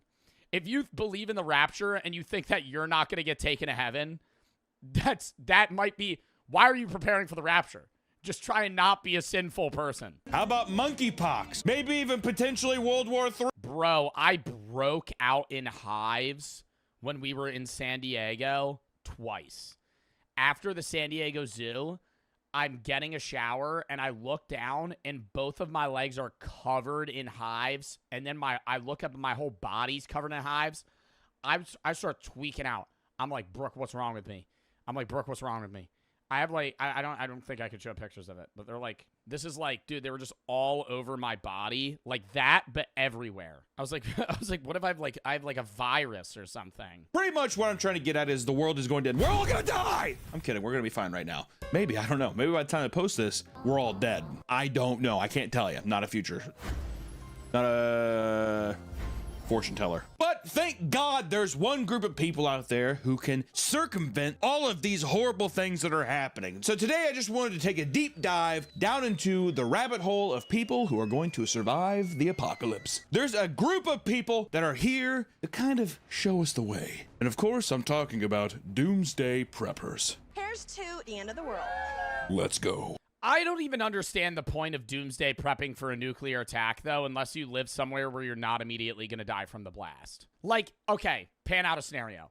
A nuclear bomb is headed towards D.C. Everyone around D.C. is dying, right? In D.C. for sure. If you live near D.C., you're probably fucking dead. I'm probably going to die, right? Like, that's how big nuclear blasts are. If they bomb, like, New York City, I'm dead, right? If it hits New York, which they would probably bomb, I'm going to die.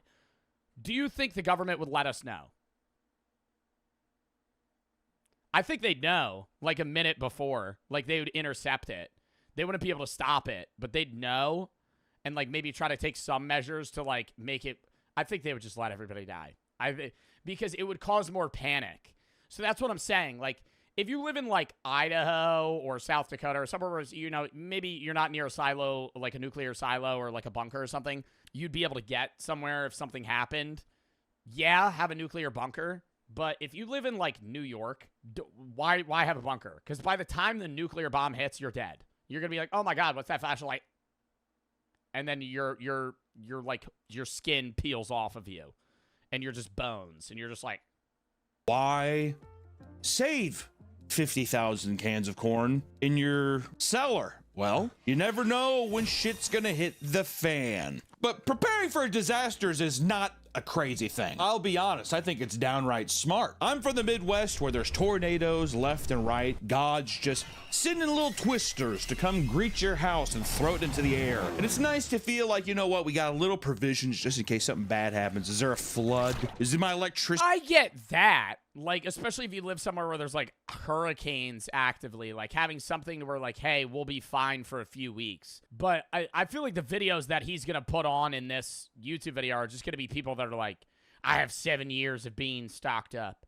I could live here for the rest of my life. If anything happens, I'm gonna blow my brains out. Like, if the world ends, I will not survive. Just take me, God. When something bad happens, you want to make sure that you have the right tools to be prepared. If a natural disaster strikes, like earthquakes, tornadoes, and tsunamis, you want to make sure you have the basic necessities, like food, water, flashlights, and power. There comes a separation, my friends, where you go from being not a flashlight, prepared for a lightning storm and being paranoid that the collapse of civilization is right at our doorstep, right? That's a leap. I'm preparing my family for the imminent collapse of the United States economy.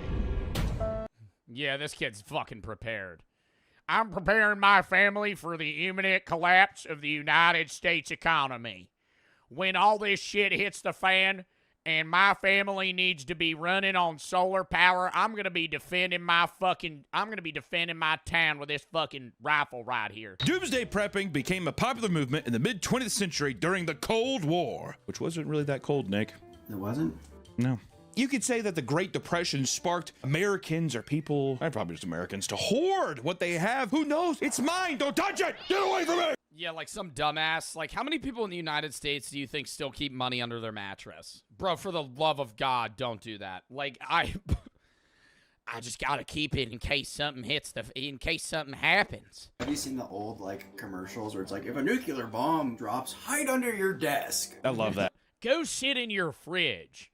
That's how you're gonna be able to fucking...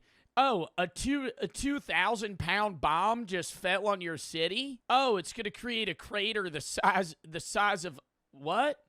The size of New York City? Oh. Hide under your doorway in case your house collapses. That's the sturdiest place to be. But my favorite one was, if there's an active school shooter, we're gonna turn off the lights and hide under. Oh yeah, acts like we're not there. The fucking best.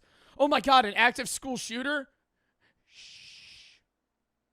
Maybe the kid that actually goes to this school will think that it's a national holiday and that we're not here.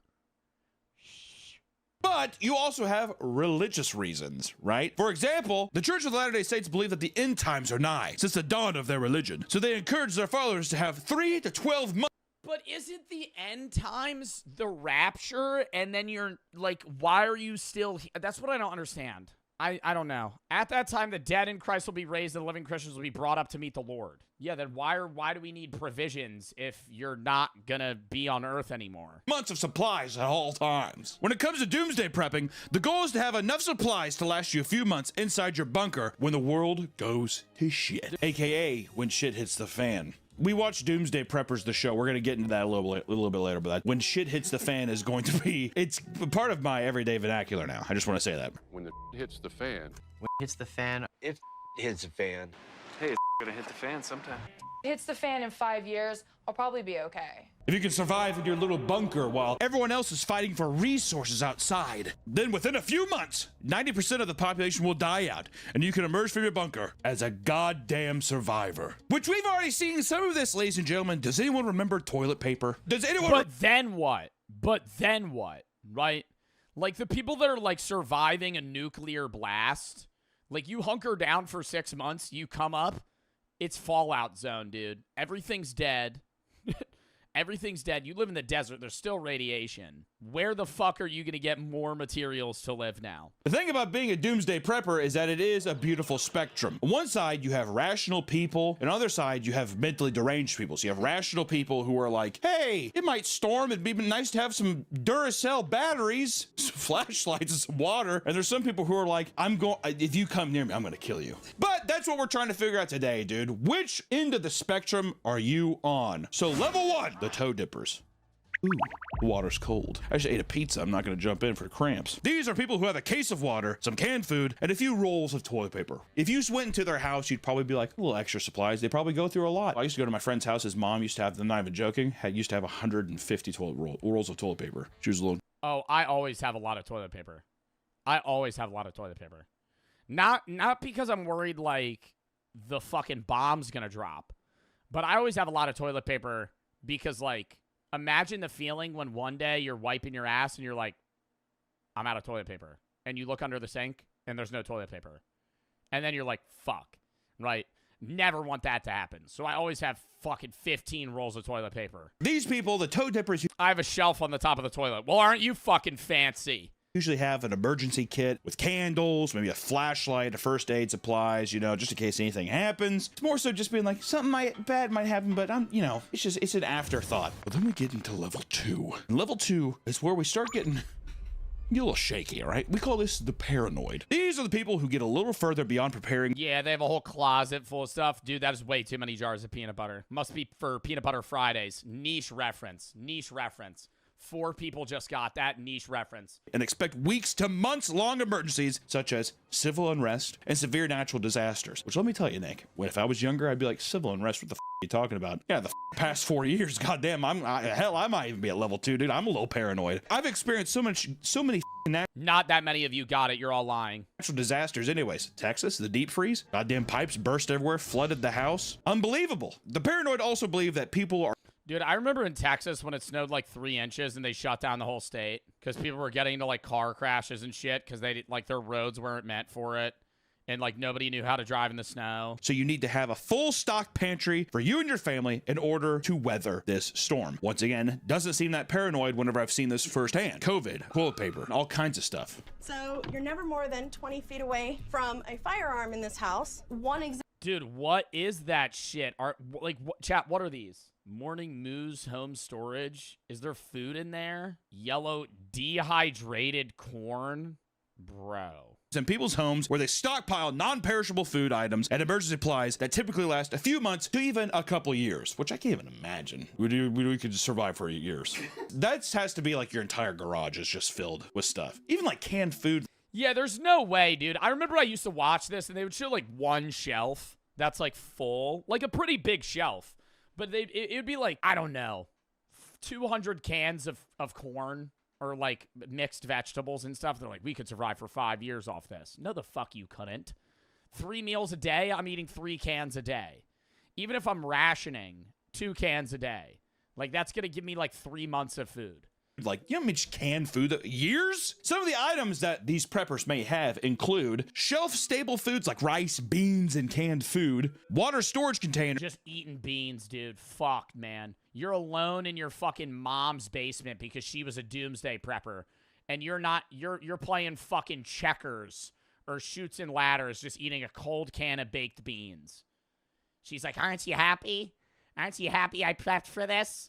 We'll be able to leave in 6 years. A portable stove for cooking, maybe a gun and some ammo, maybe, I doubt it, and tarps, tents, blankets, and sleeping bags. Which honestly, out of this paranoid section, doesn't feel too crazy. Doesn't feel crazy. It's the excess. Well, it's the excess, and it's also immediately jumping to the conclusion that the worst is going to happen. Or prepping as if tomorrow it's going to happen. If the pandemic happened and people did that, I'd be like, well, yeah, I mean, we're in trap. But like right now, if something happened, I don't know. Which I guess it is just hindsight, but to me, I'm just like, why don't you calm down, dude? You need years of perishables. Yeah, and then they have to rotate the perishables because it's like, even if you have canned foods, like it'll go bad, and then you have like, okay, now the bomb didn't drop. Now you have to fucking get rid of all that shit and buy more stuff. Like now you're just wasting money. Preppers in this category also have what is called a bug out bag. These are duffel bags that are packed with essential items that can last 48 to 72 hours and are stored in a safe place. Bug out bag. And similarly, there are get home bags that preppers have in their cars that contain enough supplies to get them safely home. They got one Cliff Bar. They got a Cliff Bar. You know, in case I'm on a long drive home, I need that Cliff Bar to keep me to keep me satiated. I got a pistol, a flashlight, and enough Cliff Bars to last me 6 odd. I got a whole box of Cliff Bars in my bag, dude. Here's the thing. I just want to say, I know I said that we labeled this level 2 paranoia. It is paranoia. This is level 2? I thought we were already on level 3. Dude, this is not level 2. Having a bug out. You have a whole... level 2 is you have a whole storage, a bug out bag, and a get home bag. That is not level 2. What the fuck is level 3? The problem with these group of people is I bet you they talk about it a lot. Did you just see what happened on the news? And you're just like, oh, goddamn, dude. Level 2 is probably where I would still be friends with this person. But level 3, this is when I start like, I can't anymore. Well, level 3, it's becoming their whole life. Which level 3 we have as the survivalist, aka the LARPer. This category is for the extreme preppers who have swallowed the doomsday pill. These are people that are preparing and sometimes even hoping for the collapse of civilization. Yeah, these people want the apocalypse to happen. Like, they wish we were in The Walking Dead because of how fun it would be. And apocalyptic events such as nuclear war, global pandemic, and even an asteroid impact. Oh, please, God, please hurl that rock at our Earth. Literally preying on Earth's downfall. Just like, I hope some shit gets really bad so I can just fucking flex that I had the supplies. Please, God! At this level of prepper, you're basically fully committed to the idea that the world... Oh, fuck off, dude. Like, this is their whole house just full of fucking shit. You're basically fully Dole pineapples. committed to the idea that the world is ending, and you are so deeply entrenched in the philosophy that this is now your identity as a person. There is even a dedicated show all about doomsday preppers showing off. Bro, but like your whole life was a waste if this is what you do and then the bomb doesn't drop, you know? Like, yeah, you'll be right, but now you're spending your whole life prepping for this shit. And say even something does happen, but you've been prepping since you're 30 and it happens when you're 70. You wasted 40 fucking years. You could have started the year before and you would have been fine. The crazy lengths that people will go to prepare for this end. That's not just the end. You have to get ready. There's no other way but to prepare. If you're gonna survive. No longer are you. Yo, imagine meeting this guy at the bar, though. Oh, what are you drinking? My own wheat ale. I actually bring it here just to mingle with people, but I don't know what others put in their fucking drinks. You know, one day the bomb's gonna drop. And I know how to make my own liquor. I don't sell it to anybody because of how valuable it is. It takes so much time to make it. I actually have to use my own urine as the distillate. But if you ever want to try some, let me know. Yeah, you know what kind of reminds me of like a cult, like a religious cult, a little bit. You know what I mean? You ever see like a kid dressed up in like, dude, growing up just thinking that the world's gonna end, like a like suit. He's like, oh God, he's an awesome God, he reigns. I'm like, that motherfucker didn't stand a chance, dude. You know what I mean? It's like if you're old. Well, yeah, you don't have you're not old enough to genuinely believe in it. Like when you're fucking 5 years old, like you could say, yeah, you're a Christian, but like you don't know what you actually believe. You're just believing what it's like the same thing when you believe what your parents tell you. It creeps me out, dude. When I see little kids and they're just like, I can't wait to go to heaven. But instead of, you know, your little cupcake factory that you were in before, now you're investing thousands of dollars into prepper specific brands that can last years. Such as our good old friend Jim Baker. Remember Jim Baker? Love Jim Baker's food buckets. This is Mexican food that 30-day fiesta bucket, total of 196 servings. real life Mexicans approve of.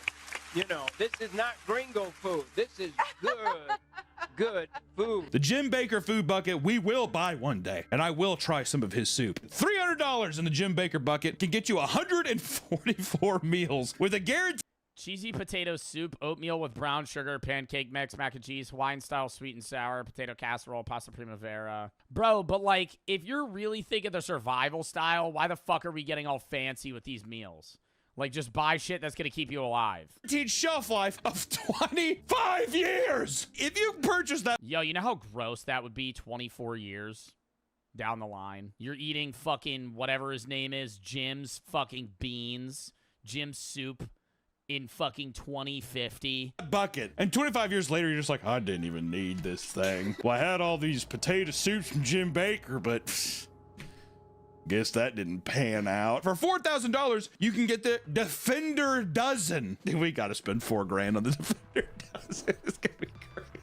This gives you 2,448 total servings of food for $4,000 up front now. You're getting almost 20. Well, you're getting a year's worth of food. $500 servings of food. Does that seem like a lot? Across you and your family. Technically, like for a family of 6. A family of 6. Which divide that by 6, it's about 400. 400 meals, that lasts you like a year. Not even a year. We're have to cut down to 2 a day. That f***ing sucks. You, Jim Baker. You get through all the shit that you've liked the most. Now you're just down to like fucking green bean casserole. It's been 2 years in the bunker and you only have broccoli rabe left. And you're like, Dad, I can't eat another one of these. Well, son, we have 556 more of them. Thank Jim for keeping you alive. But eventually this supply will dwindle, so you're gonna have to live off the land. So you better learn how to farm your own crops, kill your own meat, and collect your own water. Else you're f***ed. So what, you got your fancy dog food, your pedigree, but you don't even know how to grow your own crops? Good luck, buddy. Well, let's talk about shelter. People think of doomsday preppers, they think of one thing, and it's doomsday bunkers, dude. Your little straw house that the big bad wolf can blow over isn't big enough for you and your growing supplies, and hell, your growing family. Most preppers have a room or a basement to store their supplies, but if you're a true doomsday prepper, then you have to have your own dedicated underground shelter. Bro, how do you even get into this? Like, there had to be a moment where when they were a kid, they weren't convinced the world was just going to end. And then they, like, turned 30 and just went, oh, my God. And like, just started fucking prepping for the end. I feel like COVID probably sparked a lot of that. These range from concrete domes to fully fledged steel bunkers. And some preppers construct their own. But if you're like me and you can't build your own. Yo, whatever prepper built their own, they're dying. I'm saying that right now. If I was ever a doomsday prepper, I'm going to go to one of those big-ass companies and just buy those fucking fat-ass units that they sell for like fucking $500,000 and be like, yeah, let me get that. This dude is welding his own fucking bunker. If a nuke drops, I really don't think those fucking Walmart rivets you put into the fucking shipping container wall that you put 3 feet under the fucking ground is going to fucking hold steady, dude. I think that shit's just gonna fucking tear open like a tuna can. I saw a Reddit post years ago about a guy making his own bunker and a man cave out of a shipping container. But the problem with the guy making it, he wouldn't have saw the criticism he got on his own post. The thing was basically a death trap. He had no air vents, so he basically was going to suffocate. And the container that he used to store pesticides. So he would have just suffocated and just been poisoned to death. Oh, the bomb dropped! Get in! They die faster than if they just stayed outside. All for a little man cave, which, to be fair, kind of metal. I watch the football games in the rat poison den that I like to watch my games in. Simple bunker can cost anywhere between $20,000 to $80,000. Oh a simple God. bunker. Okay, these are underground structures, typically made of steel, reinforced with concrete, that contain 1 to 2 rooms in order for you to store food, water, and other survival necessities. And there are dozens of companies throughout the world that specialize in doomsday bunkers, like the company Atlas Survival Shelters, who have prefabricated bunkers that they can install in your very own backyard. That'd be a crazy thing, man. That one actually looked really fucking nice. Like, dude, imagine, yo, that's fucking sweet. Living there, this is underground. Very own backyard. That'd be a crazy thing, man. In your suburban neighborhood. What's Douglas putting in his backyard? They have a wide variety of options to choose from, ranging from a simple 5x7 design to a 6,000 square foot military complex. This looks like the f***ing Fallout game. I was just wondering, because it looks like 7 families interconnected their yard with a giant metal structure system. All the people are like, I don't think it was me. Or there are even nuclear silo condos. In the state of Kansas, yeah, we saw one of those where you could buy a room. Company is renovating Cold War era nuclear missile silos into... Bro, that's literally just the Fallout fucking game, though. Or the Fallout show. That's, like, so weird that's actually a thing. Where people just rent out, like, they pay for... Like, they prepay for a room in case a nuke drops. Condos. It's actually kind of sick. The survival... But what makes no sense is the people that buy that shit don't live near here.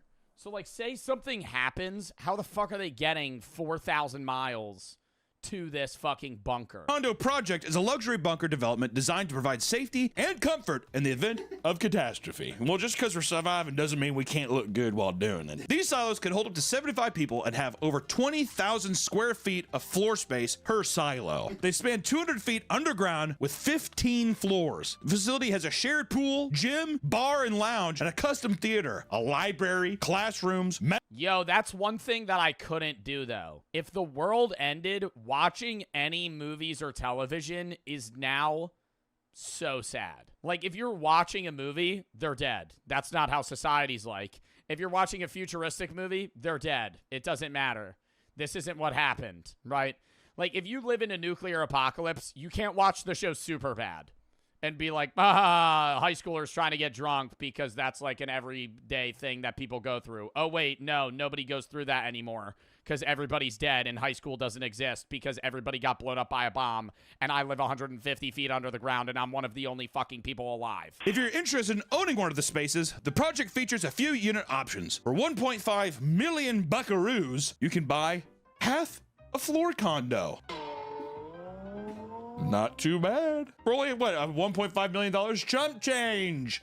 Chump change. And are they able to go stay at it now? This gets you 900 square feet of living space, 1 or 2 beds, a kitchen, and a TV in every entry.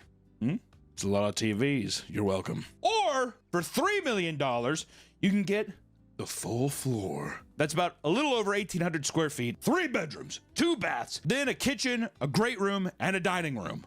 But if you're like me, then you might want to go for the $4.5 million package, which can get you 3,600 square feet condo on 2 goddamn floors. You can even pay for a custom build complex ranging anywhere from 50,000 square feet to 300,000. Did you want to live in a legitimate military base factory? You okay? Just making sure. You could build this out to be your own specification. You can modify.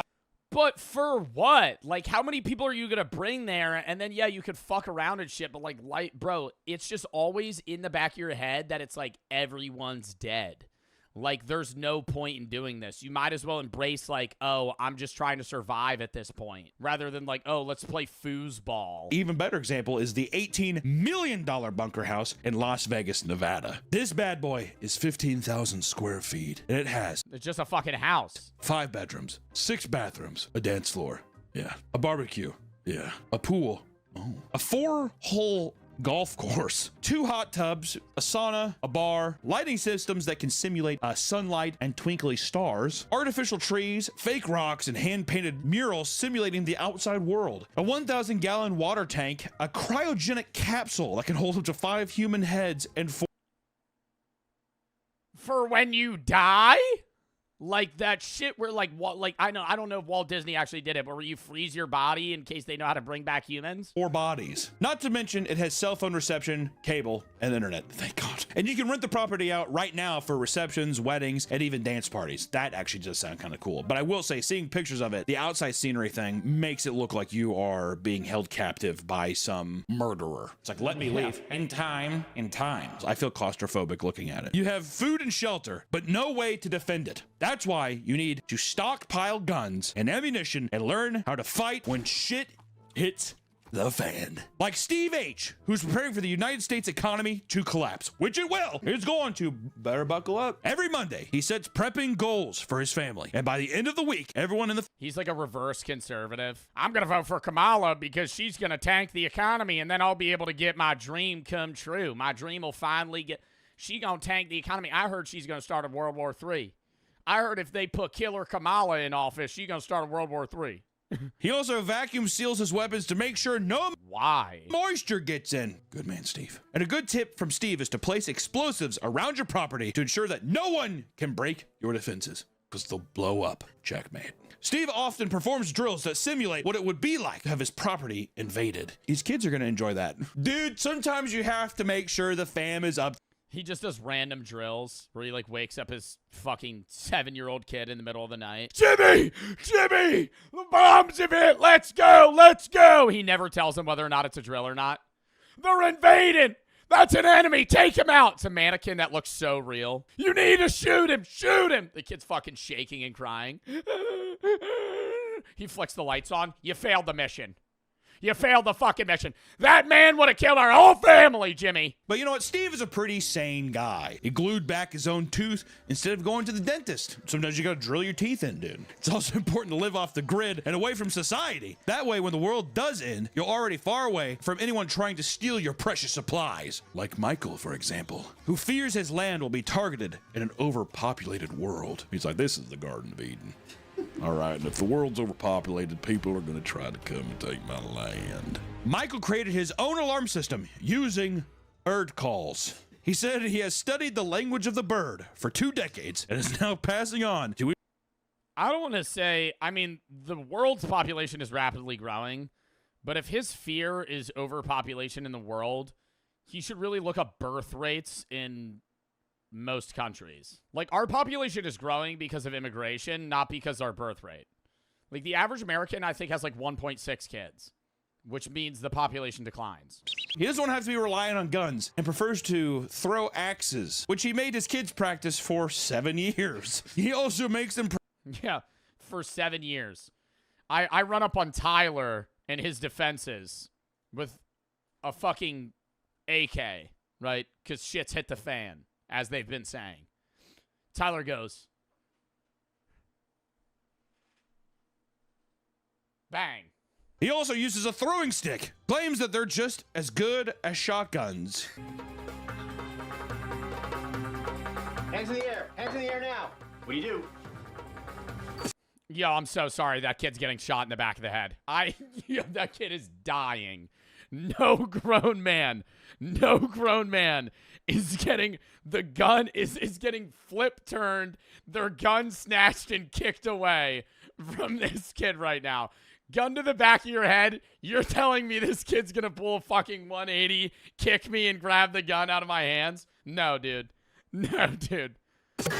I have a feeling that girl would have gotten shot in the back of the head.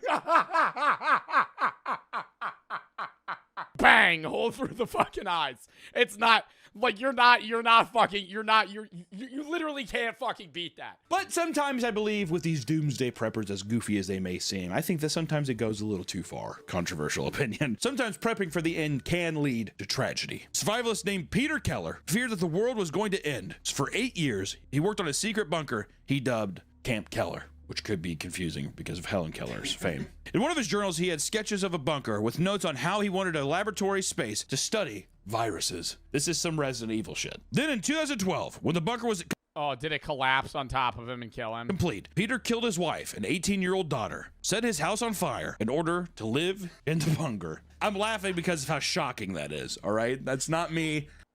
What? Laughing at the situation. That's just unhinged. Could you not have just lived in the bunker without doing that? Why? Yeah, just divorce the wife and just been like, I'm going to live in the bunker. You just live in the bunker. He was so paranoid of like people finding him that's why he killed his like they'd find where the bunker is. family. So they couldn't even tell him. But then that's what like led people to find him. If he just would have been like, hey, I'm divorcing you, I don't want to see the kids anymore, which is also horrible. Not as horrible as murdering them. But after 7 weeks of searching, Peter was found in the bunker dead with a self-inflicted gunshot wound to the head. When he was found dead in the bunker, there were weapons and ammunition, explosive devices, bulletproof vests, 45 pounds of beans, wine-making stuff, and various of other survival essentials. And for years, he would vlog about the construction of the bunker, as well as... Dude, he probably realized that it was a fucking terrible idea. Conspire to kill his family. In one of the videos, he says, I'm getting to the point where just trying to live and pay bills and live as a civilian, go to work, it just freaks me out. It's actually more comfortable for me to think about living out here robbing banks, pharmacies, and just taking what I want for as long as I can. At least it will be exciting. Think about living out here, robbing banks, pharmacies, just taking what I want. At least it'll be exciting. The Diaries of a Legitimate Madman. Wow. A reason we bring this up at the end, I think, is because paranoia can amplify fear. But I think people fantasizing over things can become an obsession. I think a lot of people would get under the impression of like, well, why would you want something horrible to happen? When I don't think that these people want these things to happen. I think that they just believe it is going to happen. And that becomes the fantasy. Well, they believe it's going to happen. And then it becomes like, not like a religious belief, but more so like, they have faith that this will come true. There's nothing wrong with stockpiling beans and corn, or even having something to... Well, yeah, dude, I think step 1 and step 2 aren't even that crazy. I mean, like, step 2, having the bug out bag and everything, like, that's kind of whack, but it's still, like, you live a regular life. Like, step 3 is, like, people that are, like, actually losing their minds over this shit. Protect yourself in your house like a gun, or, you know, having a flashlight. Something that gives you a bit of security. But it's when you amplify these things to such a means that, once again, as affects others, or affects people around you that, you know, that you love. I mean, it becomes a dastardly, deceptive obsession that just completely overconsumes every other facet of your life, where it's the only thing you think about. That's where I think the paranoia and the doomsday prepping gets a little dicey. If the world ends, I'm sorry to say it, we're probably all fucked. Not me. Not Nick, because he did spend the $1.5 million and has $1.5 million. He rented out that area. All right. That was a W video, though. Next.